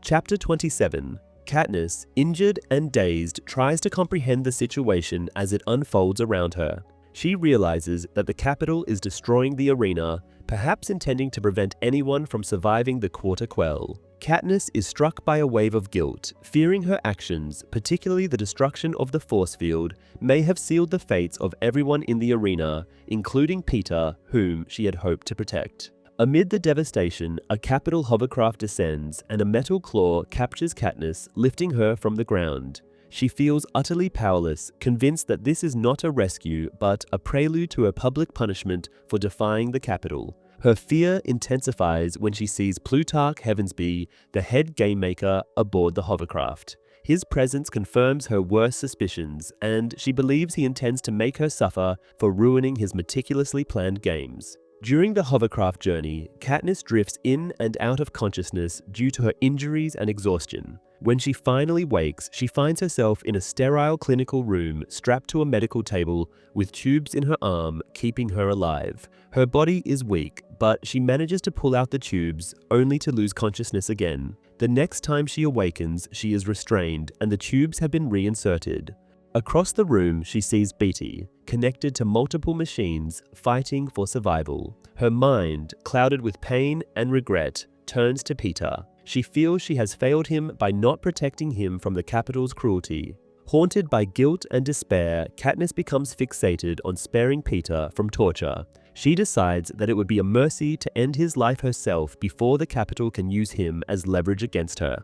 She grabs a syringe from Beatty's bedside and conceals it under her bandage. Weak but determined, she sneaks out of her room and begins searching for Peter, promising herself to come back and do the same for Beatty as well. As she makes her way down a hallway, she overhears a conversation between Plutarch and Finnick. The discussion confuses her, especially regarding Finnick's involvement in whatever Plutarch is saying. However, Katniss's blood boils when she hears an all-too-familiar voice joining in the conversation.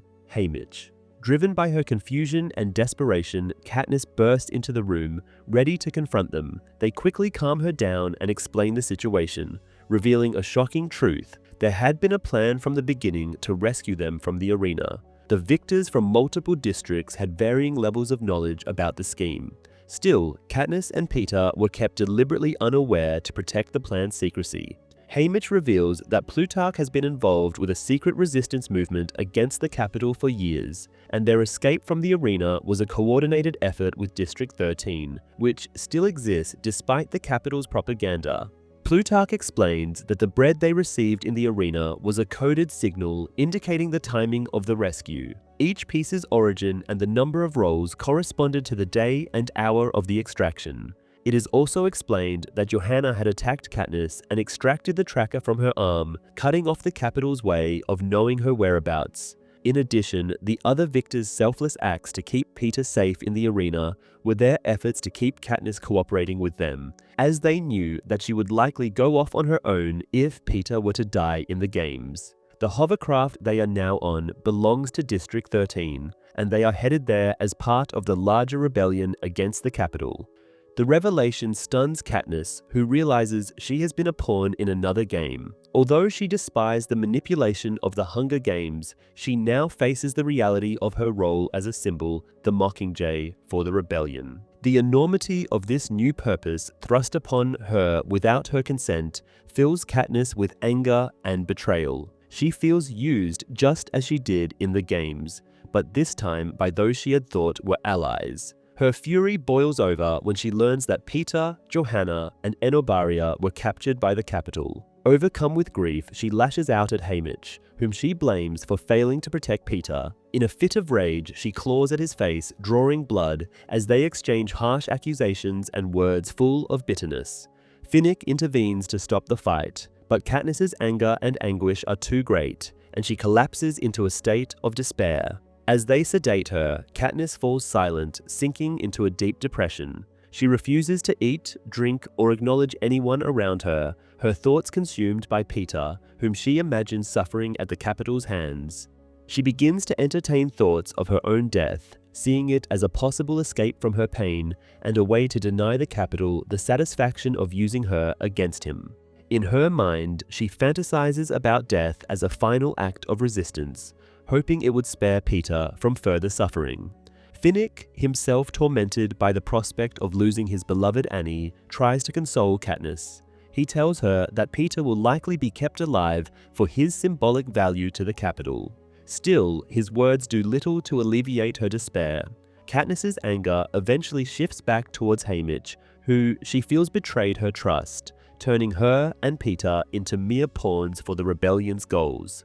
She resolves that her death could indeed serve as an act of spite, a way to punish those who manipulated her. Many people come by and try to talk to Katniss, but she refuses to talk to any of them, tuning their words out. Eventually, she is visited by Gale, who has also been injured in the recent upheaval. His presence jolts her out of her stupor, and she asks urgently about her family. Gale assures her that they are safe, but then delivers a shattering truth. District 12 has been destroyed. The capital bombed it in retaliation after the Quarter Quell, leaving nothing of her home behind. The events in the film are more fast-paced than in the book. Katniss loses consciousness as she is brought up to the hovercraft. When she awakes, she immediately gets up to find Haymitch, Finnick, and Plutarch in the adjoining room.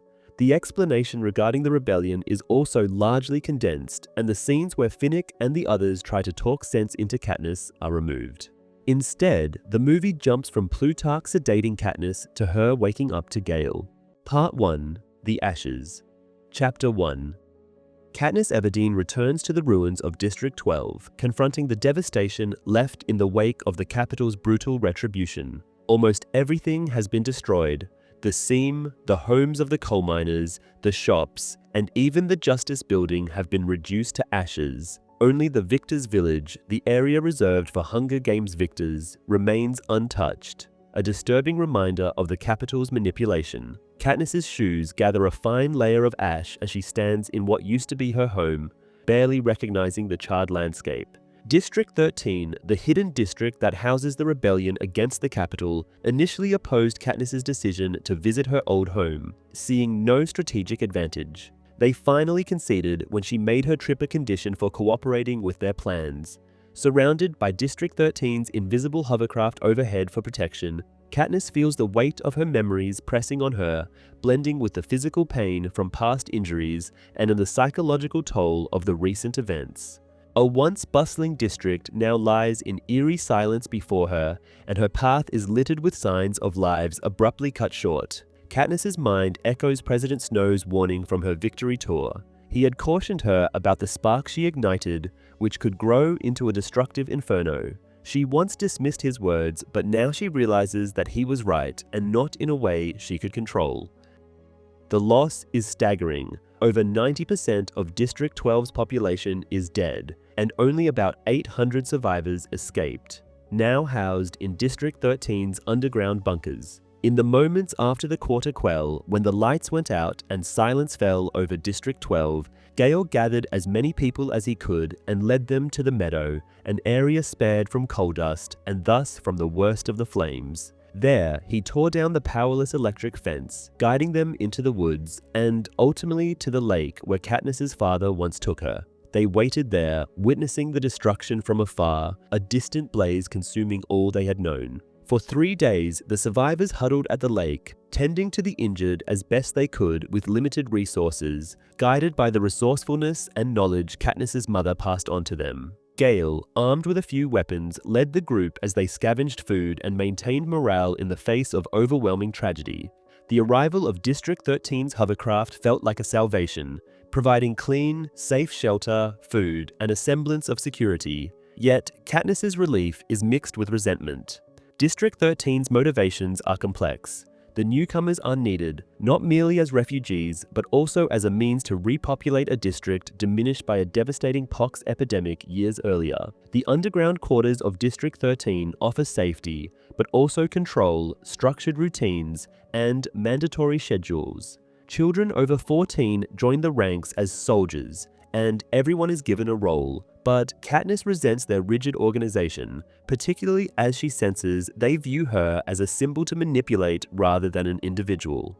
Her path brings her closer to the center of town. At the site of Peter's family bakery, little remains but charred debris, an emotional blow as she contemplates what Peter would return to if he were ever freed. His family, along with nearly all the wealthier citizens, perished in the flames.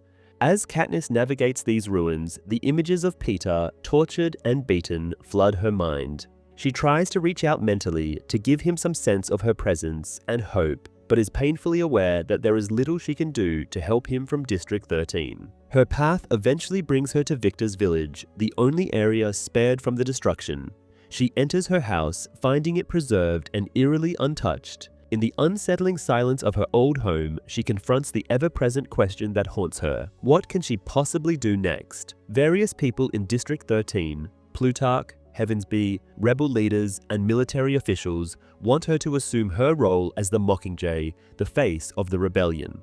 Her actions in the games defied the capital, igniting hope among the districts. Still, now the rebels demand more. They want her to be a leader, a rallying figure, and a symbol that will inspire their fight against the capital's oppression. However, Katniss finds herself entirely uncooperative. She is all too aware of the presence of Alma Coyne, the president of District 13, who merely watches and observes her. Despite being talked to by a mishmash of military officials, Katniss remains resolute in her silence, walking out of almost every meeting when she feels unable to stomach the atmosphere any longer. At one point, she overhears Coyne telling Plutarch that they should have saved the boy, which Katniss can only guess is Peter. And she supposes Coyne is right, for Peter could have done a better job leading the rebellion than she ever could. Her thoughts in turmoil, Katniss wanders through her old home, pausing as a familiar hiss reaches her ears. In the doorway stands Buttercup, his yellow eyes glaring in apparent disapproval. Despite the destruction around him, Buttercup appears to have survived unscathed, possibly feeding on field mice that escaped the flames. Katniss approaches him slowly, promising he could see Prim if he is to come with her. Buttercup hesitates, but at the mention of Prim, his gaze softens slightly, and he allows Katniss to scoop him into her arms. She stashes him carefully into her game bag, knowing that the small gesture of bringing him back will mean the world to her sister. With Buttercup secured, Katniss climbs the stairs to her old bedroom, intending to retrieve one last item of sentimental value, her father's hunting jacket. As she enters the room, however, a strange, overpowering scent fills her senses. A scent too sweet, too vivid to belong in the ruins. A single fresh white rose on her dresser. The delicate, perfect flower, with its faint but unmistakable scent, triggers a visceral reaction within her. She knows that this is not just any flower, but a symbol of Snow's power and his promise of retribution. A message reminding her that he can reach her no matter where she hides. The presence of the rose is enough to unsettle her completely, shaking her fragile sense of security in District 13. She hurriedly signals to the hovercraft for extraction, clutching the few remaining mementos she has managed to scavenge. Gale helps her board the craft, and while she struggles to express her inner turmoil, she decides against sharing the details of the rose with him or anyone else. The rose symbolizes more than just a threat. It's a deeply personal reminder from Snow of his intent to maintain control over her life, even from a distance. The first chapter of the book details Katniss exploring what is left of District 12. The movie, however, starts off with her being escorted by Boggs, District 13's head of security, to a meeting with Coin and Plutarch before she is escorted to District 12. Coin, who is described in the book as someone who only observes at the start, is also more outspoken in the movie, actively trying to convince Katniss to play her role in the rebellion. The eerie, charred remains of District 12 were filmed in a ghost town in an abandoned mill village in North Carolina. Chapter 2. Katniss's thoughts are heavy as she travels back to District 13. District 12 is a shell of itself, a smoldering reminder of President Snow's wrath and the Capitol's brutality. Only when Plutarch, one of the key figures in the rebellion, assures the pilot that their airspace is safe, does Katniss begin to feel a semblance of security. But even this reassurance cannot completely banish her sense of dread. District 13 is a stark contrast to the Capitol, and even to Katniss's previous home in District 12. It is an unyielding environment, marked by harsh, cold architecture and a regimented lifestyle. Above ground, District 13 appears almost lifeless, with minimal signs of habitation. Only those who venture outside for brief, scheduled periods of exercise and sunlight break the monotony of its barren landscape. District 13 was once believed to have been obliterated during the Dark Days, the period of rebellion when the Capitol crushed the districts. But Katniss learns the truth behind its survival. In those dark times, District 13 struck a secret deal with the Capitol after taking control of the Capitol's nuclear weapons program. They agreed to retreat into their underground shelters, maintaining the appearance of destruction, in exchange for their autonomy. This deal led to a life of isolation, with the district cut off from the rest of Panem, and its citizens forced to adopt a self-sufficient lifestyle that hinges on military discipline and resource rationing. In essence, they became ghosts, surviving in secret as the Capitol allowed them to live, hoping they would die off with time. Life here in District 13 is regimented to a degree Katniss has never known. Each morning, citizens must insert their arms into a machine that tattoos their daily schedule directly onto their skin in purple ink. Said ink remains visible until it washes away at the end of the day. For Katniss, a young woman who has spent her life freely roaming the forests of District 12, this strict scheduling feels oppressive. The daily structure controls each moment, dictating where citizens must be and what they must do, from meals to assigned tasks. Although initially exempt from following these rigid schedules due to a mental disorientation caused by her recent traumatic experiences, Katniss finds herself chafing against this new system. She often skips her obligations, finding solace in wandering the tunnels, hiding in secluded spots, and avoiding the responsibilities that weigh heavily upon her as the Mockingjay, the face of the rebellion. Returning to District 13 after her brief journey back to District 12 brings Katniss face to face with her family, her mother and her sister, Prim. Prim, still profoundly affected by the loss of District 12, cries as she cradles Buttercup, the cat's surly attitude softened by her gentle care. Katniss's mother too appears deeply affected, holding the wedding photo and book of plants Katniss brought close, as if hoping to protect these last connections to the life they once knew. Their moment together is short-lived, as Katniss and Gale are summoned to Command, which is District 13's high-tech war room. Command is filled with monitors, maps, and digital displays that track the rebel movements across Panem, an unceasing reminder of the war that engulfs them all. Katniss reluctantly accompanies Gale, feeling the weight of her reluctant role in the rebellion. When they arrive, the room is centered on a live Capitol broadcast. Katniss initially pays little attention, bracing herself for the usual Capitol propaganda. However, when Plutarch notices her hesitation and signals her to come forward, her curiosity gets the best of her. To her shock, she sees the face of Caesar Flickerman, the capital's flamboyant host of the Hunger Games, on screen.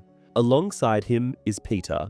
Peter's sudden appearance on screen stirs a maelstrom of emotions in Katniss. Her initial shock and relief at seeing him alive are quickly overshadowed by confusion and worry. Peter appears healthy, even well-groomed, a stark contrast to the tortured image she had dreaded. His appearance is so flawless that it hardly resembles the injured boy she remembers, sparking suspicions that his presence on television is more than just a benign reunion. Peter recounts the final moments of the Quarter Quell, vividly painting a picture of the terrifying, chaotic environment. He likens the arena to an inescapable trap where survival instincts clash with moral boundaries. He describes the oppressive feeling of being under constant threat, where each moment forces decisions that strip away one's humanity. Peter admits he had no intention of emerging as the victor, intending instead to protect Katniss, whom the whole of Panem believes to be pregnant and thus in need of survival more than himself. As Caesar guides the conversation, Peter's tone shifts to an impassioned plea for a ceasefire, calling for both the capital and the rebels to pause and consider the devastating path they're on. He argues that the ongoing violence threatens to decimate the population, pointing out how close humanity had once come to extinction due to similar conflicts. His message throws the rebel leaders and Katniss into turmoil. His words, framed as a neutral call for unity, strike a nerve. They suggest a betrayal of the rebellion's cause and undercut the resistance movement's momentum. For Katniss, the sight of Peter advocating a stance that could halt the rebellion's progress is deeply unsettling, making her question his motivations and the capital's hold over him.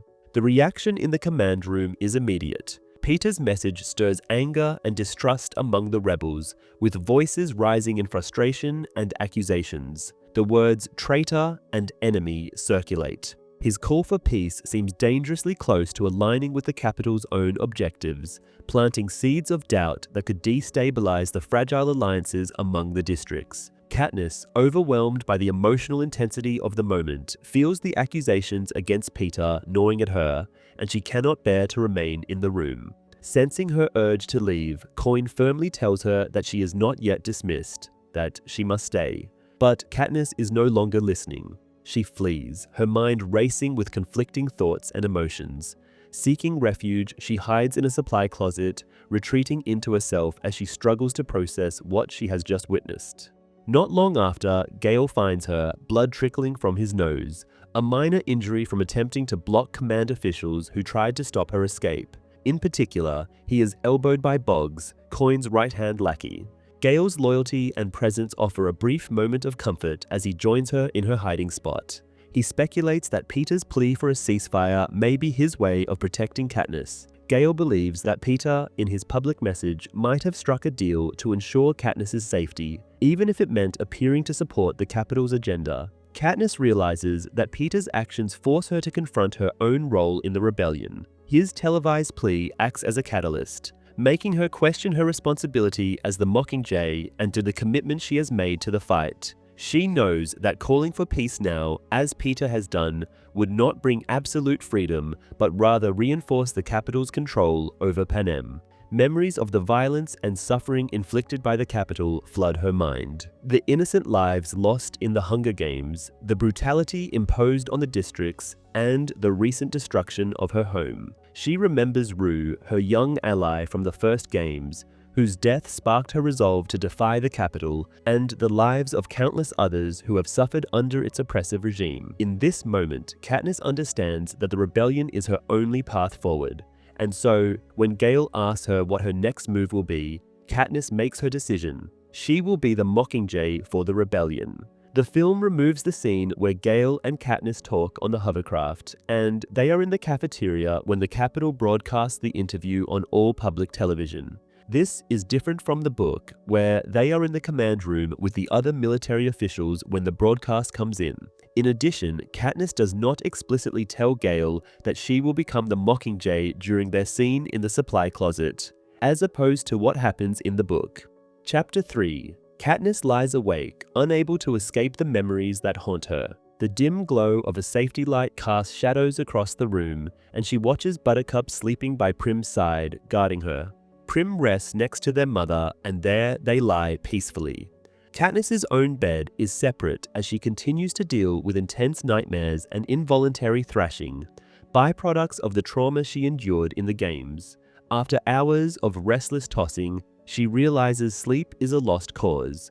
She decides to get up, taking careful steps to avoid disturbing the others. Quietly, she moves to the dresser and opens the middle drawer containing her government-issued grey pants and shirt, the standard attire in District 13. Beneath the clothes, she has stored a few personal items from her past, relics of her previous life. Her Mockingjay pin, a locket Peter gave her with photos of her mother, Prim, and Gale, a silver parachute holding a spile for collecting water from trees, and a small pearl Peter gifted her just before their separation in the games. Katniss clutches the pearl, finding comfort in its smooth, cold surface and the bittersweet memories it holds. This token from Peter reminds her of their shared experiences and of the uncertainty surrounding his fate. As she sits, Prim quietly joins her, carrying Buttercup with her. She wraps a blanket around them, her warmth and presence gently grounding Katniss. Katniss realizes how much her younger sister has matured and transformed from a child into a calm, steady figure. Time and suffering have forced Prim to grow up too quickly, leaving behind the carefree innocence of her youth. Prim offers her support, encouraging Katniss to speak her mind.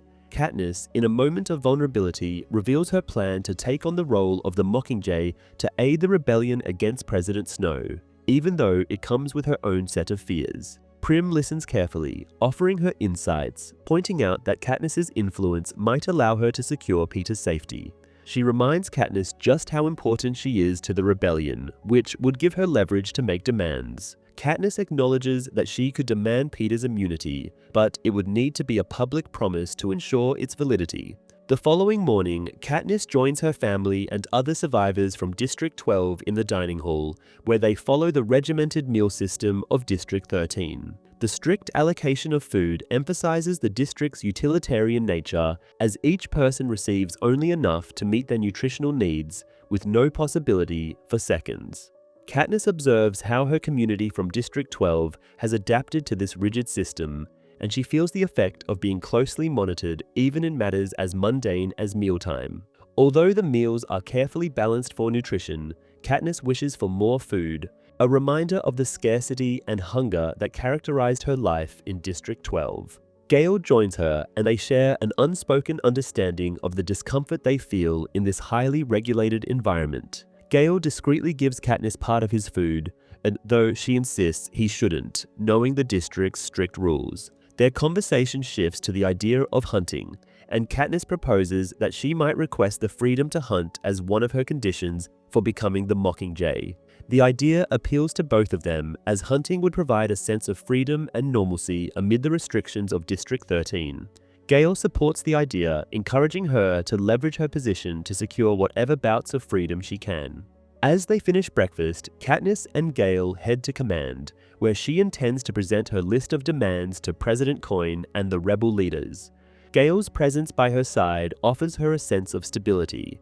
However, it raises eyebrows among the officials, who question his involvement given what had previously happened. Once there, Katniss requests a piece of paper to organize her thoughts, surprising the officials with her newfound resolve. She begins to jot down her conditions: the ability to hunt, immunity for Peter and the other captured tributes, and permission for her family to keep Buttercup. To further solidify her position, Katniss adds a final, deeply personal condition. She wants the right to kill President Snow if he is captured, a visceral expression of her desire for vengeance and closure. President Coin reviews Katniss's demands with a cold, calculated gaze. Though she is initially resistant, especially regarding Peter's immunity, she recognizes the strategic value of having Katniss fully committed to the role of the Mockingjay.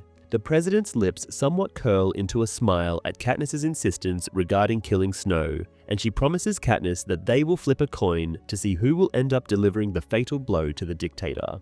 After careful deliberation, Coin agrees to all of Katniss's conditions, with the stipulation that her performance as the Mockingjay will be held to the highest standards. In response, Katniss acknowledges Coin's terms, understanding that the agreement binds her as much as it does the rebel leadership. Coin also calls for a National Security Assembly during the reflection segment of the district's schedule, where she will make the announcement. Following the negotiations, Plutarch Heavensbee reveals a unique gift, a Mockingjay uniform designed by Cinna, Katniss's late stylist, who had secretly prepared it before his death. The uniform symbolizes Katniss's transformation into the Mockingjay, and its design reflects Cinna's understanding of her strength and resilience. Katniss feels a profound sense of gratitude and loss, recognizing that Cinna believed in her even before she made the choice to fight openly against the Capitol. Plutarch and Fulvia, his assistant, outline their plans for the airtime assault, a series of propaganda broadcasts intended to inspire the districts and demoralize the Capitol's citizens. These broadcasts, known as Propo, will depict Katniss as the face of the rebellion, a powerful figure capable of rallying Panem's oppressed districts. Plutarch explains that the Propo will showcase her as a fierce warrior, her image carefully curated to evoke both sympathy and defiance. Fulvia is quick to note that Katniss's appearance must project the spirit of the Mockingjay, suggesting a staged look of battle scars and grit. Although the proposal feels somewhat superficial to Katniss, she understands the necessity of shaping her image to resonate with the people of Panem. Plutarch and Fulvia take Katniss and Gale to a lower level of District 13, an area reserved for classified operations. The descent into the underground facility feels ominous as the setting becomes increasingly sterile and controlled. Katniss and Gale exchange wary glances, sensing the heavy atmosphere and the smell of antiseptic that permeates the corridor. The deeper they go, the more unsettling the environment becomes, contrasting sharply with the controlled but still community-centered areas above. When they reach a door marked Compartment 3908, Katniss notices a guard stationed nearby who seems determined to prevent them from accessing the room, despite the guard's attempts to turn them away. Katniss and Gale devise a quick distraction, allowing Katniss to slip past the guard and open the door. Inside, she is shocked to find her prep team, Venia, Flavius, and Octavia, who had once prepared her for her public appearances in the Capitol. Now they are imprisoned, bruised, and shackled, treated as criminals by the very rebels who claim to fight for justice. The bargaining scene between Katniss and Coin is quicker in the movie, and only the two plus Plutarch are present. Fulvia, Plutarch's assistant, is entirely absent from the film, and Plutarch instead takes most of her significant lines. Katniss also does not include hunting with Gale above ground in her list of conditions for Coin. Chapter 4.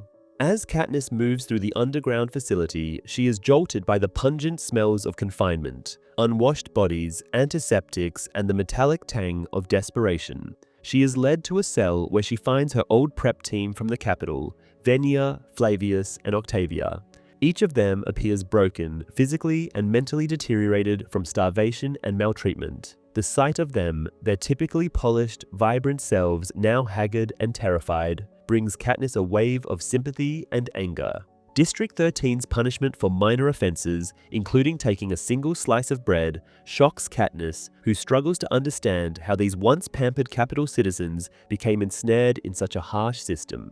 Determined to intervene, Katniss confronts Plutarch, a high-ranking rebel leader, demanding answers. Plutarch, caught off guard, admits that he was unaware of the extent of the abuse, which leads Katniss to suspect an ulterior motive behind their imprisonment. She interprets their suffering as more than punishment for stealing. Instead, she sees it as a silent but effective message from President Coin, a reminder of Coin's authority over everyone in District 13, including those associated with Capitol privilege. Gale assists Katniss in escorting her team to the hospital, where her mother, a skilled healer from District 12, takes charge of their care. Katniss's mother, though an experienced healer, is nonetheless taken aback by the prep team's condition, indicating just how severe their mistreatment was. After securing her team's care, Katniss tries to process the event, retreating to sit quietly with Gale, Plutarch, and Fulvia. Still stunned, she voices her suspicion that the mistreatment of her team was a pointed warning from Coin. She believes the punishment, extreme for such minor offenses, is a reminder of the hierarchy in District 13.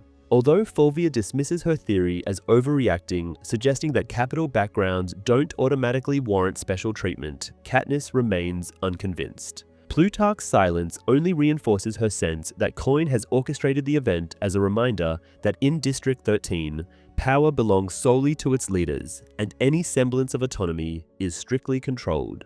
Sensing Katniss's distress, Plutarch grants her leave from her Mockingjay duties for the rest of the day, understanding that the morning's events have taken an emotional toll. Grateful for a break, Katniss joins Gale for lunch, though the sight of bread, now an innocuous part of her meal, feels symbolic and bitter. Gale quietly accepts her uneaten bread, sensing her anguish and respecting her silence. After they finish their meal, they check their schedules, finding they have training together. In District 13, training takes on a new meaning. It allows them to hunt in the woods, a rare chance to escape the underground confines of the district. Katniss feels a wave of relief as she anticipates the freedom of the outdoors, a reprieve from the stifling control that has begun to weigh heavily on her. They prepare for the hunt, equipping themselves with their old weapons and burlap sacks for carrying game, but they must wear tracking devices on their ankles, a visible reminder of District 13's surveillance.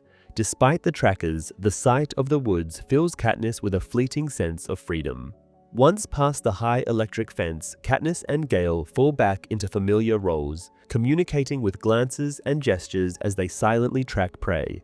For a brief time, it feels as if they are back in District 12, hunting to survive instead of for duty. Their hunt is fruitful, yielding a mix of rabbits, squirrels, and a turkey. They move to a small clearing where a freshwater pond provides a peaceful resting spot. Gale offers to clean their catch, allowing Katniss a moment to sit back and absorb the calm of the woods. She finds her thoughts returning to her prep team, questioning why she feels such deep sympathy for them. Though Gale challenges her empathy, reminding her of their role in preparing her for the capital's brutal games, Katniss cannot shake her feelings. She explains to Gale that they are more like children, shaped by a culture they couldn't escape. However, Gale remains skeptical, seeing them as enablers of a system that took countless lives.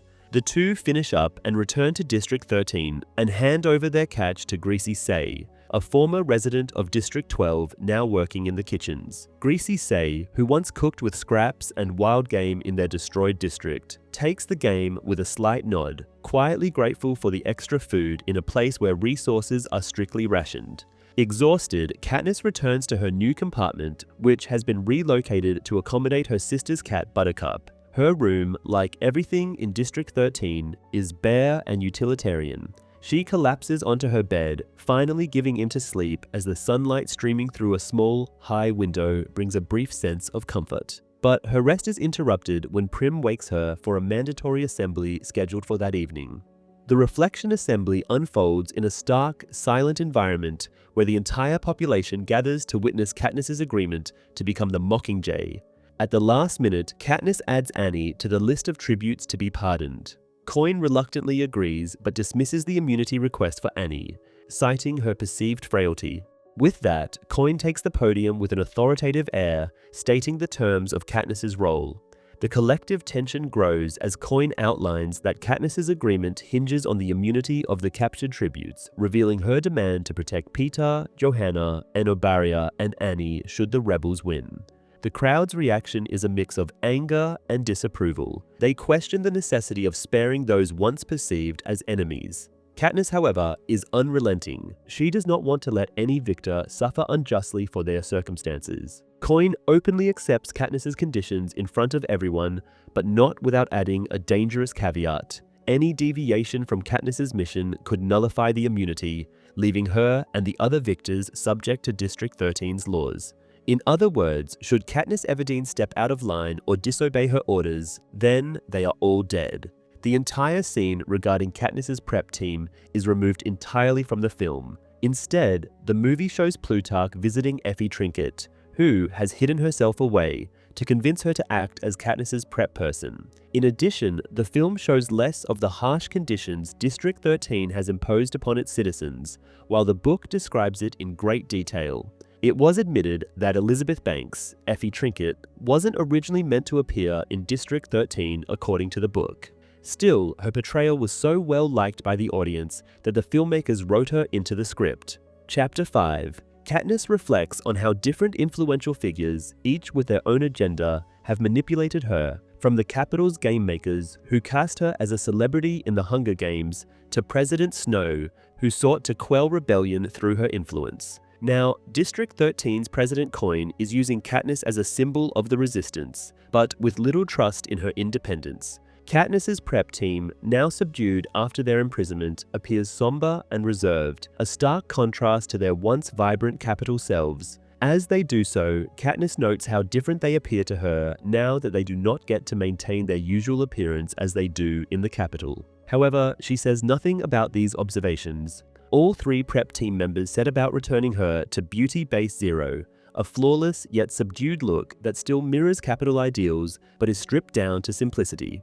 Beauty Base Zero aims to create a natural, polished look, smoothing her skin, shaping her nails, and making her appear effortlessly perfect. Katniss reflects on how, even as a rebel, her image must still be crafted to appeal to the Capitol-trained minds of the public. Her body and appearance are manipulated to fit a specific narrative, stripping her of her scars and natural features to replace them with stylized markings meant to embody a vision of rebellion that's as appealing as it is fierce. Her scars, however, reveal the unvarnished truth of her life as a victor and survivor. One particularly jagged scar, left by a tracker implanted during her time in the games, poses a problem for her makeover.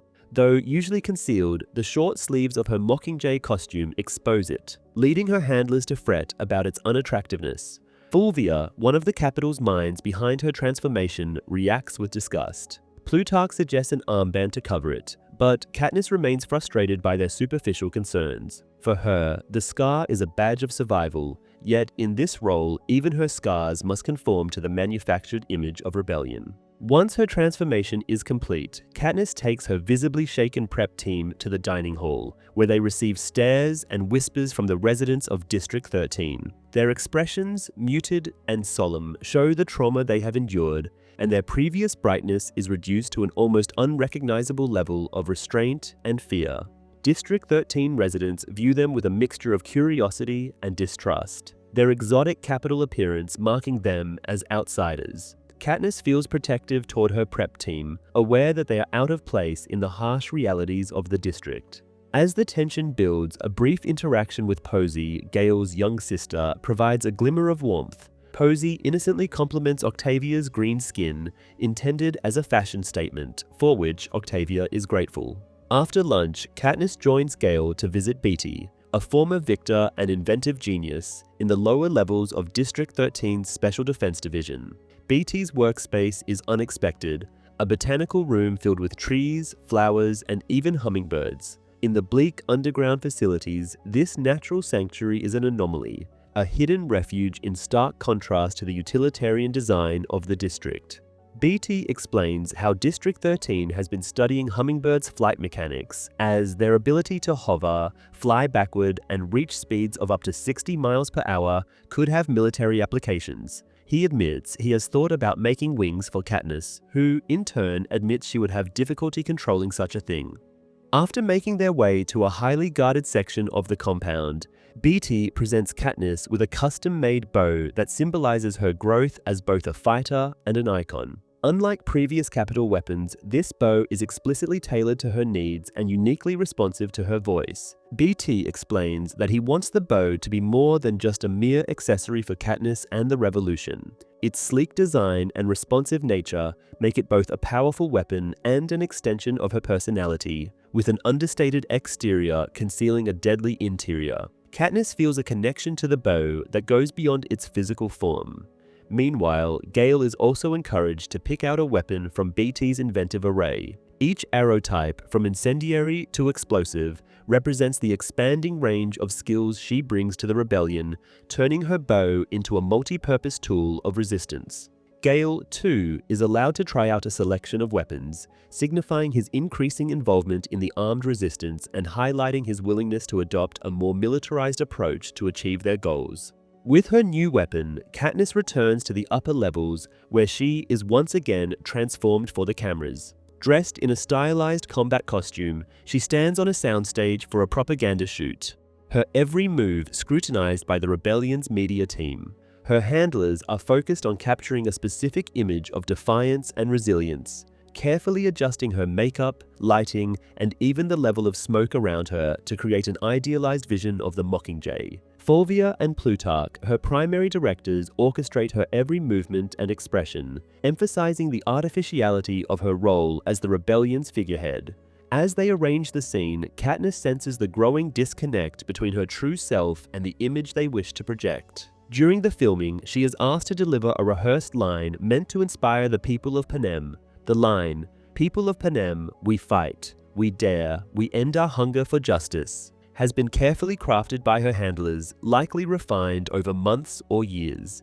Yet, when she speaks the words, they feel hollow and unnatural. The line rings false to Katniss, who finds it difficult to summon genuine conviction for a slogan so far removed from her personal experience. The forced delivery fails to capture her true essence, and the silence that follows emphasizes how badly she has executed the line. Eventually, the silence is broken by Haymitch's voice filtering through the intercom, whose sarcastic remark about the lifeless delivery reflects the deeper issue with Katniss's portrayal as the Mockingjay.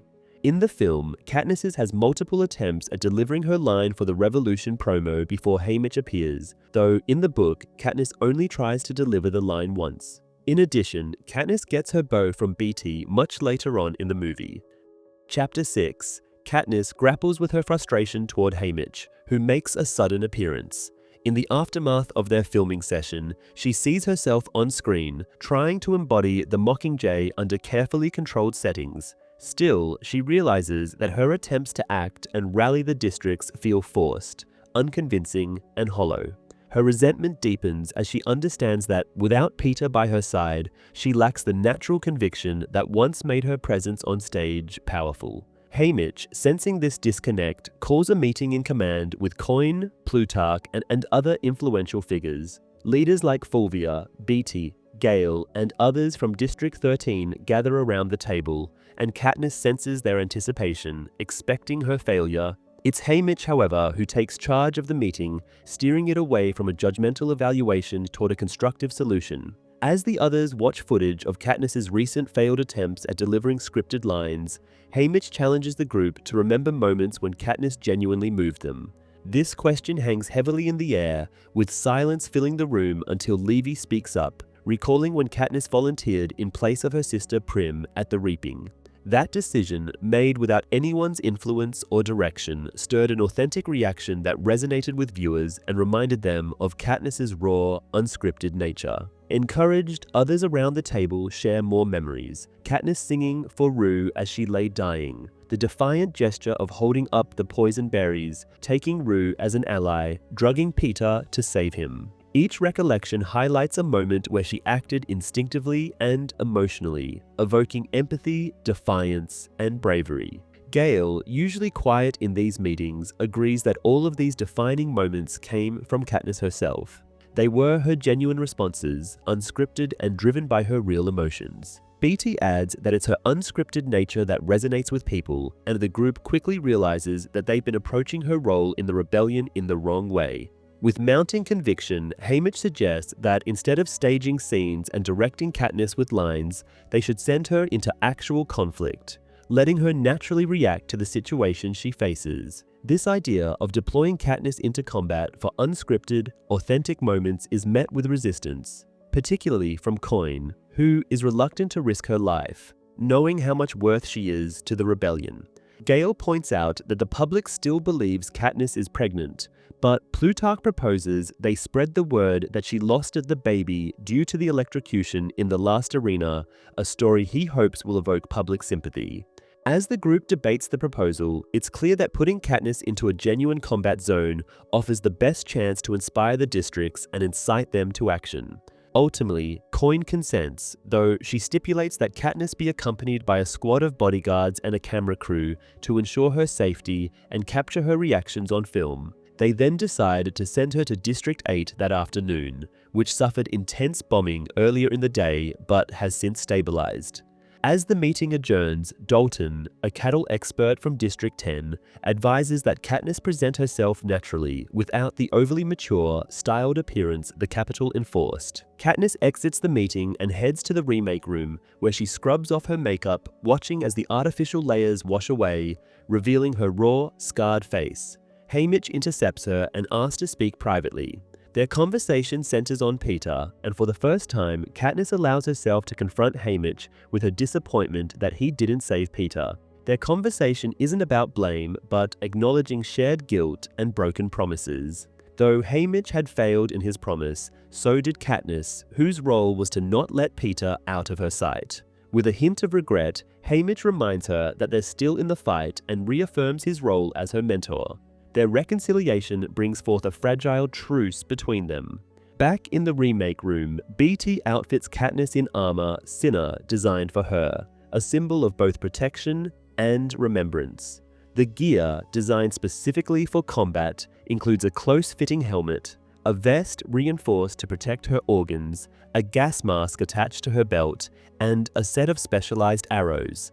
BT instructs her on each type: fire on the right, explosive on the left, and standard arrows in the center. Though Cinna is gone, his care and support live on through his designs, reminding Katniss that she isn't alone in this fight. As she's about to depart, Finnick appears, eager to join her but held back due to his fragile mental state. To comfort him, Katniss mentions that BT has crafted a new trident for him, capturing his attention and helping him regain focus. Katniss then heads to the hovercraft, where she joins Gale, Plutarch, and other rebels from District 13, who are clad in standard grey military uniforms. As they prepare for takeoff, Plutarch outlines the state of the rebellion, revealing that all districts except District 2 have joined the uprising. District 2, loyal to the capital and known for training peacekeepers, remains a stronghold, with its citizens bred to serve as soldiers and capital enforcers. Plutarch explains that their endgame strategy is to reclaim each district one by one, weakening the capital by severing its resources before finally launching an assault on the capital itself. The mention of District 2 and its allegiance to the capital reminds Katniss of the tribute she faced from there: Cato, Clove, Brutus, and Enobaria, all of whom embodied the violent, warrior-like ethos instilled in District 2's citizens. Gale asks about the type of government they'll establish if they win. Plutarch describes a vision of a republic where people from each district, including the capital, can elect representatives. He envisions a central government accountable to its people, a significant departure from the dictatorship imposed by Snow. Ever cynical Haymitch interjects, reminding them that the republic Plutarch imagines might sound ideal but has yet to be proven in their world. As a precaution against capture, Plutarch hands each person a nightlock pill, a suicide capsule named in Katniss's honor, allowing rebels to evade torture and betrayal if captured. He assures them that the pill's effects are quick and painless, a grim yet practical provision for the high-stakes mission. Katniss secures the capsule in a small pocket sewn into her sleeve, realizing that Cinna has even thought of this small detail with regard to her outfit. The concept of the nightlock pill as a last resort suicide pill is removed in the film as opposed to the book, which describes it in detail. Finnick's funny antics is also removed in the movie to keep the atmosphere somber, as well as the book scene where Katniss scrubs off her makeup to symbolize her reclaiming her identity once more. Chapter 7. Katniss and her team descend into District 8. As the hovercraft carrying her and her crew lands, it releases them onto a deserted, wide road on the district's outskirts. When Katniss steps out, she is surrounded by a small security force, Gale, Boggs, and 2 other military guards assigned to protect her. Alongside them is a film crew tasked with capturing Katniss's presence in District 8. Featuring 2 robust Capitol cameramen with specialized heavy mobile cameras and a striking woman director named Cressida, who sports a tattooed, shaven head. Her assistant, Missala, stands nearby with an assortment of earrings and a silver ball piercing through his tongue. As the team gathers, Boggs leads them swiftly toward a row of warehouses to avoid the conspicuousness of the open road. Another hovercraft soon arrives, unloading crates of medical supplies and several medics dressed in white uniforms. Katniss takes in the scene, noting the absence of the typical district infrastructure as people hurriedly carry wounded and injured on improvised stretchers, carts, and even in their arms toward the makeshift hospital, a warehouse identified by a hastily painted red H above the entrance. Inside this ad hoc hospital, the atmosphere is thick with the agony and desperation of District 8's residents. Injured people are laid out on every surface, from beds to pallets on the floor, some without limbs, others barely clinging to life. The makeshift hospital is suffused with smells of blood, sweat, and despair, a stark reminder of the raw toll of war. Katniss is struck by the sight, flashing back to the countless wounded her mother tended to in their kitchen back home. However, this scene is exponentially more intense, with the damage multiplied by hundreds. Commander Paler, a woman who exudes authority despite her young appearance and fatigue, approaches the group and introduces herself, but quickly shifts her attention back to her duties. Katniss feels a deep sense of inadequacy standing next to Paler, whose exhaustion and weariness are apparent yet overshadowed by her responsibility and commitment. Despite feeling unsure of her role, Katniss steels herself to be filmed in this environment, though the sight of the suffering crowd shakes her. Katniss moves deeper into the hospital, forcing herself to walk among the wounded. She interacts with several patients, providing words of encouragement and receiving expressions of awe and hope in return. For these people, her survival and presence are symbolic victories against the Capitol. Even as her emotions teeter between nausea and panic, Katniss realizes the immense weight of her presence here. The hope she provides is more potent than any medicine. Many wounded civilians call out her name, expressing gratitude and relief at seeing her alive. Regardless of the gravity of every individual's injury, they do their best to approach Katniss. Some even believe her rumored pregnancy, a narrative manufactured by her team, and are devastated to learn about her supposed miscarriage. Despite her wish to clarify that this was part of the deception, she refrains from correcting them, aware of the need to maintain hope for their cause. As she traverses the warehouse, Katniss becomes aware of her influence as the symbol of the rebellion, a figure the people have fought to protect. A burgeoning sense of power and responsibility wells up in her, and it becomes increasingly clear why leaders like President Snow, Plutarch, and Coin view her as essential to their plans. Her mere presence is a beacon that rallies others, inspiring a spirit of resistance. Once her visit is complete, Katniss steps back outside, absorbing the toll this encounter has taken on her. Boggs offers her water, acknowledging her fortitude in remaining composed amidst the chaos. The filming crew, led by Cressida, appears satisfied with the footage, praising Katniss for her powerful presence. Katniss, however, is conflicted, torn between pride and sorrow for the suffering she has witnessed, and, in some way, absorbed. Gale, who has been by her side throughout the encounter, comments on her surprising willingness to let the wounded touch her, noting that she faced the crowd without recoiling. Suddenly, Boggs receives an urgent message through his earpiece, ordering the group to return to the airstrip immediately. Capitol bombers are en route to the district, prompting an instant surge of urgency. Donning the protective helmet designed by her stylist Cinna, Katniss, along with Gale and the crew, starts sprinting toward a nearby bunker, guided by Plutarch and Haymitch's calm instructions. The sirens wail, and within moments, the Capitol's hoverplanes arrive, releasing bombs that rip through the streets of District 8. Katniss is thrown off her feet by the shockwaves, but Boggs quickly shields her from further harm, pressing her down to the ground as bomb after bomb detonates around them. The sensation is overwhelming, rendering her acutely aware of their vulnerability as they lie in the open, unable to retaliate. In the ensuing chaos, Katniss hears Plutarch's voice directing them to a nearby bunker in a faded blue warehouse. Despite an injury to her leg, she pushes forward, feeling the shoes Cinna designed gripping the asphalt with each step. Gale and the others protect her flanks, urging her onward as bombs continue to explode behind them. As they near the blue warehouse, another wave of bombs hits, forcing Katniss and Gale to dive into an alley, where Gale instinctively shields her with his body. The world recedes briefly as they lock eyes, their intense connection offering a fleeting sense of calm amidst the turmoil. As they reach the safety of the bunker, a horrifying realization dawns on Katniss and Gale. The Capitol's target is the hospital, filled with injured civilians who have no means to escape.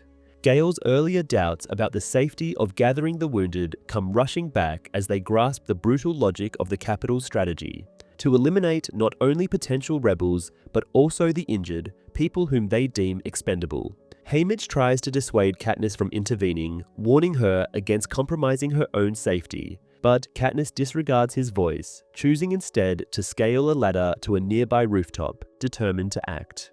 Joined by Gale, Katniss reaches the rooftop where a group of District 8 soldiers, including Commander Paler, is positioned with machine guns. Together, they take aim at the Capitol hovercrafts descending in a V formation above them. Katniss and Gale alternate their shots, coordinating their attacks as they would when hunting geese back home. Katniss's first arrow hits one of the hovercraft wings, setting it and ablaze. Although the plane still drops its bombs, its sight shield remains deactivated, exposing the Capitol's intentions. Encouraged, Katniss and Gale load explosive arrows, targeting and damaging more hovercrafts in the following waves, setting them ablaze in a symbolic counterattack. Their success is short-lived, however, as they watch helplessly. At the same time, bombs obliterate the hospital, trapping everyone inside under flames and collapsing walls. Distraught, Katniss descends from the rooftop. The blazing wreckage is filled with the anguished screams of people who have nowhere to go. Gale voices his grim understanding of their enemies, explaining that the Capitol regards the wounded as expendable. Seeing the devastation, Katniss realizes that her silence would only allow the Capitol to continue its tyranny unchallenged. Seizing the opportunity to send a message to the rebels and citizens of Panem, she steps forward in front of the camera, her voice steady but charged with emotion. She addresses the nation directly, her words cutting through the oppressive heat of the ruined district. Katniss declares her survival and resilience, highlighting the Capitol's merciless bombing of a hospital filled with unarmed men, women, and children. Her speech crescendos into a call for action, emphasizing the necessity of fighting back against the Capitol's reign of terror. Her words echo powerfully with the line, "If we burn, you burn with us." The movie has an added scene of Snow giving the order to bomb the hospital, using Katniss's presence in District 8 as a reason to declare treason upon the rebels and to bomb the hospital.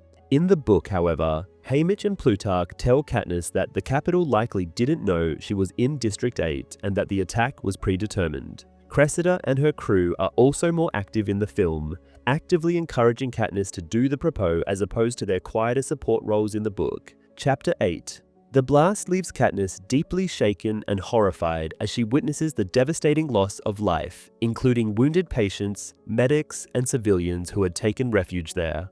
When Boggs arrives, he takes her arm. Still processing the trauma of the hospital's destruction, Katniss is overwhelmed and falls silent, unable to resist as Boggs leads her back to safety. Her physical injuries begin to emerge, revealing the price she has paid for her defiance and determination. Her right knee throbs, her head pounds, and a deep soreness spreads across her bruised body. Despite her resolve, Katniss's body rebels, and she succumbs to physical exhaustion, vomiting on Boggs's vest as he carries her to the landing strip. A second hovercraft awaits her team, but unlike their previous trip to District 8, this hovercraft is a utilitarian cargo craft, its sparse interior a far cry from the careful accommodations they had before. As Boggs performs quick first aid, Katniss lays her head on Gale's lap, lulled into an uneasy rest by her exhaustion and pain, finally succumbing to sleep. Katniss wakes up in the familiar setting of District 13's hospital, where her mother is by her side, tending to her wounds. Her mother expresses distress at not being informed about Katniss's mission to District 8. As a survivor of 2 Hunger Games, Katniss realizes that the terror she has faced not only weighs on her, but also on her family, who fear losing her with each new mission. A pang of guilt strikes her, and she resolves to try and notify her mother before future missions, even though the structure of District 13 often overrides personal communication. In addition to her leg wound, Katniss has a head injury from a previous concussion that hasn't fully healed, leaving the medical team concerned about potential brain damage from the explosions. Though she reassures her mother and the doctors that she feels relatively clear-headed, the reality of her frailty dawns on her as she attempts to eat her breakfast. Small cubes of bread soaking in milk, an inadequate meal that emphasizes her weakened state. Despite her discomfort, Katniss is summoned to command for an early meeting. Though she wishes to walk, the doctors insist on a wheelchair, and she begrudgingly agrees. The journey to command fills her with anxiety as she braces for the possible consequences of her defiance.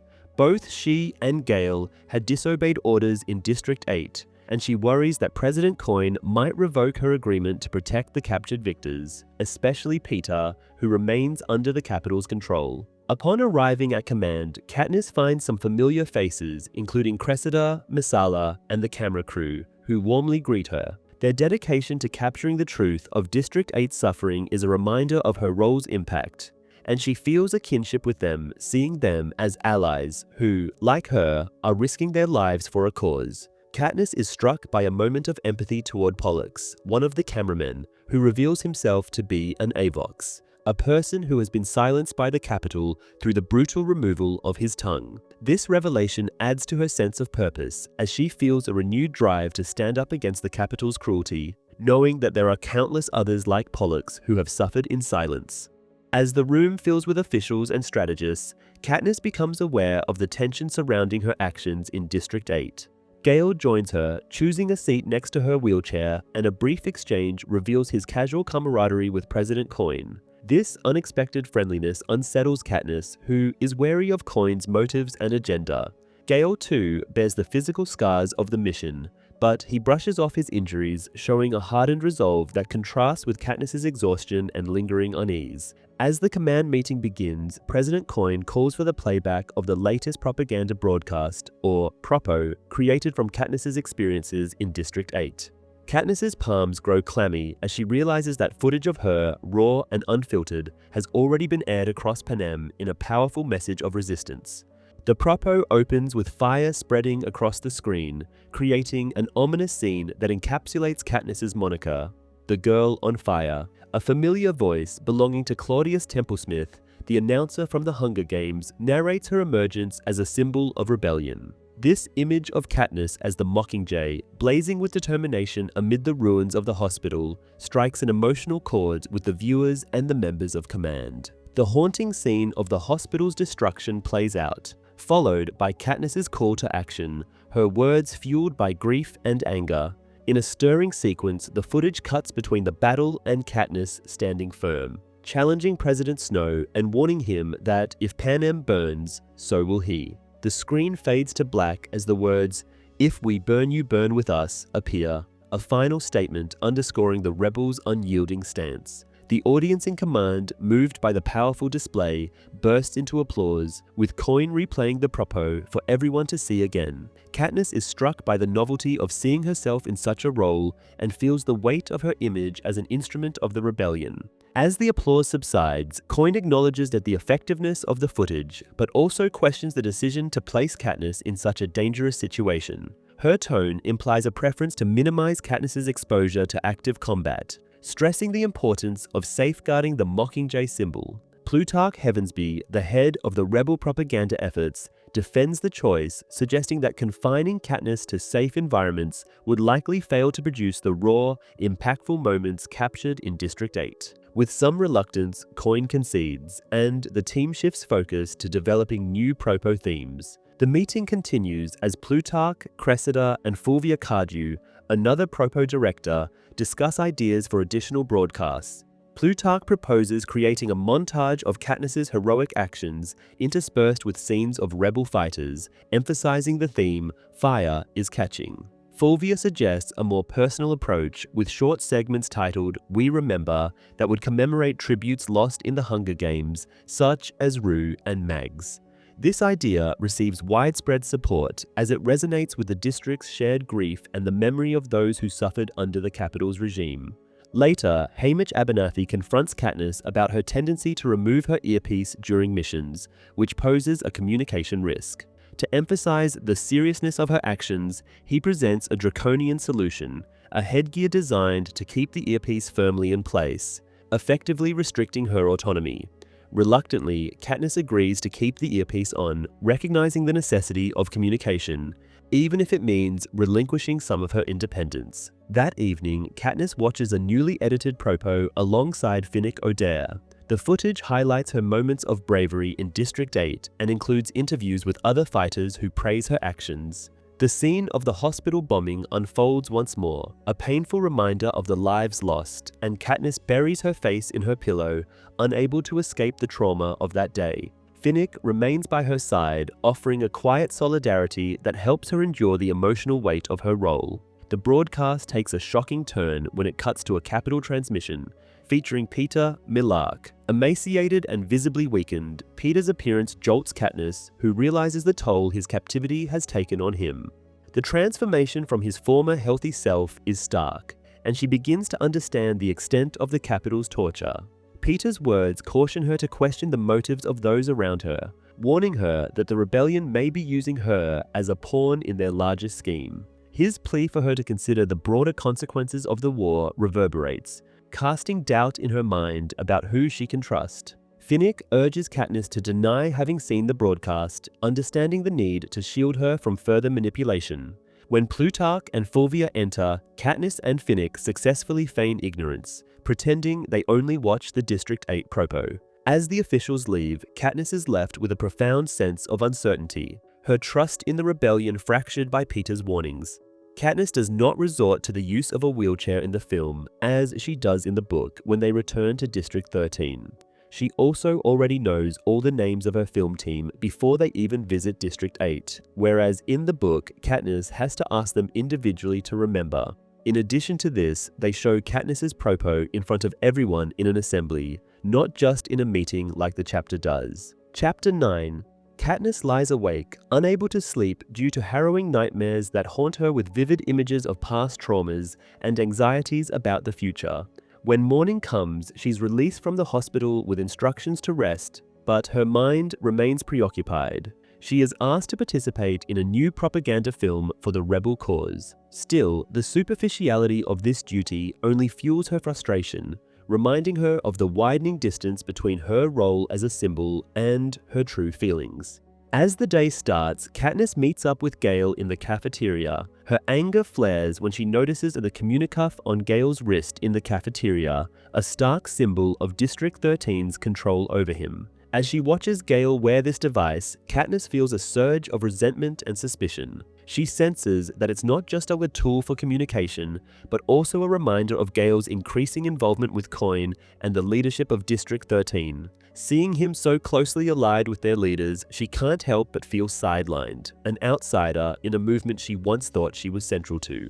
Hoping for clarity, Katniss tries to get answers from Gale. She indirectly asks him about Peter's message, but he evades the topic, fueling her frustration. She feels that everyone around her is intentionally keeping her in the dark, heightening her feelings of alienation. The day becomes a frustrating one as she sees that Gale is willing to abide by Coin's strategies, even if it means hiding things from her.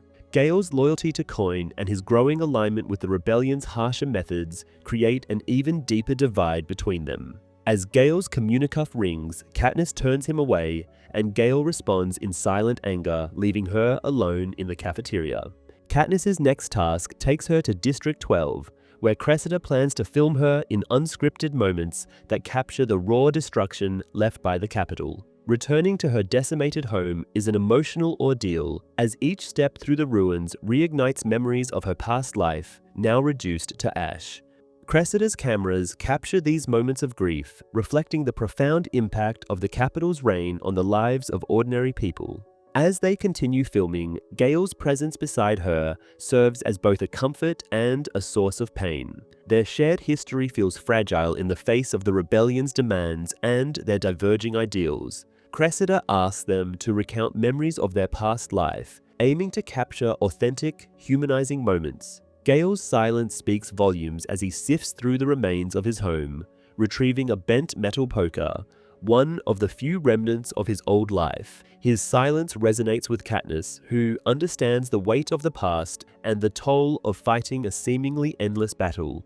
Their journey through District 12 brings them to the lake, a place that once served as a sanctuary for Katniss and Gale, away from the Capitol's oppression. In this space, Katniss reconnects with the natural world and whistles to a mockingjay perched nearby in a moment of spontaneity. Pollux joins in, creating a rare moment of beauty as he communicates with the bird through a series of notes. Asked by Pollux to sing, Katniss begins with her rendition of The Hanging Tree, a song her father taught her filled with haunting themes of love, loss, and death. She begins to sing softly, almost to herself, letting the first words slip out without conscious intent. The song is eerie and forbidden, a tune her father used to sing, one that carries the weight of dark, old stories and chilling memories. The melody floats through the trees, gentle at first, but she quickly realizes that the silence around her thickens as the song unfolds, almost as if the woods themselves are holding their breath. She can feel the presence of the Mockingjays, their sharp attention locked onto her voice,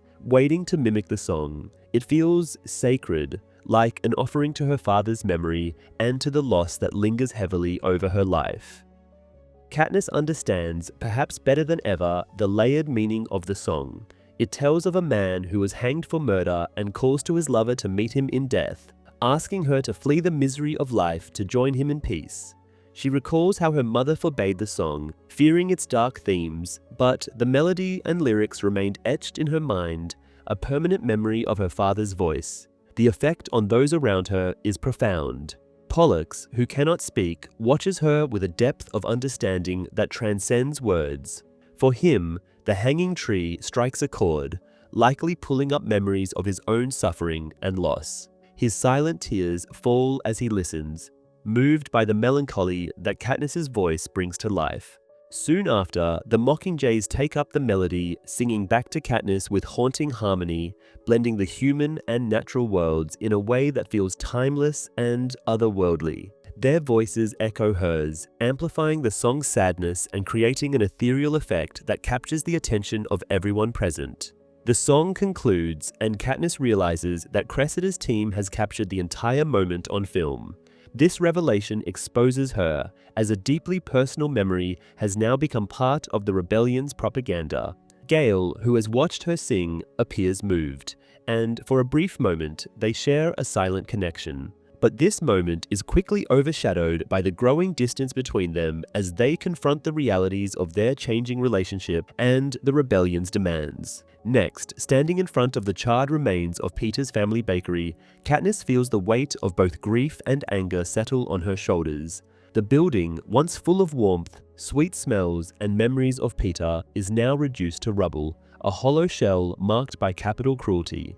As she speaks to the camera, she struggles to keep her voice steady, feeling an overwhelming sense of loss. She tries to address Peter directly, as if somehow her words could reach him, wherever he might be. She reminds him of the place they both grew up in, the home and family he's lost, all because of the capital's unrelenting need for control. Later, as the group disperses, Katniss finds herself alone with Gale in the ruins of what was once their home district. The air between them is tense, filled with unspoken words and unresolved emotions. The memory of a kiss between them lingers, a moment when they both sought comfort amidst the chaos. Gale recalls it quietly, his tone reflecting both a lingering affection and a hint of bitterness. He tells Katniss the only reason why it ever happened was because he was in pain. For that is the only reason Katniss would ever give him attention. By the end of the day, Katniss is drained, physically and emotionally exhausted by the memories and the weight of her role as the Mockingjay. When they return to District 13, Katniss barely has time to process the day's events before being summoned to a critical meeting in command. The rebels reveal that BT has managed to hack into the capital's broadcast, creating an opportunity to air the rebellion's propaganda across Panem. The room fills with tension as President Snow appears on screen, accompanied by Peter, who looks increasingly frail and distressed. For Katniss, seeing Peter in this state is heartbreaking, as his deteriorating physical condition reveals the capital's cruelty and the toll of his captivity. As Peter begins to speak, pleading for a ceasefire, BT interjects with clips of rebel footage, transforming the broadcast into a chaotic battle for control of the narrative. Peter manages to issue a warning to Katniss. He hints at an imminent attack on District 13. The broadcast cuts out in chaos as Snow orders the feed to be shut down, but not before Katniss and the others witness Peter's suffering. The sounds of Peter being hit on the set echoes, and his blood splatters across the tiles. The argument between Gale and Katniss regarding Peter's second interview is not included in the film. The growing distance between them is also less emphasized, as most of their scenes in the movie depict them getting along quite well. The book details how Peter gets hit and how his cries are removed. Instead, in the film, Peter tries to warn Katniss and the broadcast immediately gets cut off. Chapter 10. Katniss struggles to process Peter's recent haunting broadcast. Though his words are garbled and distorted, his message seems clear. District 13 is in imminent danger. His desperate warning about an attack on 13 sends shockwaves through the room, though not everyone is quick to believe him. While some leaders visibly question whether Peter's message is reliable, Haymitch's voice cuts through the confusion, declaring that Peter's warning must be taken seriously. He argues that Peter wouldn't say such things unless he believed them to be true. He then turns to Katniss, urging her to back him up on his words. At this, President Coin carefully analyzes the situation. Although the Capitol hasn't attacked District 13 in decades, Coin acknowledges that circumstances have changed, especially with the rebels' newfound strength. She ultimately orders a Level 5 lockdown, the highest level of emergency protocol, signaling that all of District 13 must prepare to go underground immediately. The sirens blare, a deafening, piercing alarm that sets everyone in District 13 into motion. Unlike the low-level drills Katniss experienced, this alert is designed to be impossible to ignore, triggering a sense of urgency and fear among the district's citizens. The people of District 13, however, are practiced and disciplined, and they respond with calm efficiency, heading straight to the assigned areas. Boggs quickly ushers Katniss and Finnick out of command, joining the flow of people down the wide stairways that lead into the depths of District 13's underground network. As Katniss and Finnick descend, they become part of a steady, orderly stream of citizens moving downward in silence. The sight is eerie and awe-inspiring. Even the children among them show no signs of panic or fear, only determination and obedience. The descent seems endless, with staircases spiraling deeper into the earth with each flight. Their bunker is functional and fortified, reminiscent of the meticulous planning and resilience that District 13 has so often displayed to Katniss. It is reinforced with steel beams and concrete, its structure blending natural rock walls with man-made elements, and it is equipped to sustain the population for an extended period if necessary. The space contains sleeping bunks, kitchen facilities, bathrooms, and a first aid station, all organized to allow for an orderly and prolonged stay. Upon entering, Katniss must scan her schedule at a checkpoint to confirm her arrival. This system ensures no one has been left behind. She moves toward her assigned area in the bunker, marked E for her compartment, following instructions laid out in the bunker protocol. Plutarch Heavensby finds Katniss and reminds her that, as the Mockingjay, she is constantly observed.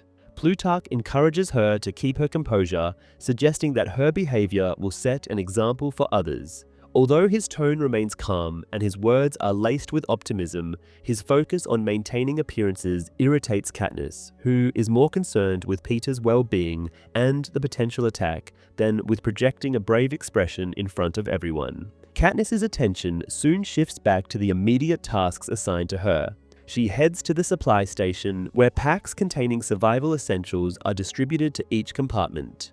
When she reaches the counter, she requests 3 packs for herself, her mother, and Prim. Returning to her assigned area, Katniss prepares the bedding and stores the supplies as instructed, following the procedures laid out in the bunker protocol. She finds herself repeatedly scanning the crowd, hoping to see her mother and Prim. When her mother finally arrives alone, Katniss's worry intensifies. Her mother explains that Prim had left the hospital before her, intending to go directly to the bunker. The possibility that something may have delayed Prim sends a surge of fear through Katniss, and she tries to imagine where her sister might be. In a sudden flash of realization, she guesses Prim must have returned for her cat, Buttercup. Without hesitation, Katniss pushes her way through the crowd, making her way toward the bunker doors, which are slowly closing to secure the space. She shouts for the guards to wait, her urgency compelling them to halt the sealing process briefly. As the gap narrows, Katniss thrusts her arm through the small remaining space, pleading for a chance to retrieve her sister. The guards hesitate, unsure of whether to fully open the doors, but eventually they relent just enough to allow Prim, who appears moments later carrying Buttercup, to slip through. Gale, who had been assisting Prim, follows her into the bunker, dragging their belongings along with him. The doors finally close with a loud, definitive clank, sealing the bunker from the outside world. Relief washes over Katniss as she scolds Prim for risking her safety for Buttercup. Yet, despite her frustration, Katniss understands Prim's bond with the cat, who has been a constant presence in their lives. Coin's voice echoes through the bunker, her tone more somber as she confirms that Peter's warning was valid and acknowledges his critical role in alerting them to the attack. As if on cue, the first bomb hits, sending shockwaves through the bunker. The impact reverberates through Katniss's body, filling her with a visceral sense of dread. For a moment, she fears the bunker's ceiling will cave in, but the reinforced structure holds. The lights flicker before dim emergency lighting stabilizes, casting a muted glow over the space, creating an atmosphere reminiscent of the dim, fire-lit nights in District 12. Katniss pulls Prim close in the dim light, seeking comfort in their shared presence. During a brief moment of respite, Prim reveals that she has been training as a medic and that the leaders of District 13 have noticed her aptitude. This revelation fills Katniss with a sense of pride and hope, imagining Prim's future as a healer. Katniss's lingering despair over Peter as they prepare to rest does not go unnoticed by Prim. She reassures her sister, expressing her belief that President Snow will not kill Peter, as he remains a valuable tool in his ongoing psychological warfare against Katniss. Prim's insight reminds Katniss of Johanna Mason, the tribute from District 7 who had once faced similar horrors in the arena, asserting that the Capitol could not hurt her because she had no loved ones left to lose. At this, Katniss can't help but ask her sister what she thinks they would do to Peter. In return, Prim's expression is grim, and she sounds 1,000 years older when she responds. They will do whatever possible to Peter until Katniss herself breaks from their actions. In the book, the bunker doors do not stop for Katniss as she waits for Prim and Gale to descend the stairs. Instead, the three race against time to make it into the bunker before they seal shut. There is also no scene in the movie where Plutarch talks to Katniss in the bunker. Instead, Plutarch stays in the headquarters with Coin alongside other military officials. Chapter 11. After days of intermittent bombing that keeps the district trapped, Katniss realizes that the Capitol is using psychological tactics instead of brute force to wear down the resistance. The bombing is designed more to maintain a sense of fear and uncertainty rather than to obliterate the district outright. Trapped underground, she feels that Snow's primary goal is to prevent her from inspiring the people of Panem to fight back. During these days of confinement, District 13's population is forced to follow a strict regimen to conserve resources and maintain some semblance of order. Daily routines include scheduled meals, bathing, and brief periods for exercise and social interaction. Katniss's quarters become a small hub of entertainment, particularly for children, thanks to Buttercup and the Crazy Cat game. Using a flashlight, Katniss moves the beam along the floor, causing Buttercup to chase it. A simple distraction that brings brief moments of lightheartedness in an otherwise tense environment. Although she initially enjoys watching the cat's futile efforts to catch the light, she gradually begins to see herself mirrored in Buttercup's behavior. In her eyes, Peter is the unreachable beam of light, something she is desperate to hold onto, but remains agonizingly out of reach. Katniss becomes increasingly convinced that Snow's plan is to torment her by keeping Peter alive but out of her reach, using his suffering as leverage to break her spirit. This realization deepens her sense of despair. It's not just that Peter is in the Capitol's hands, potentially being tortured, it's that his suffering is specifically intended to dismantle her resilience and make her feel powerless. In this vulnerable state, Katniss feels drawn to Finnick Odair, recognizing in him a kindred spirit who understands the toll of Snow's manipulations. Seating herself next to him, Katniss confides in Finnick about her realization regarding Peter's captivity, only to find that this is familiar territory for him. Finnick reveals that he has long understood how Snow uses loved ones to manipulate his enemies, a tactic he has endured for years. He admits to her that Snow's psychological warfare broke him in much the same way it is breaking her. As they talk, Finnick weaves knots in a rope, using the repetitive action as a means to calm his nerves. He advises Katniss to find similar ways to distract herself, to prevent her mind from dwelling on the tortures Snow inflicts on Peter. Katniss follows Finnick's advice and spends the night in her bunk, repeatedly tying knots in a rope he has given her. Buttercup, who watches her every move, occasionally bats at the knots, his actions providing small moments of comfort in an otherwise dark night. Finally, after days of tension and silence, the bombing stops, and President Coin announces that the bunker lockdown is over. The people of District 13 are instructed to return to new quarters, as their old ones have been severely damaged by the Capitol's attacks.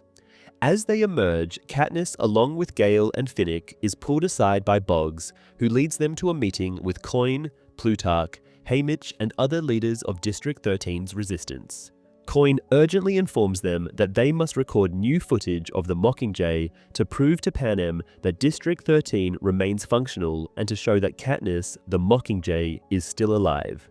The team has only 2 hours to gather and capture footage before they must return underground, as Coin is wary of potential new attacks.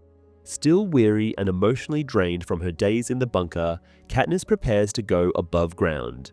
The mission is straightforward: display the strength and resilience of District 13, document the damage, and assure the people of Panem that she and the district are undeterred by the Capitol's attempts to break them. Most importantly, she must show them that the Mockingjay is still alive and well. The filming begins, but Katniss feels disoriented as she steps into the open air, which seems strange and overwhelming after days underground. She inhales deeply, savoring the fresh air and the sense of freedom, though her body is tense with exhaustion and stress. As they walk through the woods surrounding District 13, Katniss takes in the autumn leaves and the devastation left by the bombing. Her hands tremble from a mix of caffeine and anxiety, amplifying her sense of vulnerability. The group eventually arrives at one of the bomb craters, a massive gaping hole in the ground where structures and lives once stood. Boggs explains that District 13 was largely spared from complete annihilation, but the lower levels sustained serious damage. This particular crater, he points out, used to contain a poultry farm and some backup generators, essential resources that are now gone. Gale inquires about the district's capacity to rebuild, but Boggs' response is grim. The damage is too extensive to repair quickly. As they continue, Katniss reflects on the early warning that saved lives, thinking of how Peter's televised message, cryptic yet sincere, provided them with the time needed to seek shelter. 10 additional minutes. That is how much time Peter's warning has saved them. Katniss remembers how Gale and Prim barely made it to the bunker in time and realizes once again that she owes Peter a debt she cannot ever repay. The filming crew chooses the remains of the Justice Building as a backdrop for Katniss's speech, aiming to highlight the contrast between the Capitol's power and District 13's resilience. However, as they approach the ruins, the team stops abruptly, noticing something unusual on the ground. Freshly scattered among the rubble are dozens of pink and red roses, unnaturally vibrant against the desolate landscape. The sickly sweet fragrance fills the air, and Katniss immediately recognizes Snow's signature symbol. Shaken by the sight of the roses, Katniss feels her anxiety and guilt intensify. Cressida, noticing Katniss's distress, attempts to guide her through the lines she needs to deliver. Still, Katniss is paralyzed by the implications of Snow's message. She understands that any defiance on her part, any word or action against the Capitol, will likely result in further torment for Peter. The weight of this realization crushes her spirit, and she finds herself unable to speak. The mere act of saying 13's alive and well becomes unbearable, knowing that each statement of resilience only strengthens Snow's resolve to punish Peter in retaliation. Seeing Katniss's breakdown, the filming crew halts the shoot, realizing the depth of her torment. Finnick, standing nearby, understands what has triggered her collapse and explains to the others that Katniss has grasped Snow's cruel strategy. Haymitch steps forward to comfort her. Katniss clings to him, expressing her anguish over Peter's suffering and her own helplessness as the Mockingjay. Eventually, they put Katniss to sleep to calm her down. When Katniss comes to, she finds Haymitch waiting for her to wake up. It is here that Haymitch informs her that Plutarch is organizing a rescue mission to free Peter and Annie. He explains that the mission is costly and dangerous, with high risks for those involved. However, the council agrees that saving Peter is essential to preserving Katniss's mental health and ensuring she can continue to lead the rebellion. Haymitch's words provide a glimmer of hope, but Katniss's relief is short-lived when she learns that Gale has volunteered for the mission. The film puts less emphasis on the amount of time Katniss and the others spend in the bunker. The events regarding her conversations with Prim and Finnick appear as if they happened in one night. In the movie, Katniss also does not get tranquilized when she breaks down as they try to film her in front of the ruins. Instead, she runs away and hides in one of the enclosed spaces inside District 13, where Haymitch goes to talk to her to inform her about their plan to extract Peter. The bunker scenes in District 13 were filmed in a massive underground set, which was meticulously constructed to feel claustrophobic and oppressive. Chapter 12. The anticipation in District 13 is a dull ache in Katniss's chest, one that grows sharper as the hours crawl by. She tries to imagine her world without Gale and Peter, but every attempt at picturing it sends her spiraling into a dark void of emptiness. Haymitch offers her a way to numb the dread, to sedate herself until the mission is over, but she refuses. She needs to stay present and stay sharp, but mostly she just can't sit idle while they're out there risking everything. As she stews in her frustration, Haymitch returns with a plan. District 13 needs footage, something captivating enough to draw the Capitol's eyes away from the actual mission. They need a broadcast that will hold President Snow's attention, and they need it fast. Haymitch's instructions are clear: make it personal, make it powerful, and hold nothing back. The task snaps her into action, giving her a purpose amidst the suffocating uncertainty. She devours breakfast, running through possible things to say, considering what kind of story could reach Snow. Defiance alone won't hold his attention, she knows that. Instead, it's the human connections he'll care about. As the camera crew assembles, Katniss realizes that her story with Peter is what she must use. When the camera's red light blinks on, Cressida prompts her with a simple question about how she met Peter, and Katniss begins to share, not the version she used to tell the Capitol, but the real story. She speaks of a rainy day, a young girl hungry and desperate, and a boy who showed kindness when she least expected it. Her memories of Peter come alive, grounding her as she recalls every detail of the moment he saved her with a loaf of bread.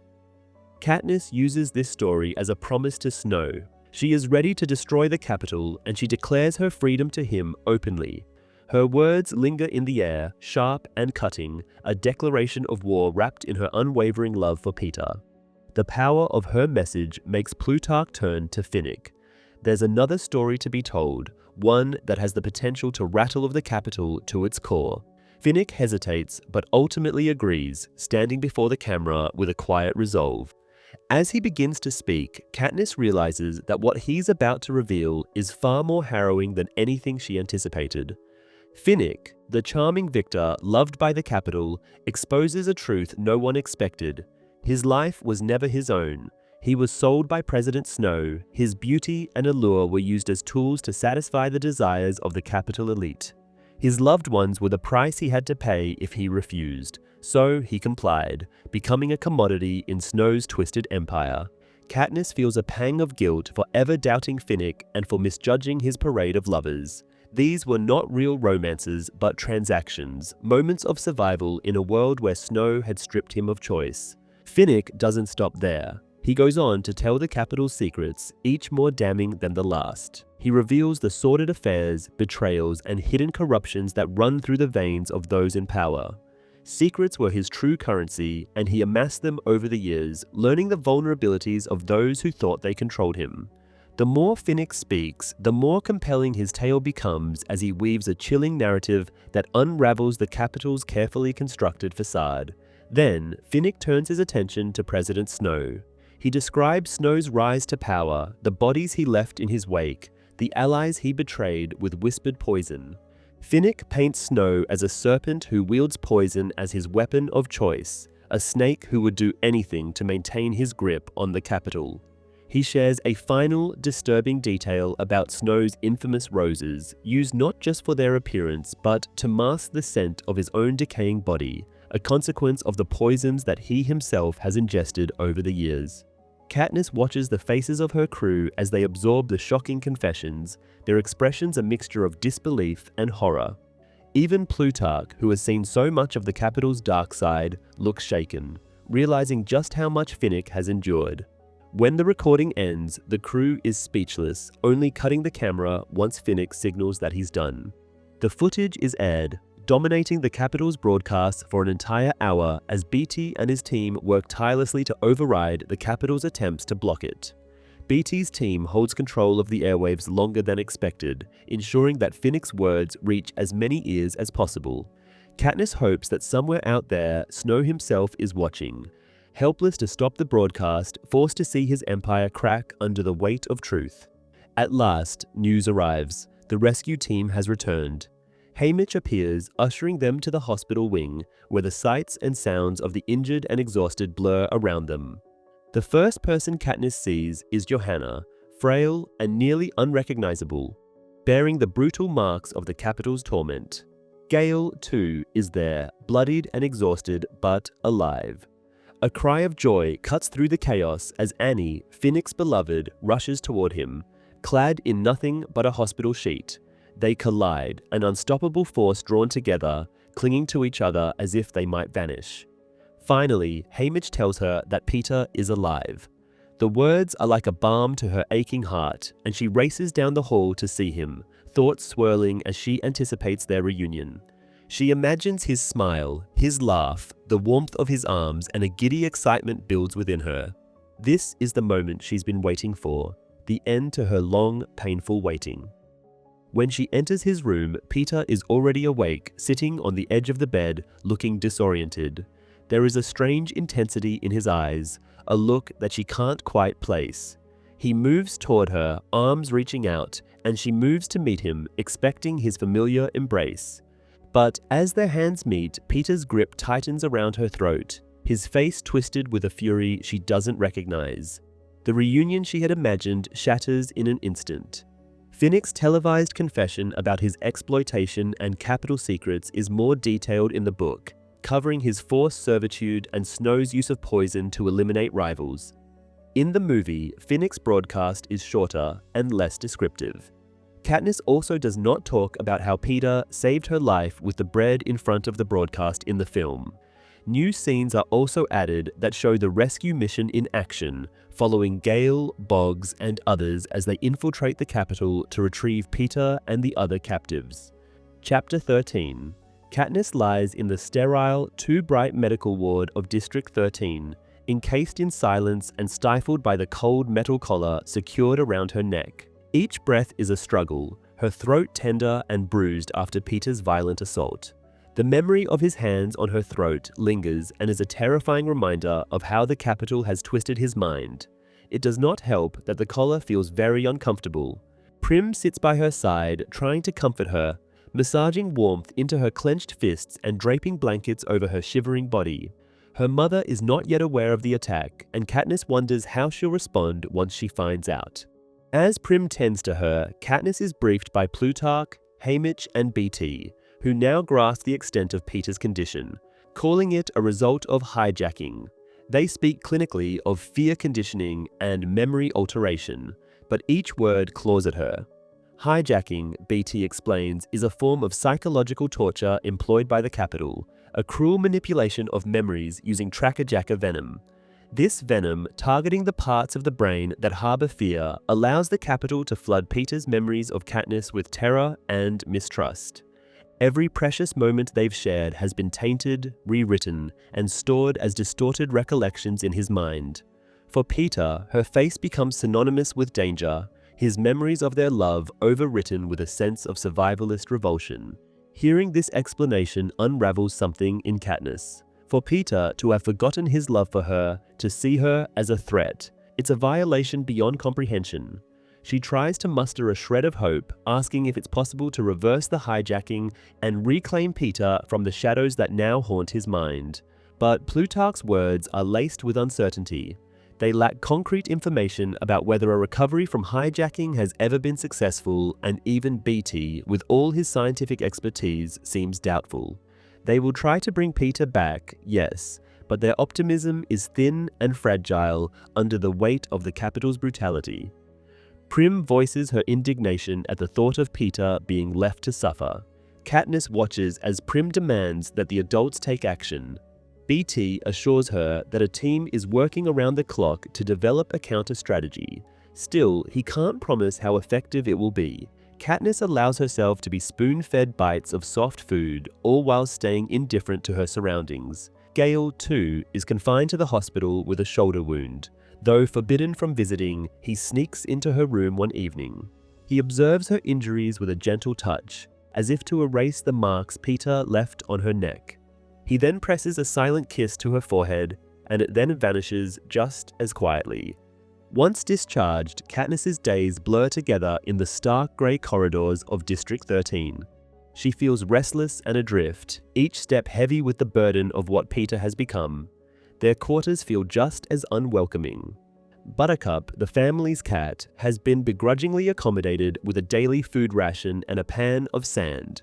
The scene feels absurd in its normalcy. Life, in some form, persists, even here in the confines of this underground bunker. Prim senses her sister's turmoil and urges her not to lose hope. She reminds Katniss that Peter's true self might still be fighting to resurface.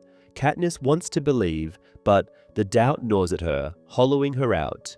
She is left in tense silence, watching as Prim heads back to her hospital duties. Buttercup following in her wake, yowling in complaint when he's shut out.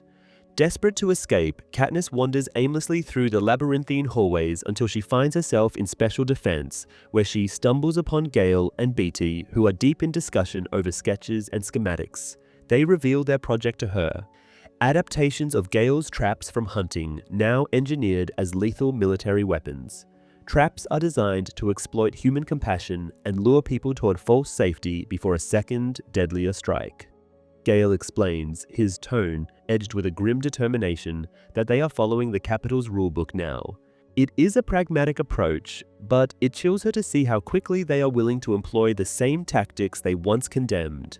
The Capitol has forced them to abandon mercy, to become what they despise. She leaves, from mind reeling, haunted by the moral cost of this war.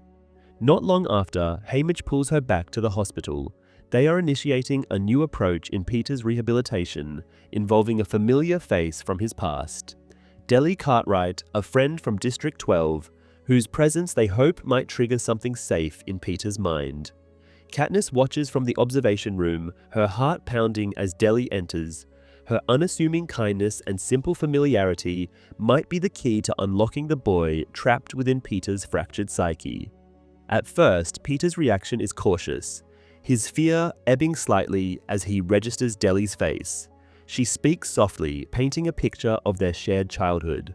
Peter's confusion wavers, and for a brief moment it almost seems as if he recognizes her. He verbally recalls childhood games, the chalk drawings they made on the paving stones, a hint of his former self peeking through. However, the relief is fleeting. As she mentions the fire that destroyed District 12, Peter's face darkens and his anger seems to resurface. He blames Katniss, cursing her as the cause of all his suffering. Deli tries to reassure him, to remind him of the truth. Still, Peter's rage boils over. His eyes wild with hate as he screams that Katniss is nothing more than a Capitol-created mutt, a traitor designed to betray him. The venom of his words is devastating, leaving Katniss reeling as she realizes the depth of the Capitol's hold over him. The Peter she knew is gone, replaced by a weapon crafted for her destruction. The recovery team members around her scribble furiously, analyzing his every reaction. Haymitch and Plutarch usher her out of the room, leaning her against a hallway wall to catch her breath. But nothing can soothe the raw agony clawing at her heart. Peter's words echo in her mind. He no longer sees her as human, but as a creation of the Capitol, twisted and corrupted. Driven by a desperate need to escape the suffocating grip of District 13, she insists on being sent away. She cannot bear to stay in a place where her memories of Peter have been desecrated. The rebellion is advancing, and only District 2 remains as a stronghold of resistance. With a resolve forged from fury and sorrow, she demands to be sent there to fight at the front lines and bury her anguish in the task of dismantling the Capitol's defenses. The part of the book that details the period of time Katniss spends in the hospital is largely condensed in the film. It is also not Deli who walks into the room where Peter is detained. It is Prim who tries to talk to him, which eventually triggers him again. Josh Hutcherson also had to lose weight and followed a strict diet to help make his malnourished state look more authentic. Chapter 14. The mountains of District 2, vast and rugged, hold a deceptive beauty, their peaks and valleys hiding the dark truth of capital occupation. The capital seized this terrain, converting it into one of their most secure strongholds. At the heart of this fortified area lies the Nut, a mountain fortress nearly impenetrable and deeply embedded within the capital's power structure. This military center, hidden within the stone, houses countless peacekeepers, weaponry, and crucial capital resources. To the eye, the Nut appears like any other mountain, cloaked by trees and rugged paths, its surface untouched by the modifications within. But inside, it's a maze of caverns and passages with entire systems built to support the capital's forces. District 2's people are loyal to the capital in unique ways. Many here have been groomed to serve the capital, fed promises of security and purpose, and conditioned to embrace its ideology. But within this loyalty lies a fracture. The stonecutters, those bound to the harshest work, see the capital's control for what it is. They understand that even those granted positions in the Nut, or trained as peacekeepers, are ultimately tools of the capital's power. Said stonecutters have joined the rebels, their knowledge of the mountain structure and their skills now turned against the capital. Though the rebels have taken control of surrounding villages, the Nut remains an impenetrable reminder of the capital's hold. Katniss finds herself caught in this tense balance. Weeks in District 2 have given her time to settle into a routine, though the unease of her position lingers. Although barred from direct combat, she is free to roam the surrounding mountains with a guard, taking brief hunting sessions that remind her of her past life. Yet, her newfound clarity brings a sharper ache for Peter, whose image haunts her thoughts even as she tries to push him from her mind. Peter's rescue weighs heavily on Katniss's heart, as Boggs suggests that his capture might have been intentional. The Peter she knew, with his warm presence and quiet strength, seems lost, twisted into a weapon by the capital. The more she dwells on it, the more the pain of his transformation becomes unbearable, as if Snow himself had torn into her memories, stripping them of any comfort. In District 13, Peter's rehabilitation is a grueling process, every report more heartbreaking than the last. Plutarch's cheerful updates clash with Haymitch's blunt honesty, a painful reminder that Peter's recovery remains a distant hope. Prim, however, insists on trying to reverse the capital's brainwashing, suggesting a conditioning technique that might bring his true self back to the surface. So far, they've only attempted it once, to trigger one of Peter's memories of Katniss and then give him the calming dosage of morphine in order to transition his feelings from fear to relaxation. However, it has only served to bring Peter to extreme confusion. Haymitch brings the conversation forward, informing Katniss that Beetee and other specialists would soon arrive in District 2 to help with the rebellion. Soon, Beetee, including Gale alongside other strategists, brings a mix of relief and complexity. Gale had wanted to join her earlier, but she had insisted he stay with Beetee, fearing his presence would intensify her grief for Peter. Now that he's here, the tension between them is palpable. Sitting together, plucking geese they've hunted, they find a brief moment of comfort. But this is soon shadowed by Gale's candid admission of jealousy toward Peter. Gale painfully realizes that Katniss's heart may never fully belong to him, as her connection to Peter runs too deep. He tells her he can never compete with the pain Peter is going through, which means that Katniss will never choose him. In a rare moment of vulnerability, Katniss allows herself to lean into Gale's kiss. His touch a reminder of the comfort she once found in their friendship. For a brief time, she lets herself believe that Gale's presence might ease her loneliness, but the weight of her unresolved feelings for Peter lingers, a reminder that her heart is fractured beyond simple repair. Gale notices this and points out that if Katniss can't be herself in the moment when they kiss, then it's no different from a drunk person. This leads Katniss to ask if he's kissed others before and whether or not his feelings for her only developed when she was reaped for the games. This leads to Gale confessing that he had fallen for her months before then, when they were in the hob and Darius was joking about kissing Katniss for one of her rabbits. He realized he had fallen for her then. The following day, Katniss joins the strategists as they gather to tackle the challenge of the nut. The meeting is led by Commander Lime, a towering woman with a haunted air, another victor of the Hunger Games about a generation ago. Katniss can't help but think of what the Capitol had done to her after she had won. Did she suffer a lot too? Meanwhile, Lime reviews the nut's structure, its defenses meticulously crafted to withstand any direct assault. She recounts their previous attempts, all of which have failed. With this, she demands a new approach, insisting that another failed attempt would only lead to further loss. Amid this tense silence, Gale speaks up. He suggests they reconsider their approach, focusing not on capturing the nut, but on disabling it entirely. Gale likens the nut to a wild animal's den, explaining that they could trap the enemy inside rather than attempting to storm the entrances. He proposes triggering avalanches along the mountain's natural slopes, a series of controlled detonations that could block the exits and cut off supplies. However, the ethical implications of Gale's plan soon become evident. Boggs points out a critical flaw. The nut's ventilation system is primitive, relying solely on vents embedded in the mountainside. Blocking these would trap everyone inside, effectively suffocating Capitol forces within. BT adds onto this, saying that the people could still escape through the train tunnel to the square. Gale, unshaken, accepts this risk without hesitation, his focus unwavering. For him, victory is paramount, regardless of the cost.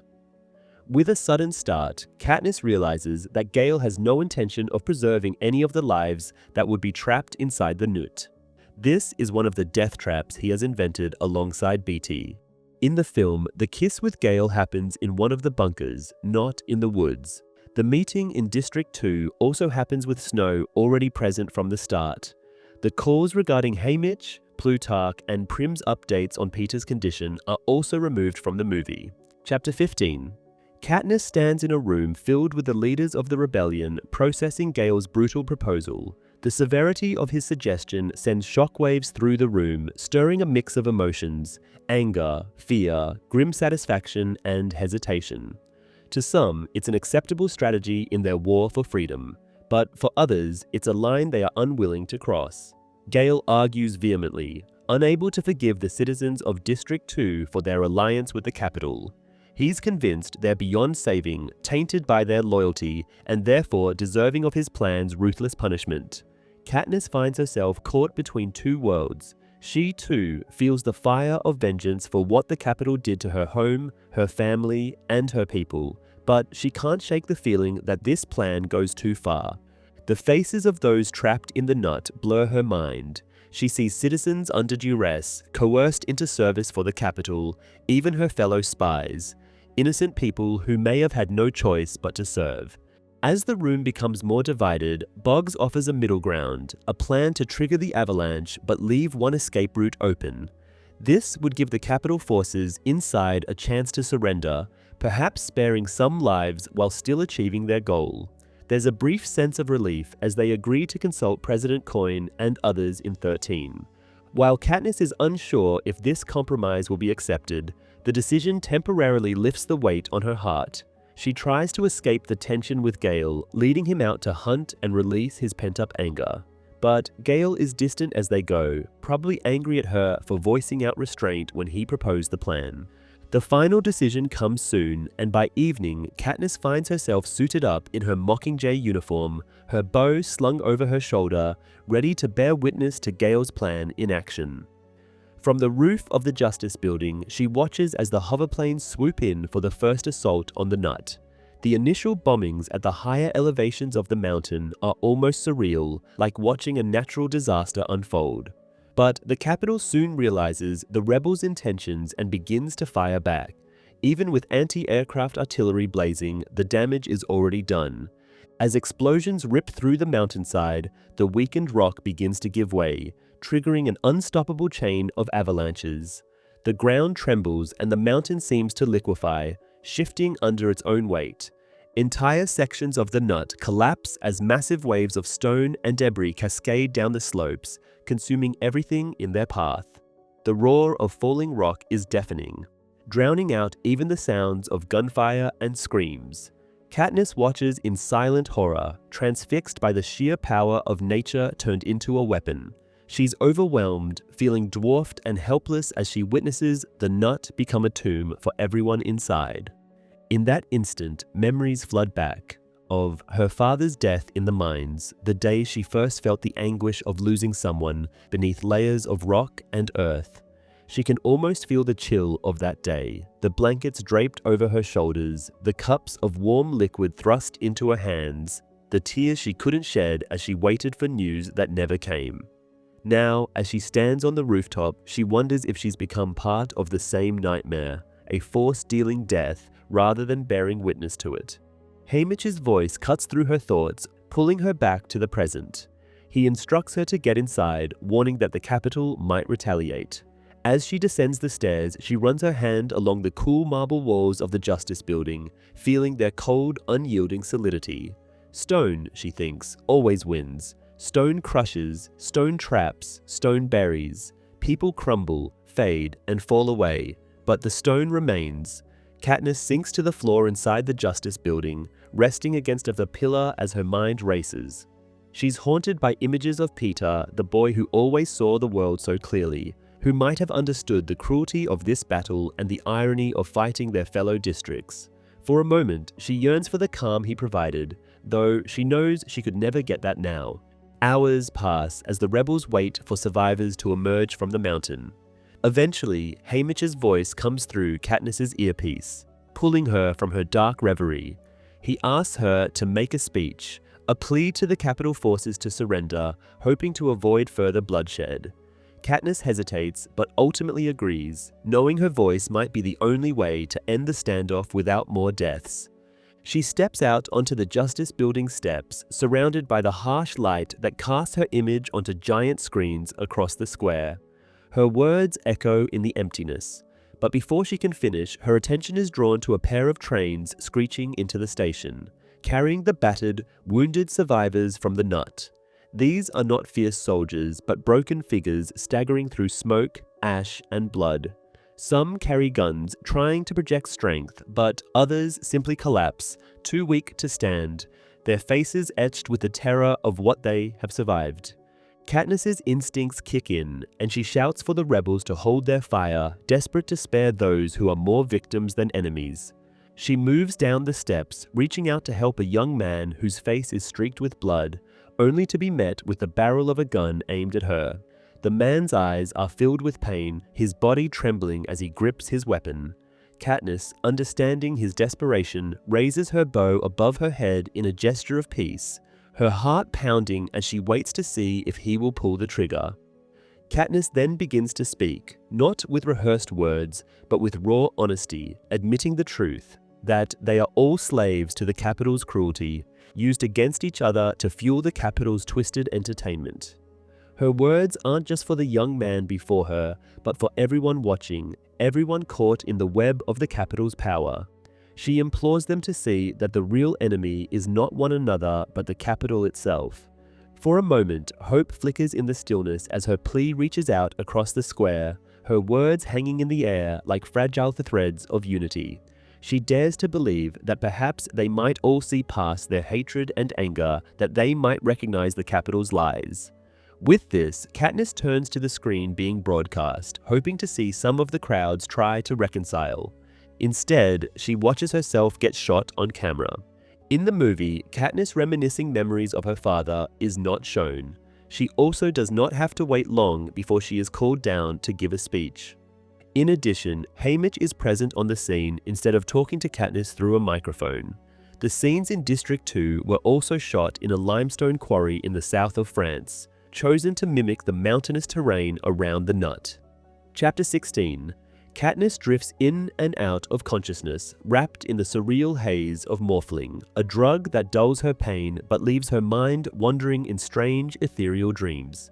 Eventually, she awakens fully to find herself in District 13's hospital, her body weak and her spirit strained. The physical pain is sharp, made worse by the isolation. News has spread of her injury, The rebel's symbol of hope is confined to bed, far from the battlefield. Her Mockingjay armor, designed to protect her from a fatal blow, succeeded in keeping her alive but couldn't prevent a ruptured spleen. Johanna Mason interrupts her brief solitude. Upon seeing Katniss's reaction to her presence, Johanna quickly dismisses any chance of a sentimental reunion. She bluntly assesses Katniss's condition and notes that Katniss's injuries were less severe than they appeared, even informing her about the bruised ribs and the ruptured spleen that couldn't be saved. Johanna reveals that she has been siphoning Katniss's morphling supply, feeding her dependency on the drug. She then detaches Katniss's morphling drip and takes a dose herself. This is a breach of boundaries that Katniss allows despite feeling slightly resentful. She knows how much Johanna has gone through, not just at the hands of the Capitol, but ever since she became a victor of her own Hunger Games. The conversation shifts as Johanna comments about the Mockingjay role, where she points out the sacrifices made to ensure Katniss's survival and her symbolic importance to the rebellion. She admits to a certain level of jealousy. She critiques the image Katniss projects as a hero, noting how it contrasts with her own rougher persona. Katniss tells her she should have been the Mockingjay, but Johanna shoots back that no one would like her regardless. To her, Katniss is the only person the Capitol fears. Gale's arrival after Johanna leaves stirs a different tension. He tries to see how Katniss is doing, only for her to pull back at this scrutiny. They then begin to have a slightly heated discussion. Gale defends the strategy used to destroy the mountain, justifying it as a necessary measure to neutralize a critical threat to the rebellion. Katniss questions the morality of this tactic, pointing out the human cost of the decision and of the ethical implications of killing those who may not have posed a direct threat. Their conversation then shifts to a broader debate about their differing philosophies on warfare. Gale emphasizes the need for tough choices to secure the rebellion's success. He argues that the ends justify the means of defeating the Capitol, suggesting that it's essential to take every possible advantage, regardless of the cost to human lives. Katniss counters with her concern that this approach could lead to a loss of moral integrity. Her unease grows as she listens to Gale defend his choices, justifying actions that, to her, seem dangerously close to the Capitol's cruelty. As her body heals, Katniss begins the painful process of rehabilitation. The medics insist she takes daily walks, pushing her limits to regain strength. Rumors of her death circulate among the districts, and so her reappearance is carefully orchestrated for the cameras.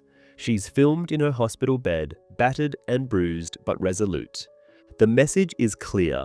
The Mockingjay is alive, unyielding, ready to lead the fight. During one of Katniss's recovery walks above ground, Plutarch joins her and begins to discuss the current state of the Capitol now that District 2 has joined the rebellion. He explains how the Capitol's citizens, so accustomed to luxury and excess, are unprepared to endure hardship. This vulnerability is something that the rebels intend to use to their advantage, as the Capitol's population has only known a life of abundance and entertainment. Plutarch describes how the Capitol, cut off from the districts that provided for it, is facing the reality of limited resources, a reality it cannot quickly adapt to as District 13 did during the Dark Days.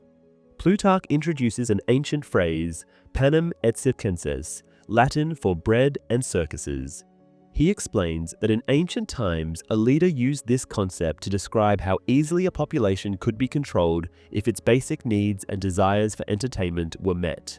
In the Capitol, the citizens had been fed and entertained so well that they surrendered any political power they might have once had. The Hunger Games served as the ultimate form of this circus, keeping the Capitol entertained and distracted while also maintaining the oppression of the districts. As Katniss listens, she realizes how deeply the Capitol's people have been manipulated. They have traded freedom for comfort, lulled into compliance by a system that provides endless distractions in exchange for their loyalty.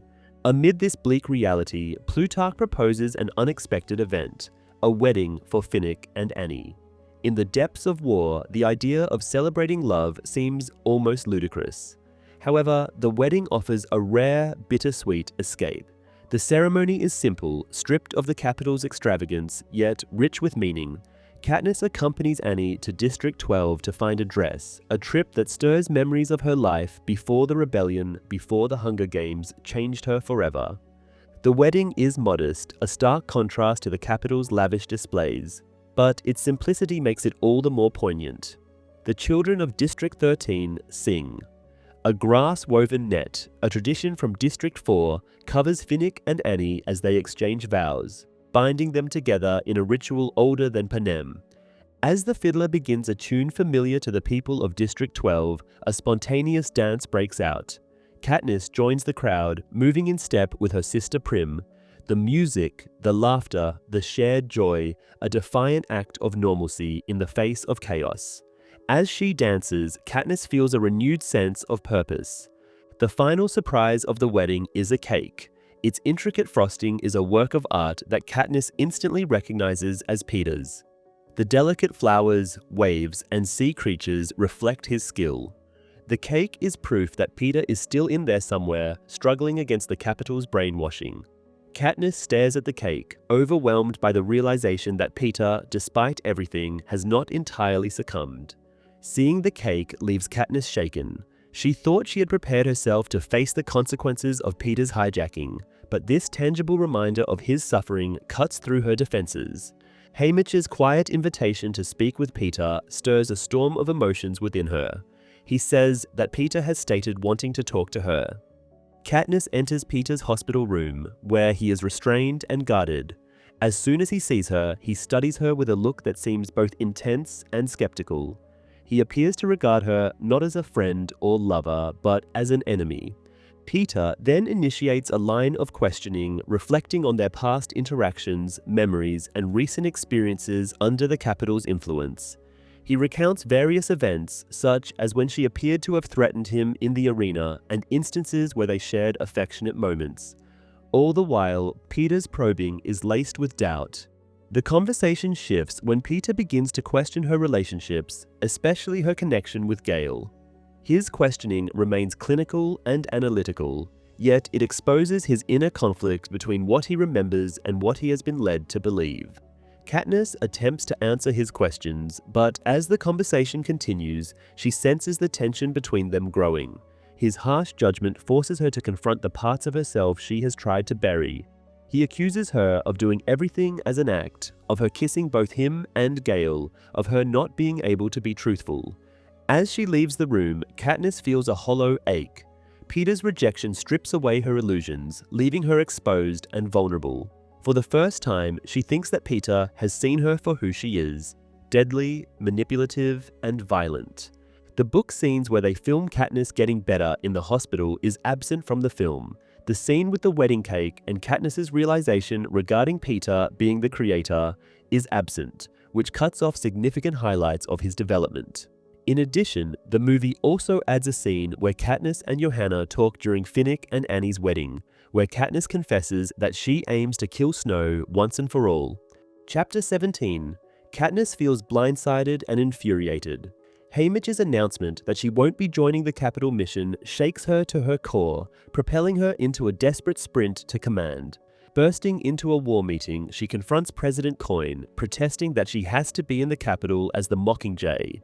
However, Coin barely looks up from her screen, dismissing Katniss's argument. The president coldly informs her that her goal of unifying the districts has already been achieved. Any further involvement in combat is unnecessary. Coin's promise to bring Katniss in later, if only for the surrender, leaves her feeling hollow. Watching Gale go while she's left behind is unthinkable, and the idea of not fighting Snow herself fills her with dread and rage. But Coin's terms are inflexible. Katniss's only option is to undergo rigorous training. If she proves herself fit within 3 weeks, the board might reconsider her case. Katniss leaves the meeting frustrated but reluctantly aware of her own unpreparedness. She's blown off countless training sessions and the consequences have now come to bite her. Determined to rectify her mistakes, she heads to the hospital, where she finds Johanna equally furious about her own exclusion from the mission.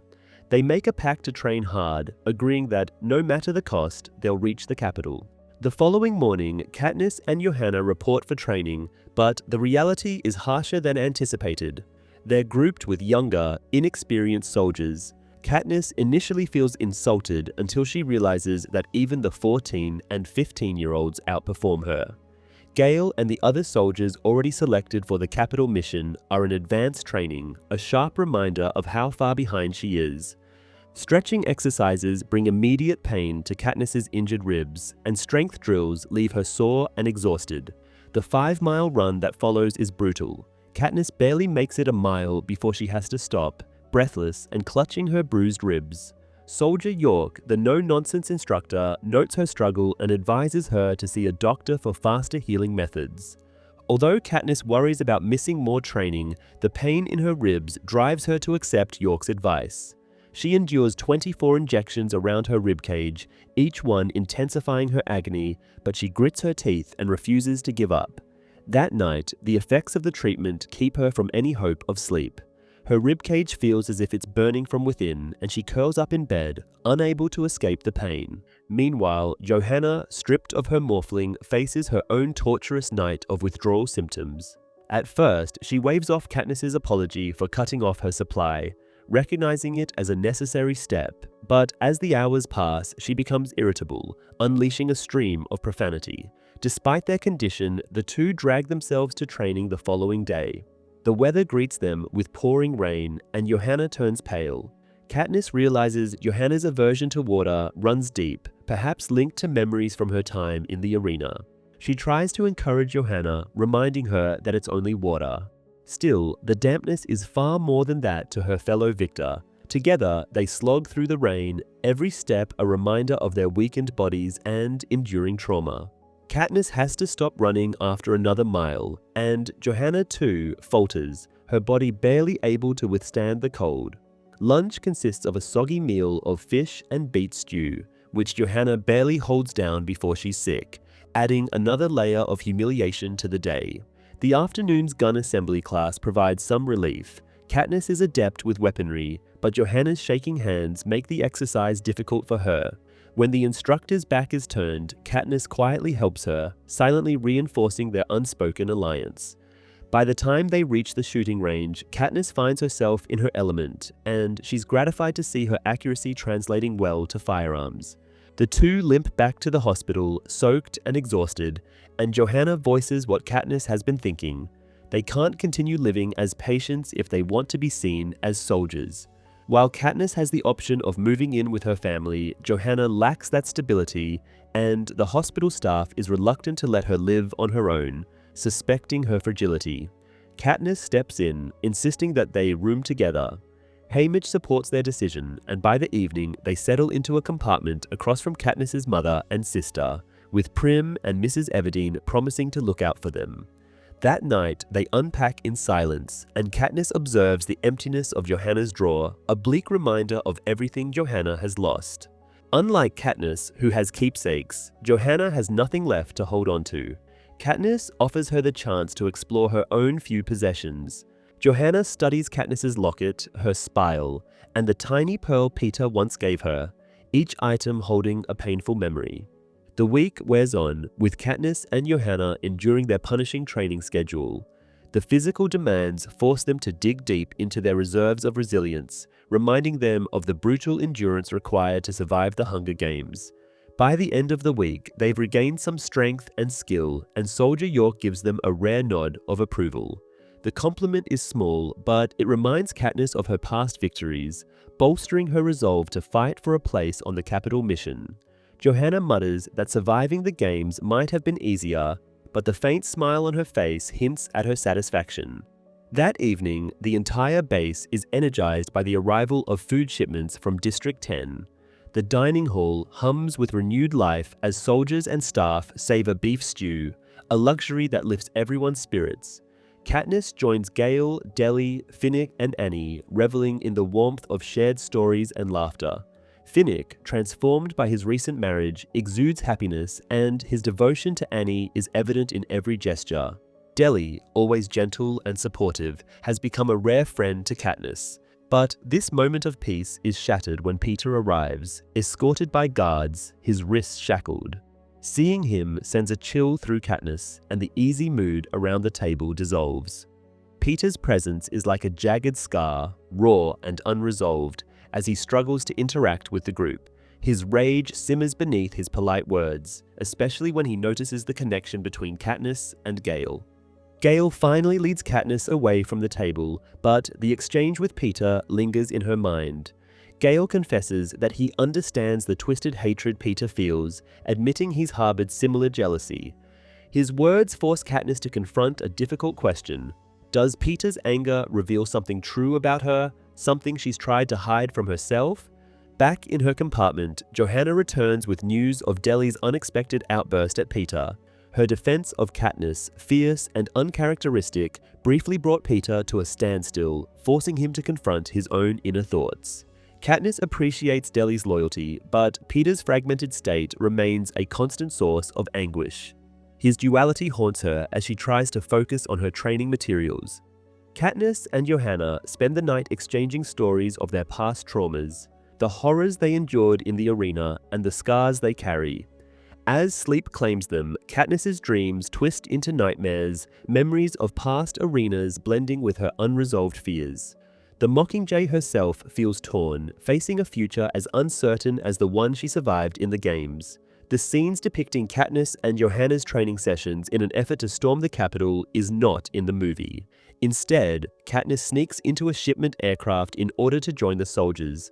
The cafeteria scene with Finnick, Johanna, Gale, and Deli is also removed from the movie. Deli does not even exist in the film, as the production team did not regard her role as significant enough to be cast. The scenes that detail the growing bond between Johanna and Katniss are also absent from the film. Chapter 18.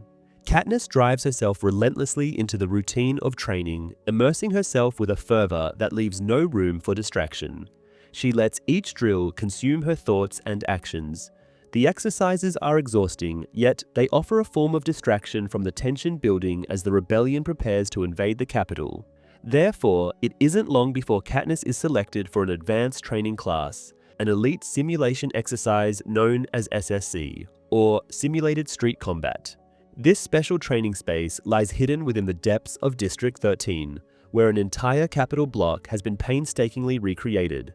It is more than just a training facility, it feels eerily real, right down to the cobblestone streets and deceptive alleys, ready to catch a squad off guard. The illusion is almost flawless, except that this capital is wired to deliver nothing but disaster. Her instructors place Katniss in squads of 8, sending them on missions that escalate in difficulty and danger. With every false step, a member is killed, sometimes by a rigged landmine, other times by snipers lying in wait or by gas bombs that knock them unconscious. Some tests are merciless, pushing them to the point of sheer terror. In one instance, only she and Johanna manage to put on their mask quickly enough when gassed, while the rest of their squad drops to the ground unconscious. Cressida and her camera crew film Katniss and Johanna on the firing range, capturing footage of the rebels' rigorous training. Gale and Finnick join them, all positioned as symbols of strength and skill to inspire the people of Panem. These segments, known as propo, are meant to boost morale and show that the Mockingjay is preparing to lead the charge, training alongside her comrades with all the strength she can muster. Yet, amidst these preparations, Peter reappears, unexpectedly joining the morning training sessions. Though no longer shackled, he is still under close watch, with guards shadowing his every step. The sight of him drills a mix of anger and confusion into Katniss. She wonders if he is stable enough to handle this environment, especially after witnessing his fragile state during the confrontation with Deli. When Katniss confronts Plutarch about Peter's presence, he explains that Peter's participation is crucial for the rebellion's image. Panem needs to see Peter as a rebel fighting alongside them and against Snow. Katniss turns away, knowing she can't bear to play the role Plutarch envisions, the one where she and Peter appear as a united front, even if only for the cameras.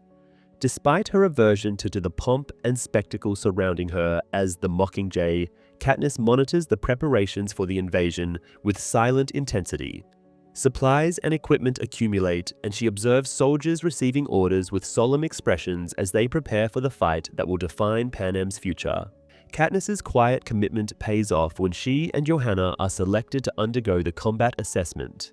The announcement catches her off guard. She hadn't expected to be considered ready so soon.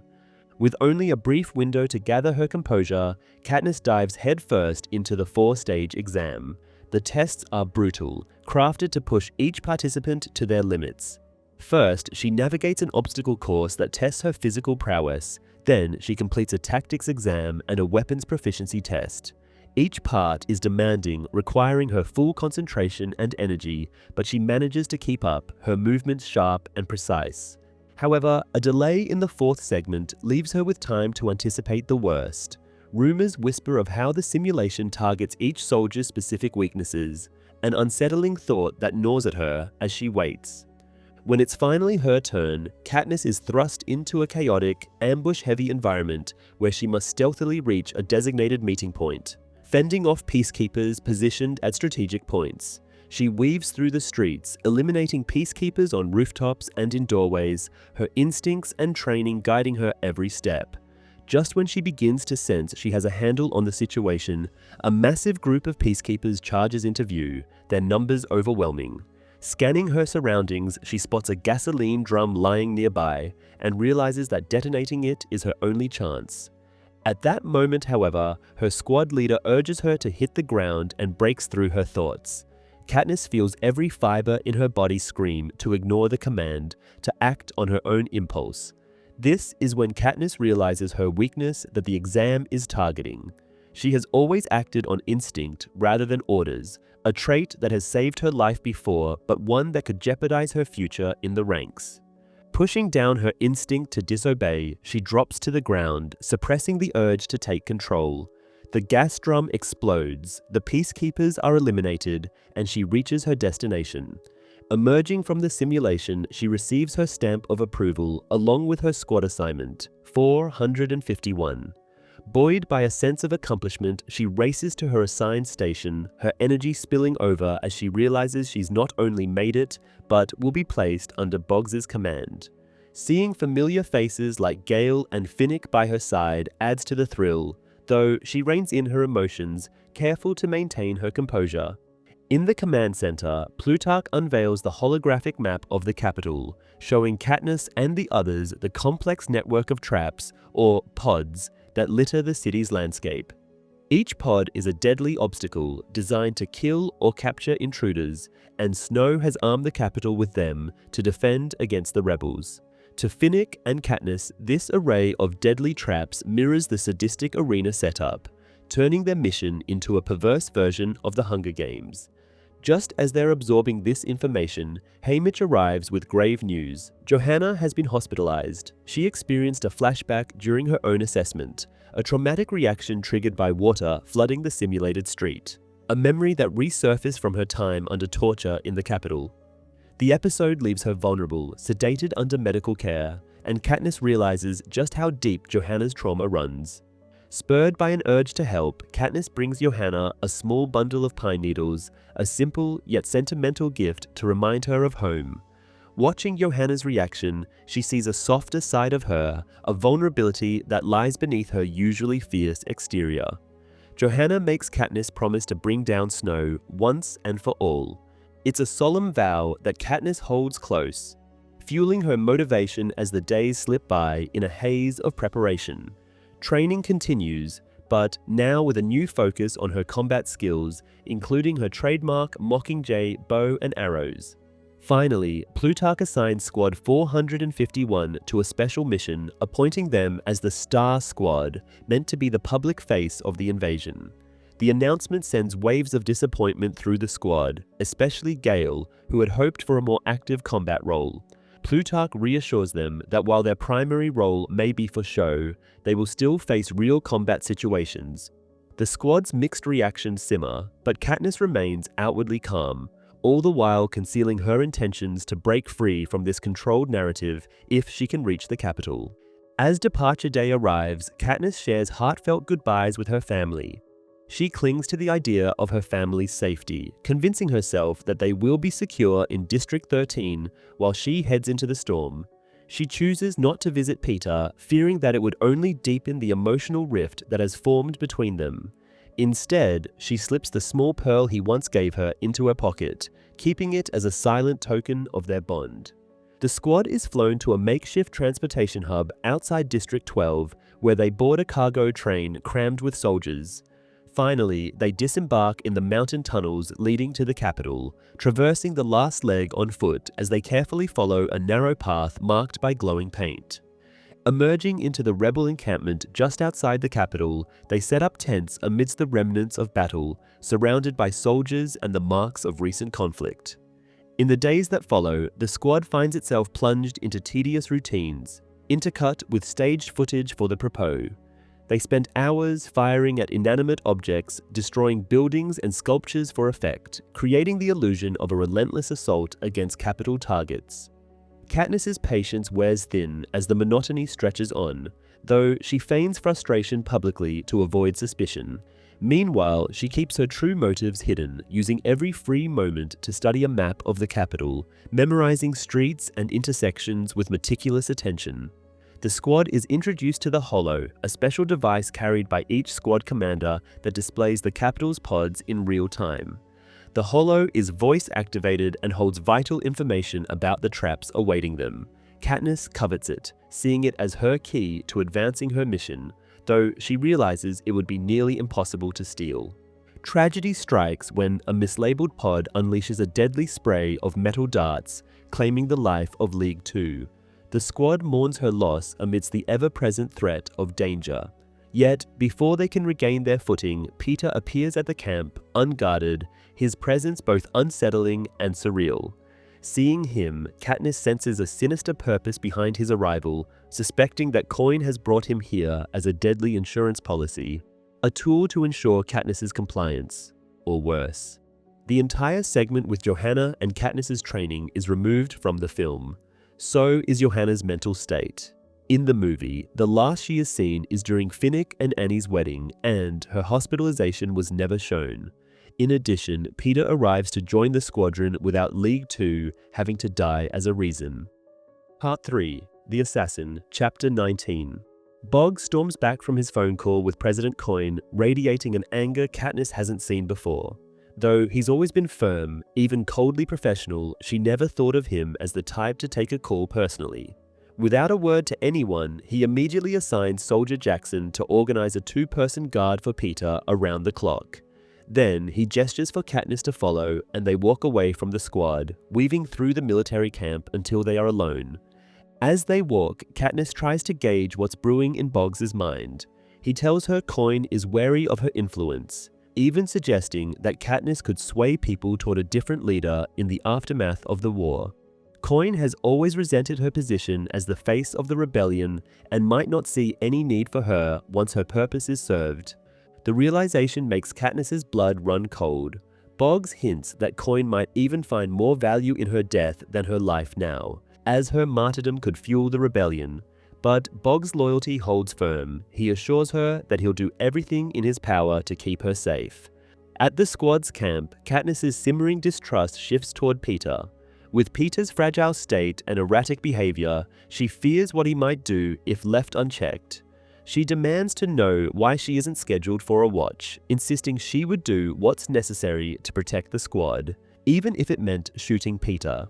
It's the first time she's openly said she considers Peter no longer the person she once knew, viewing him as another enemy creation of the capital. Her tone shows bitterness, but instead of bolstering her position, the comment triggers doubt among the squad. Jackson reluctantly puts her on the watch, marking the midnight to 4 shift. Dinner that night is filled with uncomfortable silence and sidelong glances. Where before she had been the Mockingjay, a symbol of hope, her sharp dismissal of Peter shifts the squad's perception of her. By the end of the meal, Katniss feels their distrust acutely, realizing they might even sympathize with Peter, understanding his condition more than her hostility. Before she can fully process the change, Haymitch calls, his voice thick with disappointment and frustration. He accuses her of provoking Peter unnecessarily, pointing out that the capital's psychological manipulation left him without control over his actions. Haymitch insists that if their roles were reversed, Peter would have fought to bring her back from that darkness, not pushed her away. With Katniss's anger stripped bare, guilt replaces her frustration. The night deepens and the squad settles around a heater in the center of the camp. Some of the soldiers bunk down near it, trying to stave off the chill, while others, like Katniss, retreat to their tents. League One finally breaks down in grief for her sister, her quiet sobs piercing the stillness. Katniss, lying alone, thinks about Haymitch's words and the deeper pain she's been avoiding. She realizes that in her obsession with Snow's assassination, she has ignored Peter's suffering, dismissing the notion that he could be brought back from the Capitol's grip. When midnight comes, Katniss slips out of her tent for her watch, sitting near the heater with Jackson. The camp is primarily silent, punctuated only by the occasional murmurs of restless soldiers. Nearby, Peter sits with his back against his pack, awkwardly working on a piece of rope, attempting to make knots. Katniss recognizes it as the rope Finnick once lent her to soothe her own anxious hands. The sight stirs a sense of responsibility in her, as if Finnick's memory is urging her to take the first step toward helping Peter. The words to break the silence elude her, and she can only sit and watch, helpless to bridge the chasm between them. After about an hour, Peter finally speaks, voicing the tension between them. He acknowledges the constant back and forth Katniss has struggled with, deciding if he's her friend or foe. The moment is raw, and Peter's pain is evident in his words. Katniss's instinct is to snap back, but Haymitch's words restrain her.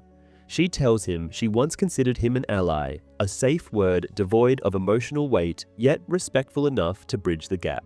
Peter quietly repeats the phrase, testing it as he cycles through the list of words he and Katniss associate each other with.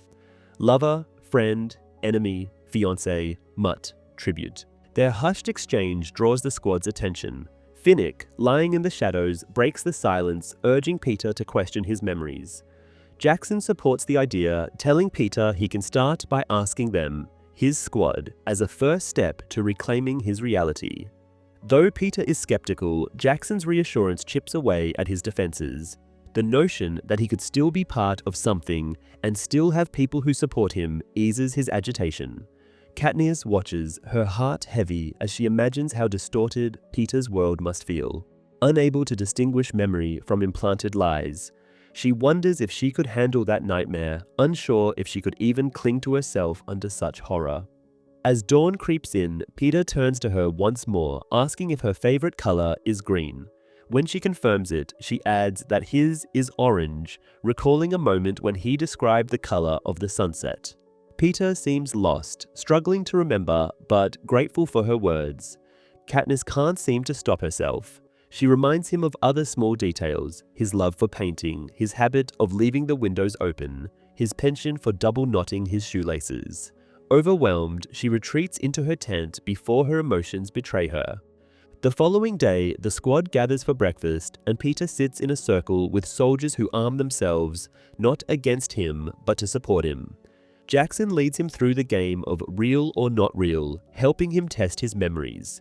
When Peter mentions District 12's destruction, blaming himself, they confirm that Snow was responsible, adding that less than 900 people survived.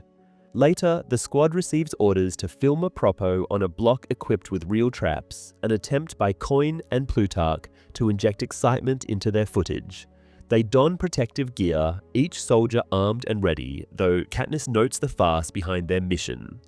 As they proceed, smoke bombs fill the air, adding drama for the cameras. While they advance cautiously, Peter seems to become fixated on Pollux, finally identifying him as an Avox. He recounts the fate of two Avoxes he once knew, a brutal memory of their torture and death under Capitol hands. His voice, shaky yet urgent, asks if it's real. Boggs confirms it with grim reluctance. The squad moves forward, prepared to engage with a live pod that triggers a hail of gunfire. They duck into alcoves, sheltering as bullets sweep across the street, then move forward under Boggs's orders. Cressida demands they reenact the scene for more close-ups, and, for a moment, the scene turns surreal as they exaggerate their reactions. Laughter breaks out as they tease each other, but Boggs quickly calls them to focus. Though trying his utmost to suppress a smile himself, Boggs adjusts the hollow's projection, leading him to step back onto a seemingly innocuous stone. The explosion happens in an instant, the blast tearing his legs from his body and shattering the squad's fragile sense of control. Though the conversation between Peter and Katniss regarding what's real and what's not is shown, the game Jackson devises for the soldiers to help Peter is not included in the film. The mentions of the tortured Avexes are also removed, and the movie shows the Star Squad's progression as more of actual combat than propos they need to film. Therefore, the area where they activate a set of pods is not to film themselves in battle, but is a necessary area to get through to get to President Snow. Chapter 20. Amid the explosion's aftermath, Katniss is thrust into a surreal, brutal reality as she kneels by Boggs. Blood spills across the pastel stones that once seemed safe, and black smoke, darker than any artificial haze, curls through the air. In the chaos, her instincts sharpen, focusing only on Boggs, whose torn, bloodied body lies sprawled, his flesh wounded beyond repair. Her hands fumble for a way to stop the bleeding, yet she knows from her mother's lessons that no bandage or tourniquet will save him now. Holmes, another squad member, attempts first aid, but it's clear that Boggs' time is slipping away. Yet, through his pain, Boggs doesn't let go of his purpose. He grips Katniss's wrist, eyes locking onto hers with an intensity that almost transcends his physical agony. Boggs presses the holo into Katniss's hand, urgently whispering his last commands.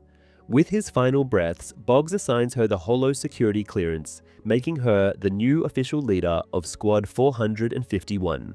Katniss doesn't fully grasp the weight of this transfer, only that she is suddenly responsible for the team's survival and the course of their mission. Confusion mixes with sorrow and fear, but as she watches Boggs' life fade, his words stick in her mind, disturbing in their clarity. Don't trust the others, avoid returning to base, kill Peter if necessary, and complete her mission at all costs. As she rises, her attention snaps back to the squad's immediate crisis. The black smoke, an unnatural capital creation, now blankets the street, advancing with a sentient menace. Katniss realizes they are trapped and cannot retreat to safer ground.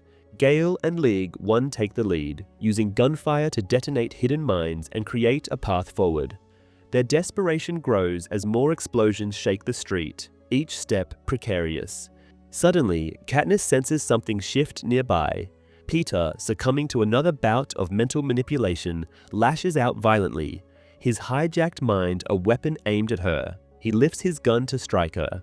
His face twisted in rage, a shadow of the boy she once knew.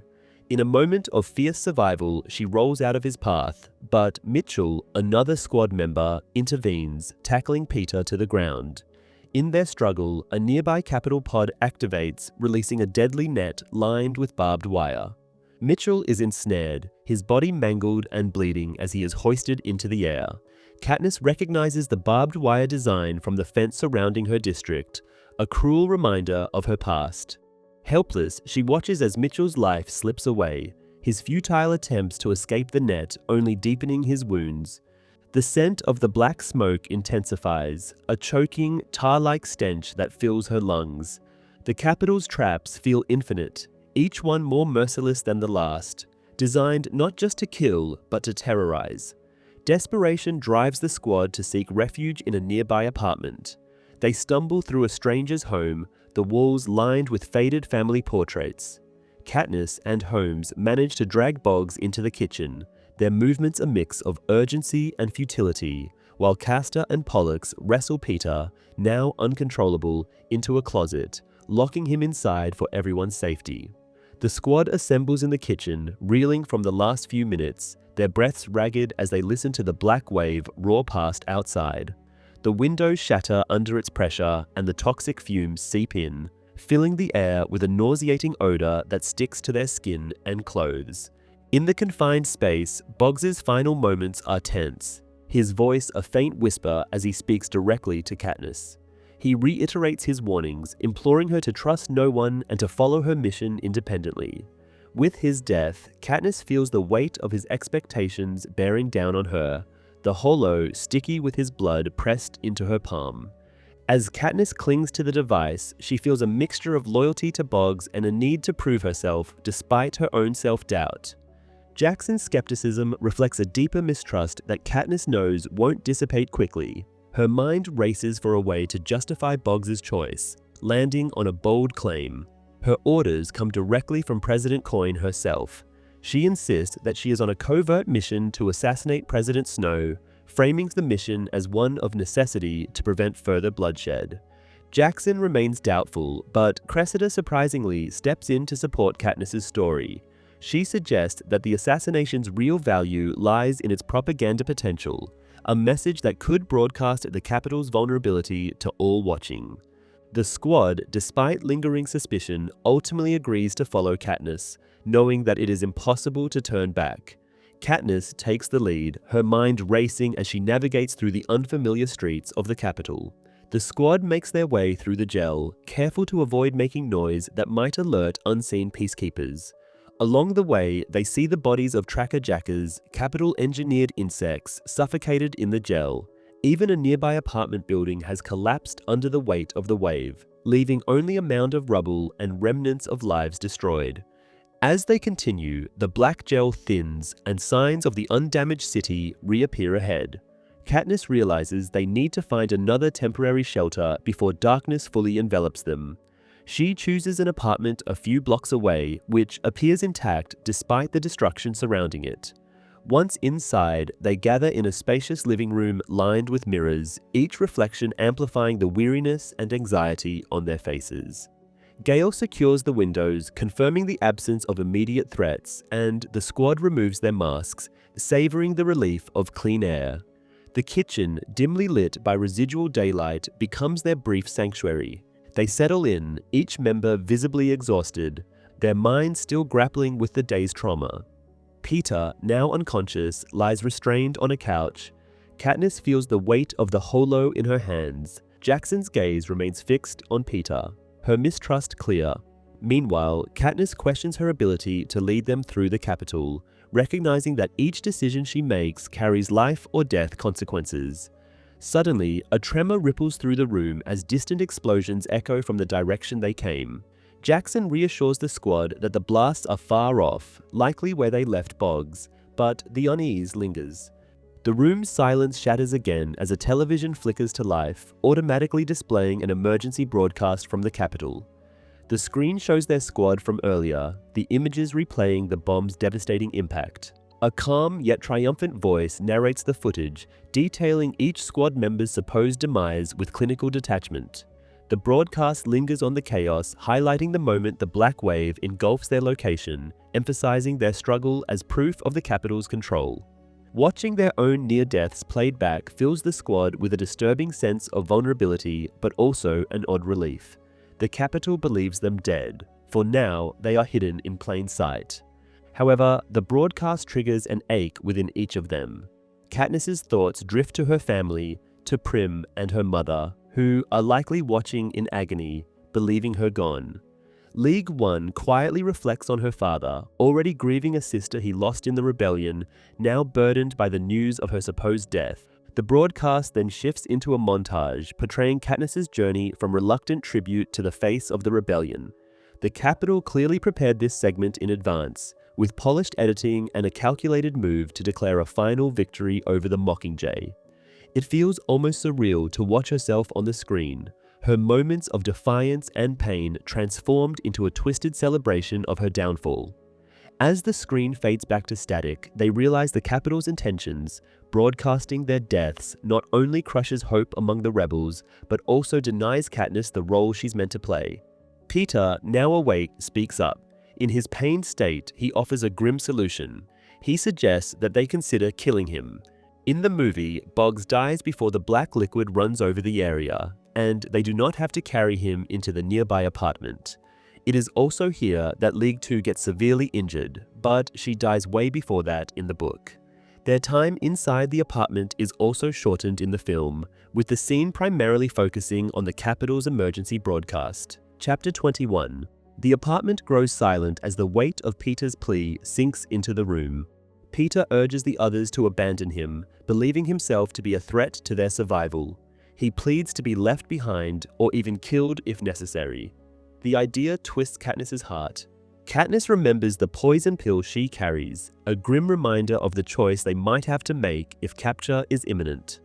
Her mind flashes to the hanging tree, the haunting tune from District 12, a song about death as a final escape from a corrupted world. The image of Peter, tortured again, broken beyond repair, is almost too much for her to bear. Meanwhile, Gale vows to end Peter's suffering before the capital can reclaim him. But Peter, doubtful of even his friends, shakes his head, still pleading for the release he believes only death can bring. In a stark response, Katniss insists they press forward. Peter is part of this mission, necessary in ways beyond his understanding. Her words carry a certain harshness, but they are as much a reminder to herself as to him. The squad breaks from their strained huddle, half staying with Peter as guards while the others hunt for food scraps in the vacant apartment. In the quiet, Katniss feels a heavy sense of déjà vu as she prowls through the sterile capital residence, reminded of the Hunger Games arena. The search for food turns up hidden caches of capital luxuries, cans and boxes stockpiled in secret compartments that disgust and nourish the squad. Gale grimaces at the hoarded food, recalling the grim resourcefulness of District 13, where even crumbs were shared while capital residents indulged in excess. When Peter offers Katniss a can of lamb stew, she's struck by the bittersweet memories it stirs. The stew, a favorite capital dish, recalls those strange moments of closeness and vulnerability they once shared in the games. For a brief second, the aroma seems to bridge the past and present. As they eat, their grim supper is interrupted by the capital broadcast signal. The anthem plays, its oppressive notes filling the room, and on the screen, a familiar sequence unfolds. The faces of the dead appear just as they did with the tributes in the games. But this time, it's not just fallen tributes, it's members of their squad, Boggs and the others, who are presumed dead.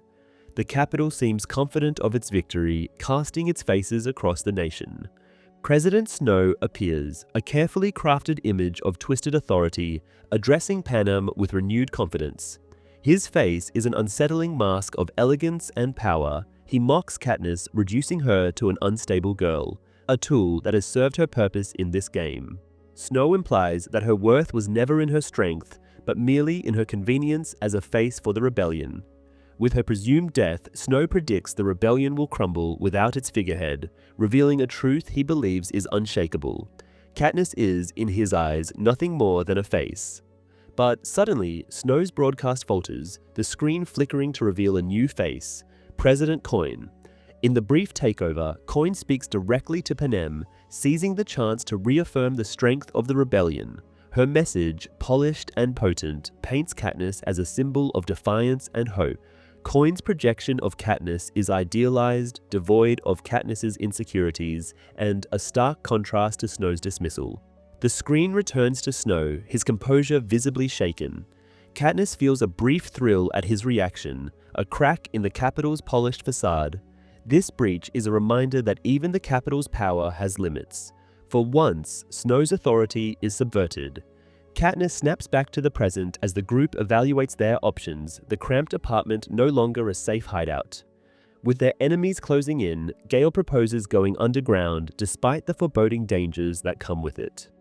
The tunnels remind Katniss of District 13, of the mines, and of the oppressive sense of entrapment. Yet, the plan offers their only chance of survival, forcing her to suppress her instinctive dread. Her gaze lingers on the plush green sofa, longing for rest and safety, but the mission pulls her forward, demanding that she once again bury her personal feelings. After carefully erasing traces of their stay, they pry open a small maintenance shaft, entering it single file to stay hidden. The narrow passage forces them to abandon their equipment shells and heavy gear, leaving them more vulnerable but agile. Down below, they find themselves in the transfer, a grim underground network once used to transport supplies to the capital. The air is thick and stifling, filled with the stench of chemicals and decay, but Pollux, who knows these tunnels intimately, leads them with confidence. His years spent in these dark depths as an Avox are a silent testament to his endurance, and for the first time, his tragic past becomes their asset. With Pollux guiding them through the labyrinth, they dodge various hazards, avoiding pods and slipping out of sight when Avoxes change shifts or cargo trains pass. The tunnels stretch on in a twisting, disorienting maze, yet Pollux's expertise allows them to evade detection, bypassing areas that could prove fatal for newcomers. Katniss watches him with new respect, marveling at his ability to survive in these bleak surroundings. As hours blur into each other, fatigue sets in. Pollux leads them into a small, machine-filled room, a temporary haven where they can rest. Jackson quickly assigns guard shifts, her efficiency keeping their strained spirits grounded. Katniss, too exhausted to resist, falls into a brief but deep sleep, nestled beside Gale and League, one in the tight space. Her dreams are a restless fog of memories and fears, mingling the past and present, never letting her entirely escape. When it's her turn to watch, Katniss eats a quick meal, her eyes heavy with exhaustion. She sits near Pollux, who remains awake, his gaze unblinking in the dim light. Katniss knows he hasn't slept, likely haunted by memories of the years he endured in these tunnels. She takes out the holo, trying to focus her mind on their path, scanning the area and identifying the pods ahead. As she clicks through the holo's display, Pollux watches intently, silently absorbing the layout of their perilous route. Her attention shifts to Peter, who sits apart from the group, his face drawn and shadowed in the dim light. She hands him a can of food, watching as he eats mechanically, each bite more an obligation than nourishment. She notes the dark circles under his eyes, the hollowness that has replaced his former warmth. Peter's pain and confusion seem etched into every line of his face, and Katniss wishes she could reach into his mind, disentangling the lies the Capitol implanted there. He looks up, meeting her gaze briefly, and she sees a flicker of recognition. Peter's moment of insight about his altered memories, identifying a shiny quality to the Capitol's lies, brings a glimmer of hope to Katniss. She realizes that he's beginning to distinguish between truth and fabrication. Alongside this is the realization that there is a chance for him to regain control over his mind, though it will be a painful and arduous journey. As he finishes his meal, Katniss brushes a stray lock of hair from his forehead, a gesture of reassurance that feels fragile yet significant. For the first time since the games, she touches him without hesitation, offering a sense of comfort no matter how fleeting. As dawn approaches, they prepare to continue their path more profoundly into the Capitol's underground maze. The air shifts subtly, carrying an unusual sound that pricks at Katniss's senses. She signals for silence, straining to make out the noise, a faint, almost whispering repetition that resonates through the tunnels. The sound grows more distinct, a single word echoing in the cavernous dark, chilling in its clarity. Her name, Katniss, reverberates in the stillness as if the Capitol itself is calling for her. The movie shows additional scenes of Snow in his mansion, where his underlings show him footage of a Capitol camera catching Katniss's squadron making their way presumably underground. The film's portrayal of their time underground is also more fast-paced, and the dialogue amongst them in the small machinery room where they take a break is omitted. These intense tunnel scenes were filmed in real abandoned mines and soundstage sets. Chapter 22.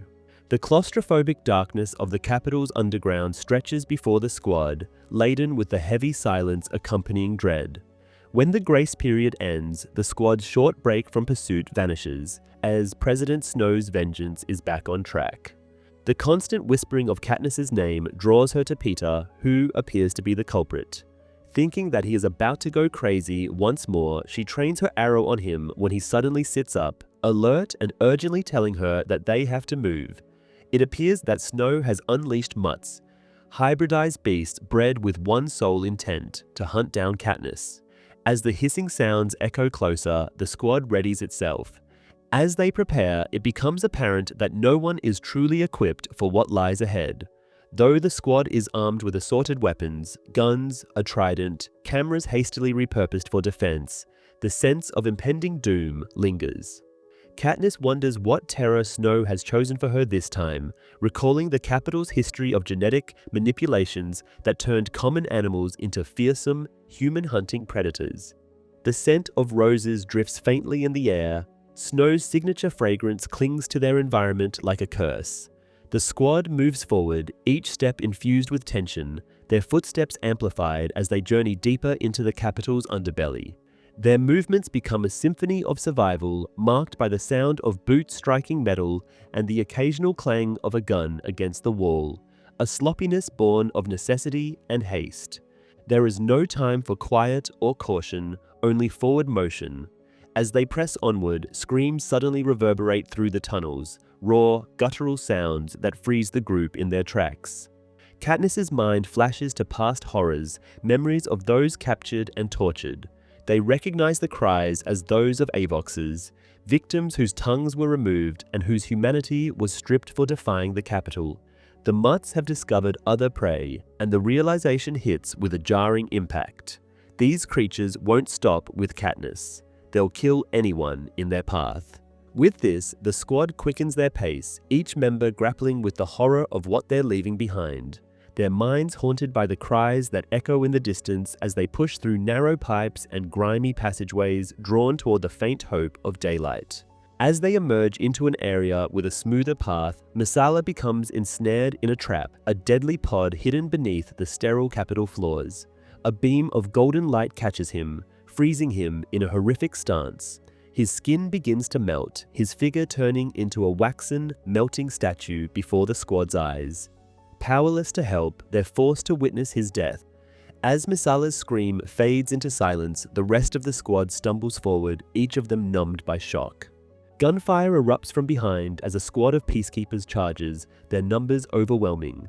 The Star Squad retaliates with desperate energy, fighting back as best they can. Yet, it's clear that the capital has an endless supply of reinforcements. The peacekeepers' white uniforms are soon stained with red, but the true horror arrives just as the squad seems to gain the upper hand. New figures appear in the tunnel, not peacekeepers, but the capital's ghastly mutations. These creatures resemble humans in size and shape, but are anything but human. Naked and white-skinned, with reptilian tails and elongated, clawed fingers, they move with terrifying speed and bloodlust, descending upon the peacekeepers and tearing them apart with grotesque efficiency.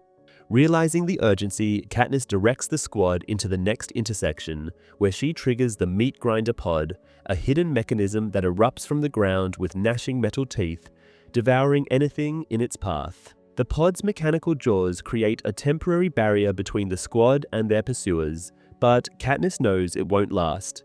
Pollux leads them away from the trap, and they reach a temporary respite at the edge of the capital's sewer system. A sickening sludge of waste and chemicals that bubbles beneath them, toxic fumes and flames licking at the surface. There's no going back. They press onward in near silence, their minds consumed with the horror behind and the uncertainty ahead.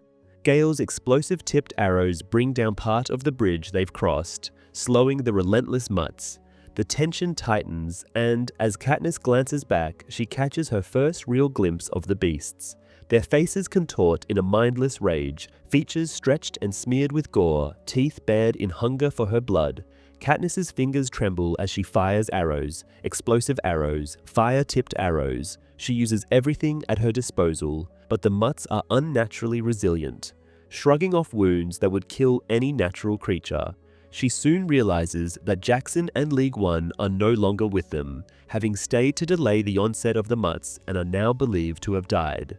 The battle spirals into chaos. Shots echo as the remaining squad members aim with grim precision, but for each Mutt that falls, more pour in, and the group's morale teeters on the brink of collapse. Katniss feels her resolve weaken, an icy fear settling in her veins. She forces herself to keep moving, her body reacting instinctively as her mind numbs under the relentless pressure. They reach a ladder, a potential escape route, and scramble upward, each rung a step closer to safety. But only some make it. At the platform above, Katniss allows herself a single breath, a single pause, only to realize that the horror is far from over. The group climbs another ladder, but when Katniss reaches the top, she notices someone is missing. Finnick. Her heart tightens as she catches sight of him below, entangled in a desperate struggle against the Mutts. With a heavy heart, Katniss releases the holo, activating the Nightlock protocol to detonate the area below, sacrificing everything to ensure Finnick doesn't suffer a worse fate. The platform shakes from the explosion, pieces of flesh and debris scattering as Pollux seals the pipe. Those left, Pollux, Gale, Cressida, Peeta, and Katniss, are all that remain. They move with grim determination, their minds refusing to acknowledge the weight of their losses. As they bandage Gale's wounds, they struggle to ignore the horror they've left behind, but Peter's mind teeters on the edge, his fragile state nearing collapse. In a desperate attempt to anchor him to reality, Katniss reaches out to kiss him, refusing to let him slip away. The flicker of recognition in his eyes pulls him back from the brink, and together they brace for the last stretch of their escape. They emerge into the muted opulence of a Capitol residence utility room, the dark tunnels behind them replaced by the sterile, artificial world above. As Katniss straightens, the first face she encounters is one of privilege and ignorance. A Capitol woman dressed in silks, her hair a garish magenta cloud adorned with gold butterflies. Recognition flares in her eyes and her mouth opens to scream. Katniss reacts instinctively, her bow raised, releasing an arrow to silence the woman before she can even utter a sound. The string of events in the movie occurs differently than in the book. For one, Jackson is one of the first to die when the Mutts arrive, instead of her dying midway through the chase. The flashbacks of Finnick's life are also not included, and the scene is more fast-paced as Katniss uses the Hollow to grant him a more merciful death. The part where Katniss shoots a Capitol woman who recognizes her is also not included in the film. Chapter 23. The Capitol streets simmer with tension as Katniss and her team emerge from the apartment, their faces shielded under heavy disguises. Around them, Capitol residents mutter, oblivious to the fugitives beside them. The snow falling around them feels almost surreal, its quiet contrast cutting sharply against the dangerous urgency of their escape. Walking through the Capitol streets is like walking through a minefield of scrutiny. Every glance feels pointed, every passerby a potential informant or enemy. As Katniss's gaze meets the polished glass of Capitol windows, she's reminded of her face, plastered on every screen, the symbol of rebellion. Yet, Cressida's Capitol connections guide them forward, leading them into narrow back streets and through hidden gates. Her presence assures them that they're still moving in the right direction, despite the overwhelming sense of exposure. Katniss's heart pounds as the group barely avoids a squadron of peacekeepers sweeping down the street. She knows that their odds of surviving a direct confrontation are slim. She keeps her head down, feeling the cold weight of her disguise pressing against her skin as they sidestep the guards, praying their appearance is convincing enough. But as they shuffle away from the peacekeepers, Katniss catches glimpses of Capitol broadcasts in windows and glimpses the faces of her lost allies. Immortalized on Capitol screens, the sight pulls her heart with guilt. After what feels like an eternity navigating through the Capitol's maze-like streets, Cressida finally leads them to a nondescript shop. From the outside, the grimy storefront and mannequins clad in furs strike an absurd image against the sparkling facade of Capitol wealth. The group hesitates for a heartbeat before following Cressida inside. The dingy light casts shadows that seem to swallow them whole. The smell of pelts fills the air, blending with the scent of dust and disuse. It's here, amidst the strange mannequins and dim lighting, that they encounter Tigress. Tigress's face is a twisted tapestry of Capitol excess, her skin stretched and striped with tattoos, her features warped into a feline caricature. The grotesque modifications give her a surreal, nightmarish quality, a haunting relic of the Capitol's obsession with appearance. Seeing her, Katniss recalls vague memories of Tigress as a stylist from past Hunger Games, a figure of Capitol opulence now reduced to a recluse. Her grotesque transformation feels like a twisted irony, a former stylist now discarded and left to rot in a back alley shop. In a strange twist of fate, she becomes their unlikely savior, leading them to a hidden passage beneath the shop. Descending into the cellar, Katniss feels the weight of her exhaustion pressing down on her shoulders. The dim, narrow room below offers a cold, musty refuge, and the walls seem to press in, trapping them in a space barely wide enough to hold their group. The cellar is a far cry from the warmth and security of home, but for now, it's the only sanctuary they have. Tigress seals them inside, and as her footsteps fade above, a heavy silence blankets the room. The flickering light casts eerie shadows, transforming the room into an isolated cocoon of despair. Their immediate needs, however, demand attention. Gale, in particular, needs medical care. Katniss steadies herself, knowing she's the only one left to tend to his injuries. She stitches his wound with shaky hands, determined to help him heal, even if her efforts are crude and improvised. The scent of antiseptic mingles with the musty odor of the cellar as she wraps his wound. Turning to Peter, she cleans and bandages his wrists. His self-inflicted injuries are a painful reminder of the toll the Capitol's manipulation has taken on his mind. Peter's struggle is palpable. The very bindings meant to protect him are also his means of regaining control. In the dim light, his features flicker between pain and determination. Finally, her own exhaustion takes over, and she sinks into a makeshift bed of furs. In the cold embrace of the cellar, sleep comes reluctantly, dragging her into dreams of home, of District 12 as it once was. In her dreams, the faces of friends and family blur with scenes of Capitol violence, a twisted blend of peace and horror that leaves her heart racing even as she sleeps. When she wakes, the brief respite feels like an illusion. The events of the past days replay in her mind.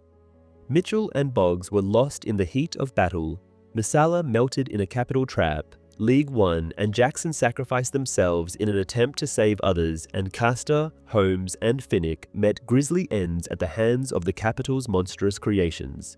She realizes with a sinking heart that the mission was built on her own need for vengeance, a need that now feels hollow in the oppressive silence of the cellar. In the dim quiet, she confesses her guilt to the group, admitting the truth of her deception. However, her companions reveal that they already suspected her motives and that they still followed her despite the deception. Their acceptance of her confession feels both a relief and a burden. Peter's words, however, cut through her despair, grounding her in a way that nothing else can. He speaks of the faith they've placed in her, reminding her of the hope she represents to the people who fight for freedom. His voice is gentle but firm, a reminder that her actions carry the weight of a symbol far more significant than herself. With his help, Katniss realizes that abandoning the mission now would dishonor those who have fallen, and she feels a renewed sense of purpose igniting within her. Focusing once more on their goal, Katniss pulls out a map. Tigress's shop is close, a mere 5 blocks from the heart of the Capitol, but each step will bring them closer to danger. The group discusses their options, considering ways to lure Snow out of his fortress. The idea of using herself as bait surfaces, a plan to let herself be captured, to draw Snow into the open where he might be vulnerable. However, Peter and Gale are quick to shut the idea down. As they plan, Tigress calls them upstairs with the promise of food.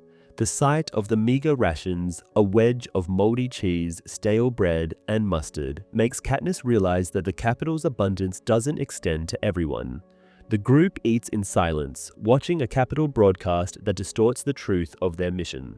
Back in the cellar, the group settles in, mulling over their next move. Though Katniss agrees to infiltrate the mansion with the group, she resolves to proceed with her plan alone if necessary. She knows the final confrontation with Snow is hers alone to face.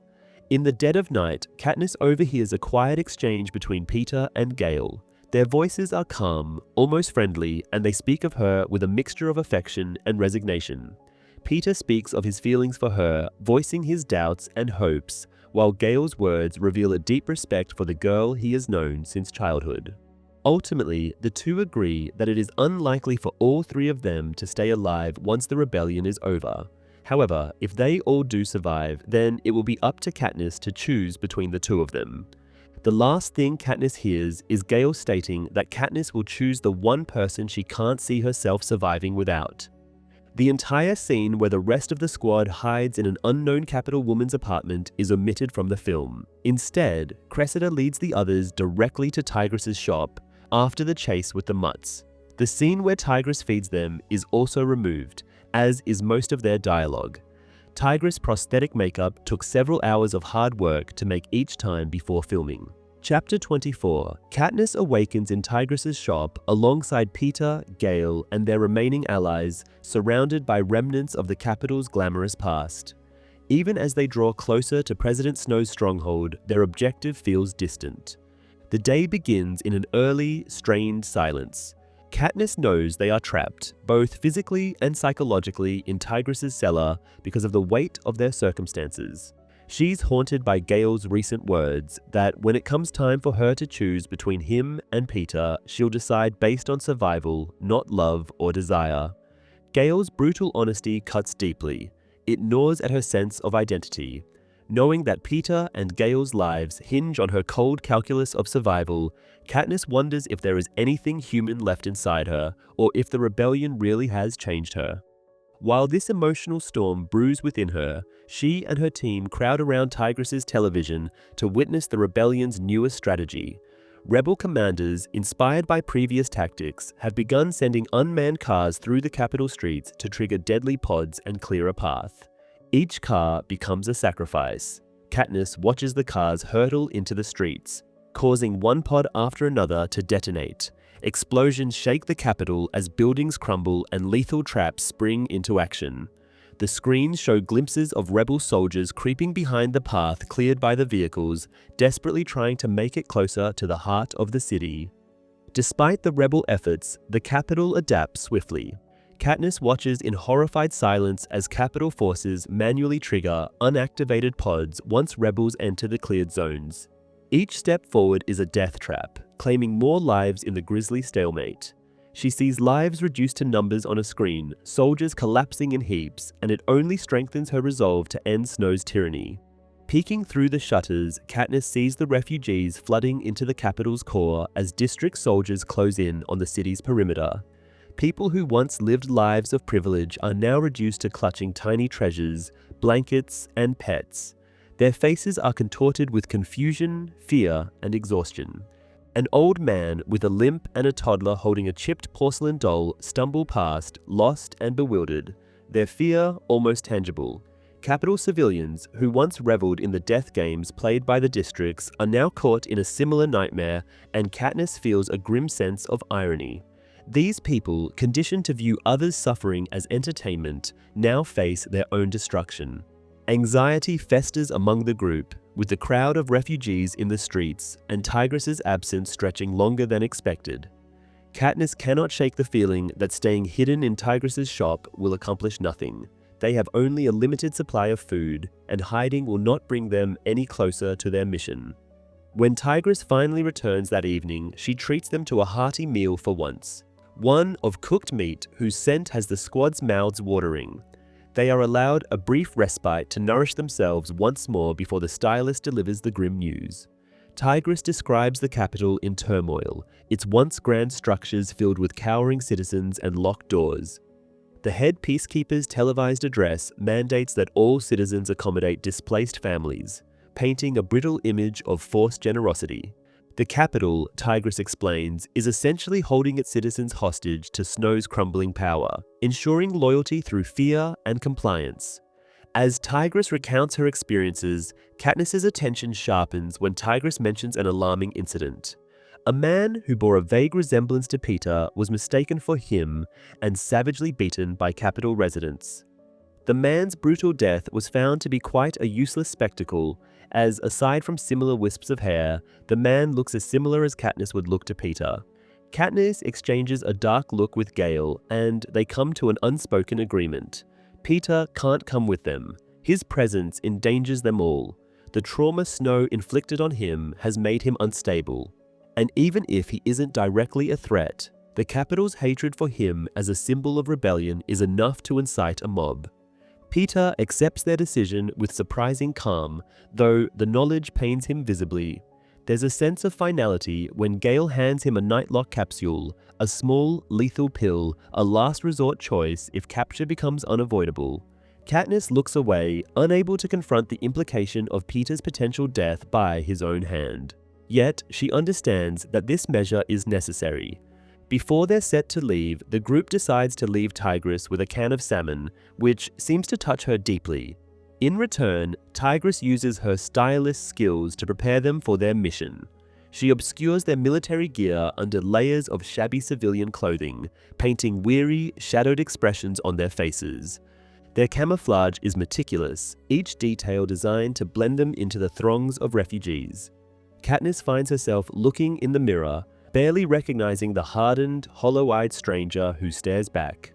Tigress's careful work transforms them all into faceless survivors, indistinguishable from the thousands of capital citizens shuffling towards Snow's mansion in a last-ditch attempt to find safety. They leave Tigress's shop in staggered groups, merging into the refugee lines. The air is frigid, sharp with the metallic taste of blood and smoke. Katniss feels a strange sense of disassociation. Her mind is focused on each footfall and every glance around her, yet she is detached from the enormity of the situation. The capital's streets are thick with people, all moving like sleepwalkers, driven by fear. Gale and Katniss walk together, heads down, eyes scanning the frozen, despairing faces around them. Once defined by its blinding luxury, the capital is now a grim and desolate place. Gunfire suddenly erupts, shattering the fragile stillness. Panic spreads instantly, civilians screaming and scattering in every direction. The bullets tear through the crowd, felling people where they stand, turning the street into a killing field. Without thinking, Katniss and Gale dive for cover, pressing themselves against a shop wall as bodies pile up around them. It's unclear who is shooting or why, and Katniss realizes with sickening clarity that she can no longer tell friend from foe. The rebels have likely infiltrated the capital, but their shots are indiscriminate, treating civilians as mere obstacles. The thought horrifies her, though she knows there is no other way to end the capital's tyranny. As they move forward, the horrors intensify. Each street is a patchwork of blood, torn bodies, and smears of gore on the snow. The ground is littered with the detritus of lives, discarded belongings, blood-stained toys, shards of glass. Every step she takes deepens her resolve, yet simultaneously numbs her to the humanity around her. Yet, the capital's traps continue to claim lives. A sudden purple glow fills the street as another pod activates, emitting a piercing sound that drives everyone nearby to the ground, clutching their ears as blood pours from their eyes, noses, and mouths. The scene is grotesque, a massacre that defies comprehension. Katniss forces herself onward, her focus narrowed to a single point: the mansion at the heart of the city where Snow awaits.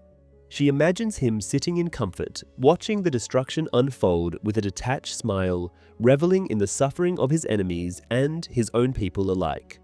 The ground trembles underfoot, signaling another deadly pod. With a loud crack, the street splits open, creating a chasm that begins swallowing people into a dark abyss. Katniss scrambles, her fingers slipping on the icy edge as the screams of those falling echo around her. Just as she manages to pull herself up, she realizes Gale is still trapped, dangling from a door handle. She shoots open the lock, allowing him to fall inside, but her relief is short-lived. Peacekeepers seize him, dragging him into the building. In the split second before he's taken, Gale mouths words to her, his face full of a resignation that haunts her as she watches him disappear into the capital's clutches. Now alone, Katniss presses on, slipping into the mass of refugees streaming towards Snow's mansion. The streets are clogged with terrified capital civilians, pushing and shoving in a desperate bid for sanctuary. Her path leads her to a barricade packed with children, young faces peering out from behind metal bars. Their expressions are wide-eyed and fearful, too young to understand the peril around them. It appears that Snow has devised a final, cruel defense, a human shield of capital children, an act so twisted it defies logic. Katniss's rage boils over, her hands clenching in fury at the sight of these innocent lives used as pawns. The crowd then shifts, a ripple of movement signaling the arrival of a capital hovercraft. It descends, scattering silver parachutes into the air, which drift down toward the barricaded children. The kids reach for them, faces lighting up with hope, expecting food or supplies. Meanwhile, Katniss's mind screams in silent horror as she watches, knowing all too well the capital's false generosity. Her stomach twists as the parachutes explode, ripping through the young bodies and scattering limbs and blood across the snow. Screams fill the air as those who survive stagger in shock, clutching the remnants of what they believed were gifts. Amid the carnage, medics arrive dressed in rebel uniforms. Katniss's heart lurches as she spots a familiar blonde braid among them, Prim, her younger sister, rushing to aid the injured. Panic floods her senses as she pushes through the crowd, desperate to reach Prim, her heart pounding with fear and joy. But before she can close the distance, another round of explosions erupts, engulfing Prim and the children around her in a fiery blast. The world slows as Katniss watches in helpless horror, the sound of her sister's name dying on her lips. Most of the build-up during their stay at Tigress's place is removed from the film. Katniss and her squad are shown to rest and recuperate briefly from their wounds in the movie, with the next scene immediately transitioning to them getting ready to disguise themselves within the stream of refugees. Author Suzanne Collins, who has a background in military family history, drew inspiration from warfare tactics, especially during the scene where the bombs were disguised as gifts for the capital citizens. Most of the more graphic details in the book have been obscured in the film. Chapter 25, Katniss. Everdeen stands in a scene of utter destruction, flames erupting from parachutes that the capital forces have unleashed on the crowd.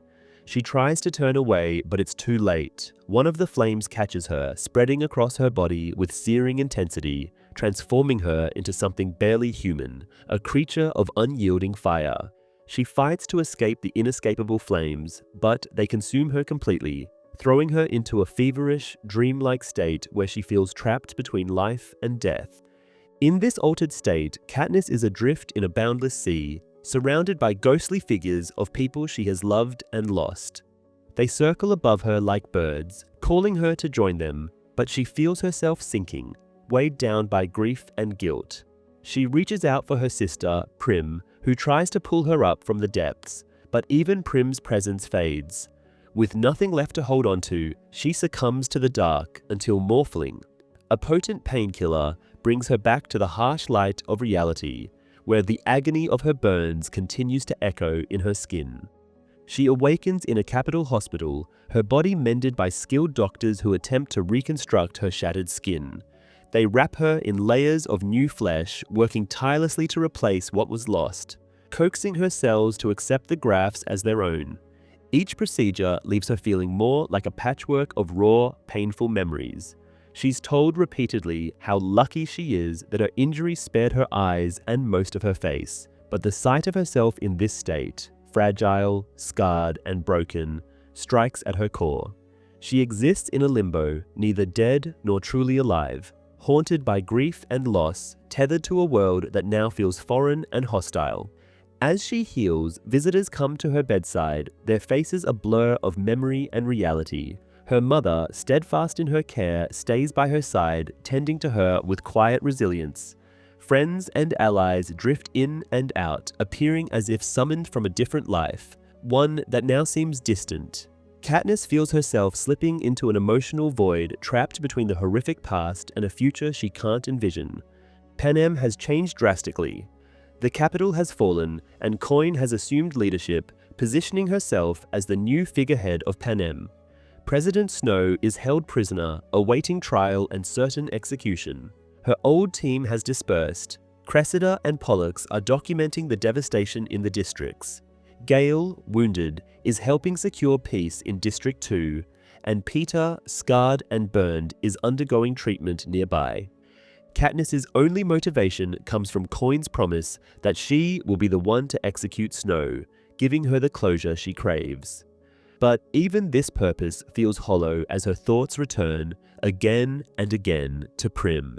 Her sister's death is a wound that refuses to heal, anchoring her in grief that no amount of revenge can soothe. With the completion of her treatments, Katniss is transferred from the hospital to the presidential mansion, where she and her mother are provided with quarters. Her mother, now absorbed in her work, is rarely present, leaving Katniss to navigate her anguish alone. Haymitch visits regularly, checking that she eats, takes her medicine, and rests, though she often disappears into hidden spaces within the mansion, finding solace in isolation. In her solitary moments, Katniss wrestles with her identity. The girl on fire has been transformed into a girl scarred by fire, her once flaming spirit now subdued by pain and grief. Even Dr. Aurelius, her assigned therapist, finds little success in reaching her, though she appreciates his silence. He refrains from offering empty reassurances, allowing her to sit in the stillness of her sorrow as he sleeps their sessions away. Time passes in a blur, but as rumors of Snow's imminent execution filter through the mansion, Katniss feels a vague sense of anticipation. She learns the details as she drifts through hallways, listening to fragments of conversation. Snow's trial has ended with a swift verdict, and he's sentenced to death. Eventually, her Mockingjay suit is delivered to her quarters along with her bow, though the absence of arrows signifies the symbolic nature of the coming event. She acknowledges that this moment, the execution she has long awaited, is drawing near. On one of her aimless walks, she finds herself lost in a tranquil section of the mansion where the usual sounds of activity fade into a peaceful silence. The thick carpets and heavy tapestries absorb all noise, creating an atmosphere of calm that soothes her. But as she moves deeper into this wing, a familiar scent stops her: roses. The smell triggers a visceral response, a memory of Snow's taunting presence. She hides, trembling, fearing the return of horrors she thought she had escaped. However, no danger materializes, and when she dares to continue, she encounters two guards, rebels dressed in tattered clothing. Their weapons block her path, but she stands quietly, waiting. Commander Paylor arrives and grants her permission to pass, sensing her need to confront whatever lies beyond the doors. Inside, she finds herself in a greenhouse filled with rows of blooming roses in colors both vibrant and soft. Their beauty a stark contrast to the horrors she associates with Snow. Katniss moves carefully through the plants, her heart pounding with each step, until she finds a perfect white rose. She reaches for it with a gloved hand, severing the stem, intending to carry it as a silent promise to Snow, a reminder of what he stole from her. But before she can leave, Snow's voice cuts through the silence, startling her. Following the sound, she finds him seated among the roses, shackled and frail, yet his gaze remains sharp and calculating. He addresses her with an unsettling calm, his words striking at her rawest wound, Prim's death. Snow tells that he had been preparing to surrender before the bombing, that he would never have ordered an attack that killed Capitol children, for it would serve no purpose. His words shock her, hinting at an even deeper betrayal, that Coin, not Snow, orchestrated the attack, using the tragedy to shatter any remaining loyalty to him and secure her own power. Snow's claims unsettle Katniss. He explains that the bombing was engineered to play on human sympathies. This revelation unsettles her, recalling memories of Gale and BT discussing strategies that manipulated compassion. Snow suggests that Coin adopted these tactics, leveraging them to dismantle the Capitol and assume control with minimal losses to District 13. Snow points out that he and Katniss were merely pawns, manipulated by Coin's desire for power. Katniss's slow recovery is also largely condensed in the film. The movie shows her waking up in her hospital bed, with the important details almost immediately being told to her. The hallucinations Katniss experiences in the book are also not shown. Chapter 26. Katniss's internal struggle intensifies as she faces a haunting symbolic reminder of her sister's death, the pristine white rose Snow left for her. She encounters Paylor in the hallway, holding up the rose as if to answer unspoken questions, before stumbling back to her room, her mind spinning with unresolved questions and suspicions. Conflicted between her anger toward the Capitol and her mounting distrust of Coin, Katniss slips into a dark reverie, recalling the horrific double bomb explosion that took her sister's life. This weapon, a twisted innovation designed by Gale and BT, troubles her deeply. Was it the Capitol who used it, or could it be the rebels? In her attempt to make sense of these dark realizations, she reflects on her shifting feelings towards Snow and Coin, both of whom represent different shades of ruthlessness and control. Katniss cannot help but feel both guilt and anger, twisting her bracelet tight around her wrist, seeking pain as a tether to reality.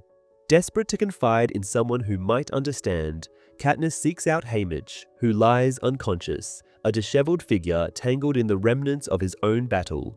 Katniss attempts to rouse him, but her frustration grows when he remains distant and loaded with alcohol.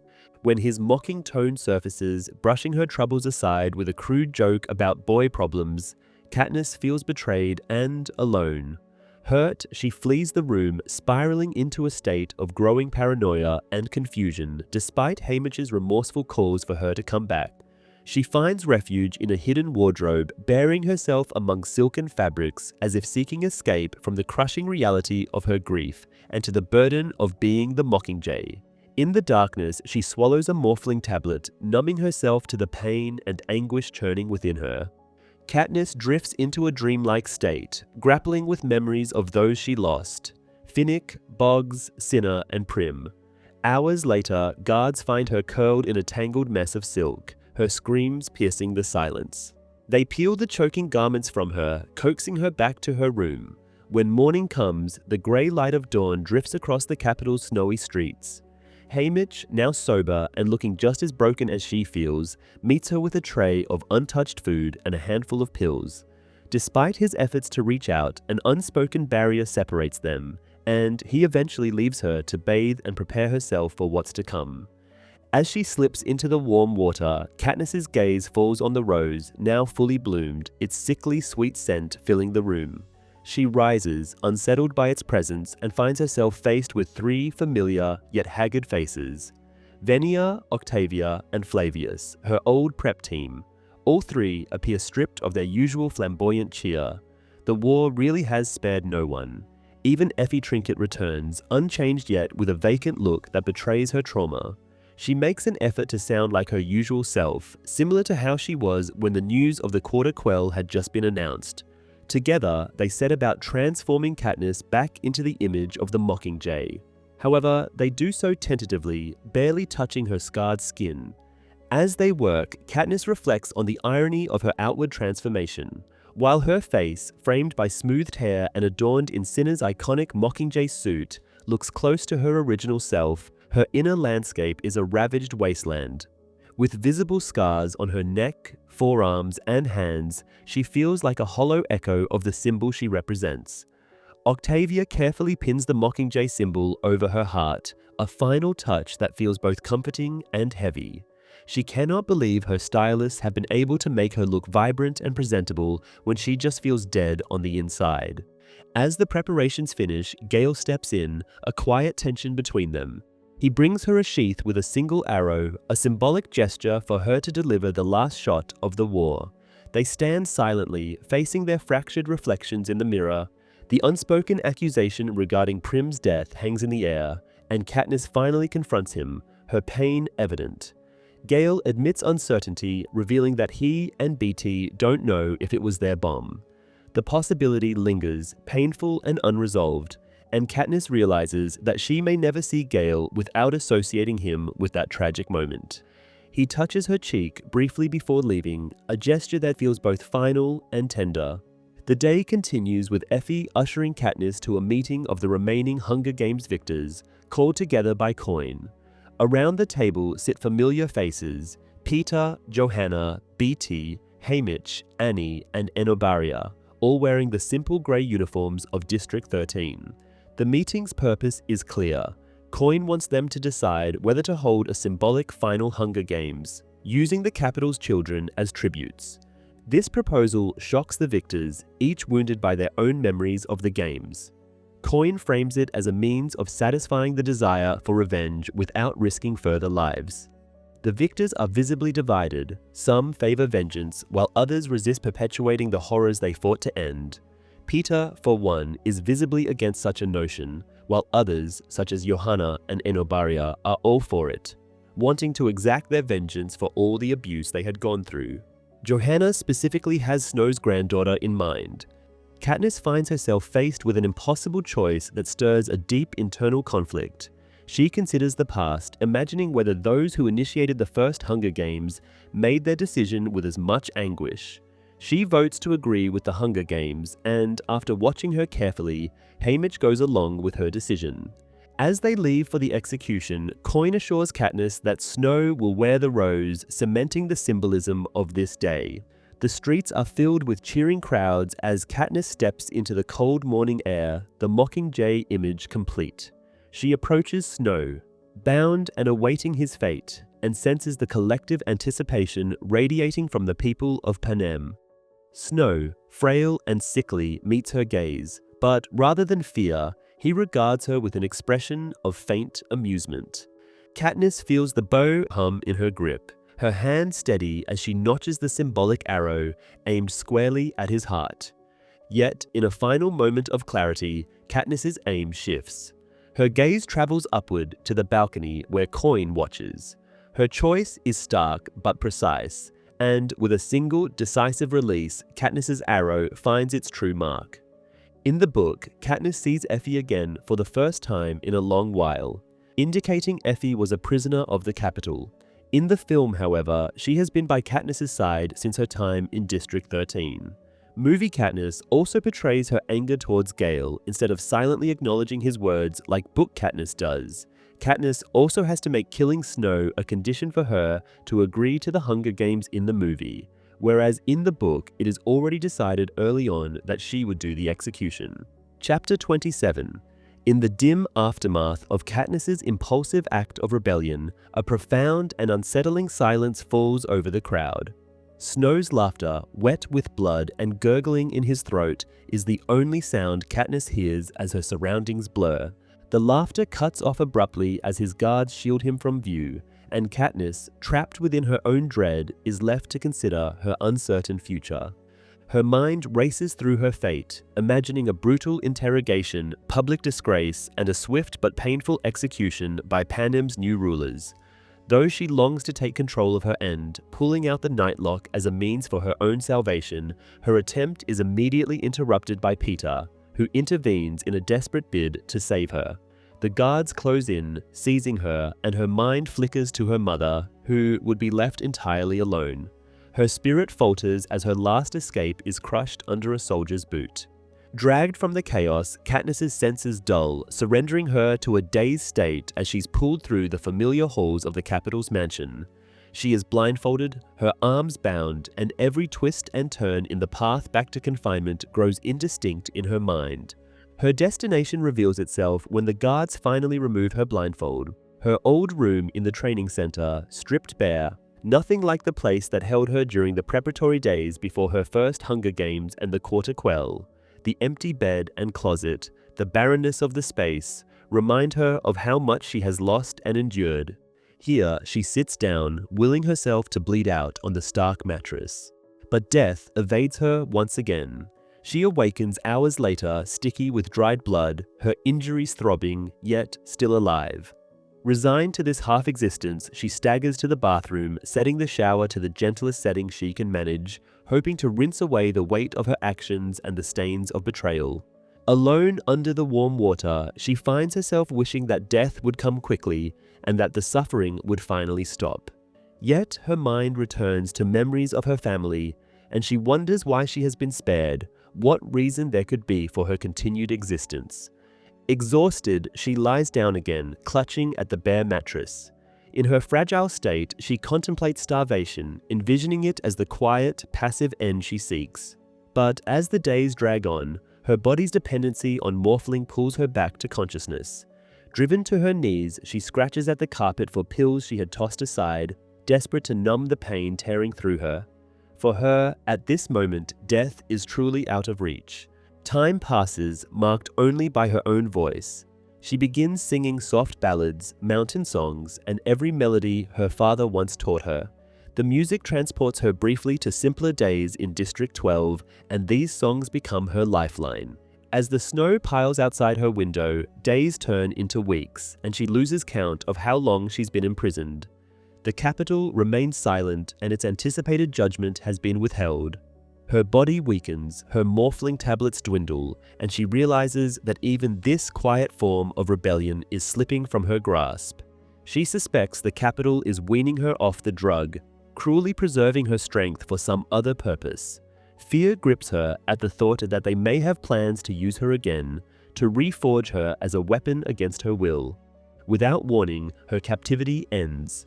Haymitch appears, worn and exhausted, yet with a strange calm in his gaze. He informs her that her trial is over, her sanity deemed too broken to hold her accountable for her actions. The Capitol, now under President Paler's direction, has exonerated her, casting her as a tragic figure rather than a criminal. It is decided that Katniss would return to District 12. Her freedom feels hollow as Haymitch guides her through the motions of leaving, her body so weakened that strangers must carry her through the halls. She is escorted onto a hovercraft where she sits across from Plutarch, whose buoyant mood contrasts sharply with her numb silence. He recounts the chaotic aftermath of her assassination of Coin, explaining Snow's final moments, his death marked by laughter. In the capital's bid for stability, Paler's rise to the presidency seems to promise peace, though Plutarch remains skeptical. His cynical remarks about humanity's self-destructive tendencies resonate with Katniss, a reminder of the unending cycle of violence that has defined her life. Upon her return to District 12, Katniss finds a place scarred beyond recognition. The Victor's village stands eerily still, its silent homes like gravestones for the lives that once filled them. Her house, once shared with her mother and Prim, now holds only emptiness. Greasy Say becomes her only visitor, bringing meals with quiet regularity, her granddaughter sometimes filling the rooms with innocent chatter. For Katniss, though, each day blurs into the next. Her only thoughts returning to the sister she lost, the home reduced to ashes. She remains seated by the fire, isolated, her mind trapped in memories of the lives taken in Panem's brutal conflict. The weight of despair keeps her tethered to the chair, unable to move beyond the haunting images that fill her mind. Buttercup comes back too, his matted fur and wounds signaling he had come all the way from 13 in search of his old home. Katniss rebukes him at first, only to cling to him for support later on. After all, both of them have lost Prim.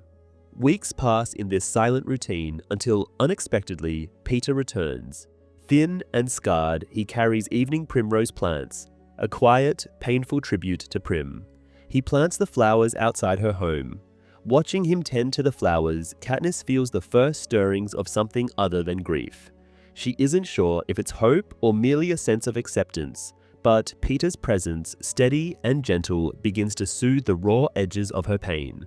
Each day he returns, tending to the primroses, their soft petals bright against the bleakness of winter. Slowly, Katniss begins to reclaim her life. After a consultation with Dr. Aurelius, with which she confides about wanting to write, the capital train sends her a massive stack of parchment. From there, she starts a memory book, capturing details of the people she's lost, their voices, smiles, and small moments that would otherwise be forgotten. Peter joins her in the task, his sketches filling the pages, each entry a tribute to those who sacrifice themselves for a better world. In this shared project, Katniss finds purpose, a way to honor her loved ones while allowing her grief to transform into something enduring. As spring approaches, Katniss begins to step outside, the green of the meadow returning despite the devastation that once scarred its surface. Peter bakes bread, Haymitch remains a steady presence, and the townspeople who return join in the quiet work of rebuilding. Katniss continues to find solace in the woods, though she finds it hard to do so at first. Amidst all this, she watches as District 12 slowly comes back to life, a quiet resilience marking the people who call it home. Her connection with Peter deepens, strengthened by the mutual scars they bear and the healing they found in each other's presence. Though they have recovered for the most part, nightmares still continue to come. With it comes a gentler relationship between the two. In the book, Katniss gets to talk to Plutarch in person once her trial is over. In the movie, however, Haymitch simply hands Katniss a letter from Plutarch detailing what has happened since her imprisonment. Lots of details in the aftermath of Katniss's exile are also omitted, such as Greasy Say coming to take care of Katniss regularly, or how District 12 is slowly being rebuilt once again. The narrative focuses more on Katniss and Peter when Peter comes back, and Dr. Aurelius is not at all shown in the film. Epilogue. In the meadow, two children play beneath a clear sky, blissfully unaware of the past that haunts this place. The girl, dark-haired and lively, dances in circles while her little brother, blonde and sturdy, toddles behind, determined to keep up. Katniss watches them, feeling the weight of the years it took her to accept this life, years spent wrestling with fear and uncertainty until, finally, her heart softened, and she allowed herself to hope. Peter's quiet persistence had been there all along, steady and unyielding, guiding her towards this fragile peace. With her first pregnancy, fear gnawed at her, ancient and visceral, shadowing every joyful moment. Even with her second, the terror lingered, although softened. As her children grow, their curiosity stirs. They sense the heavy history around them, though they don't yet understand it. They don't realize they play on a graveyard of broken lives, or that their parents are part of stories that shape the world they live in. Katniss and Peeta keep a book for them, a silent testimony of the past, ready for when the questions grow louder. For now, they shelter their children in innocence. On the most brutal mornings, Katniss battles her memories by listing every act of kindness she's ever seen, a ritual that brings her fragile calm. The ritual is repetitive, sometimes tedious, but it holds her together, reminding her there are far worse games in the world. The movie takes great care in showing the scene depicted in the epilogue, as it marks an essential conclusion to the series. In addition to this, Jennifer Lawrence's nephew, Bear Lawrence, was cast as her character's son. This choice allowed Jennifer to interact more easily with him in those final shots.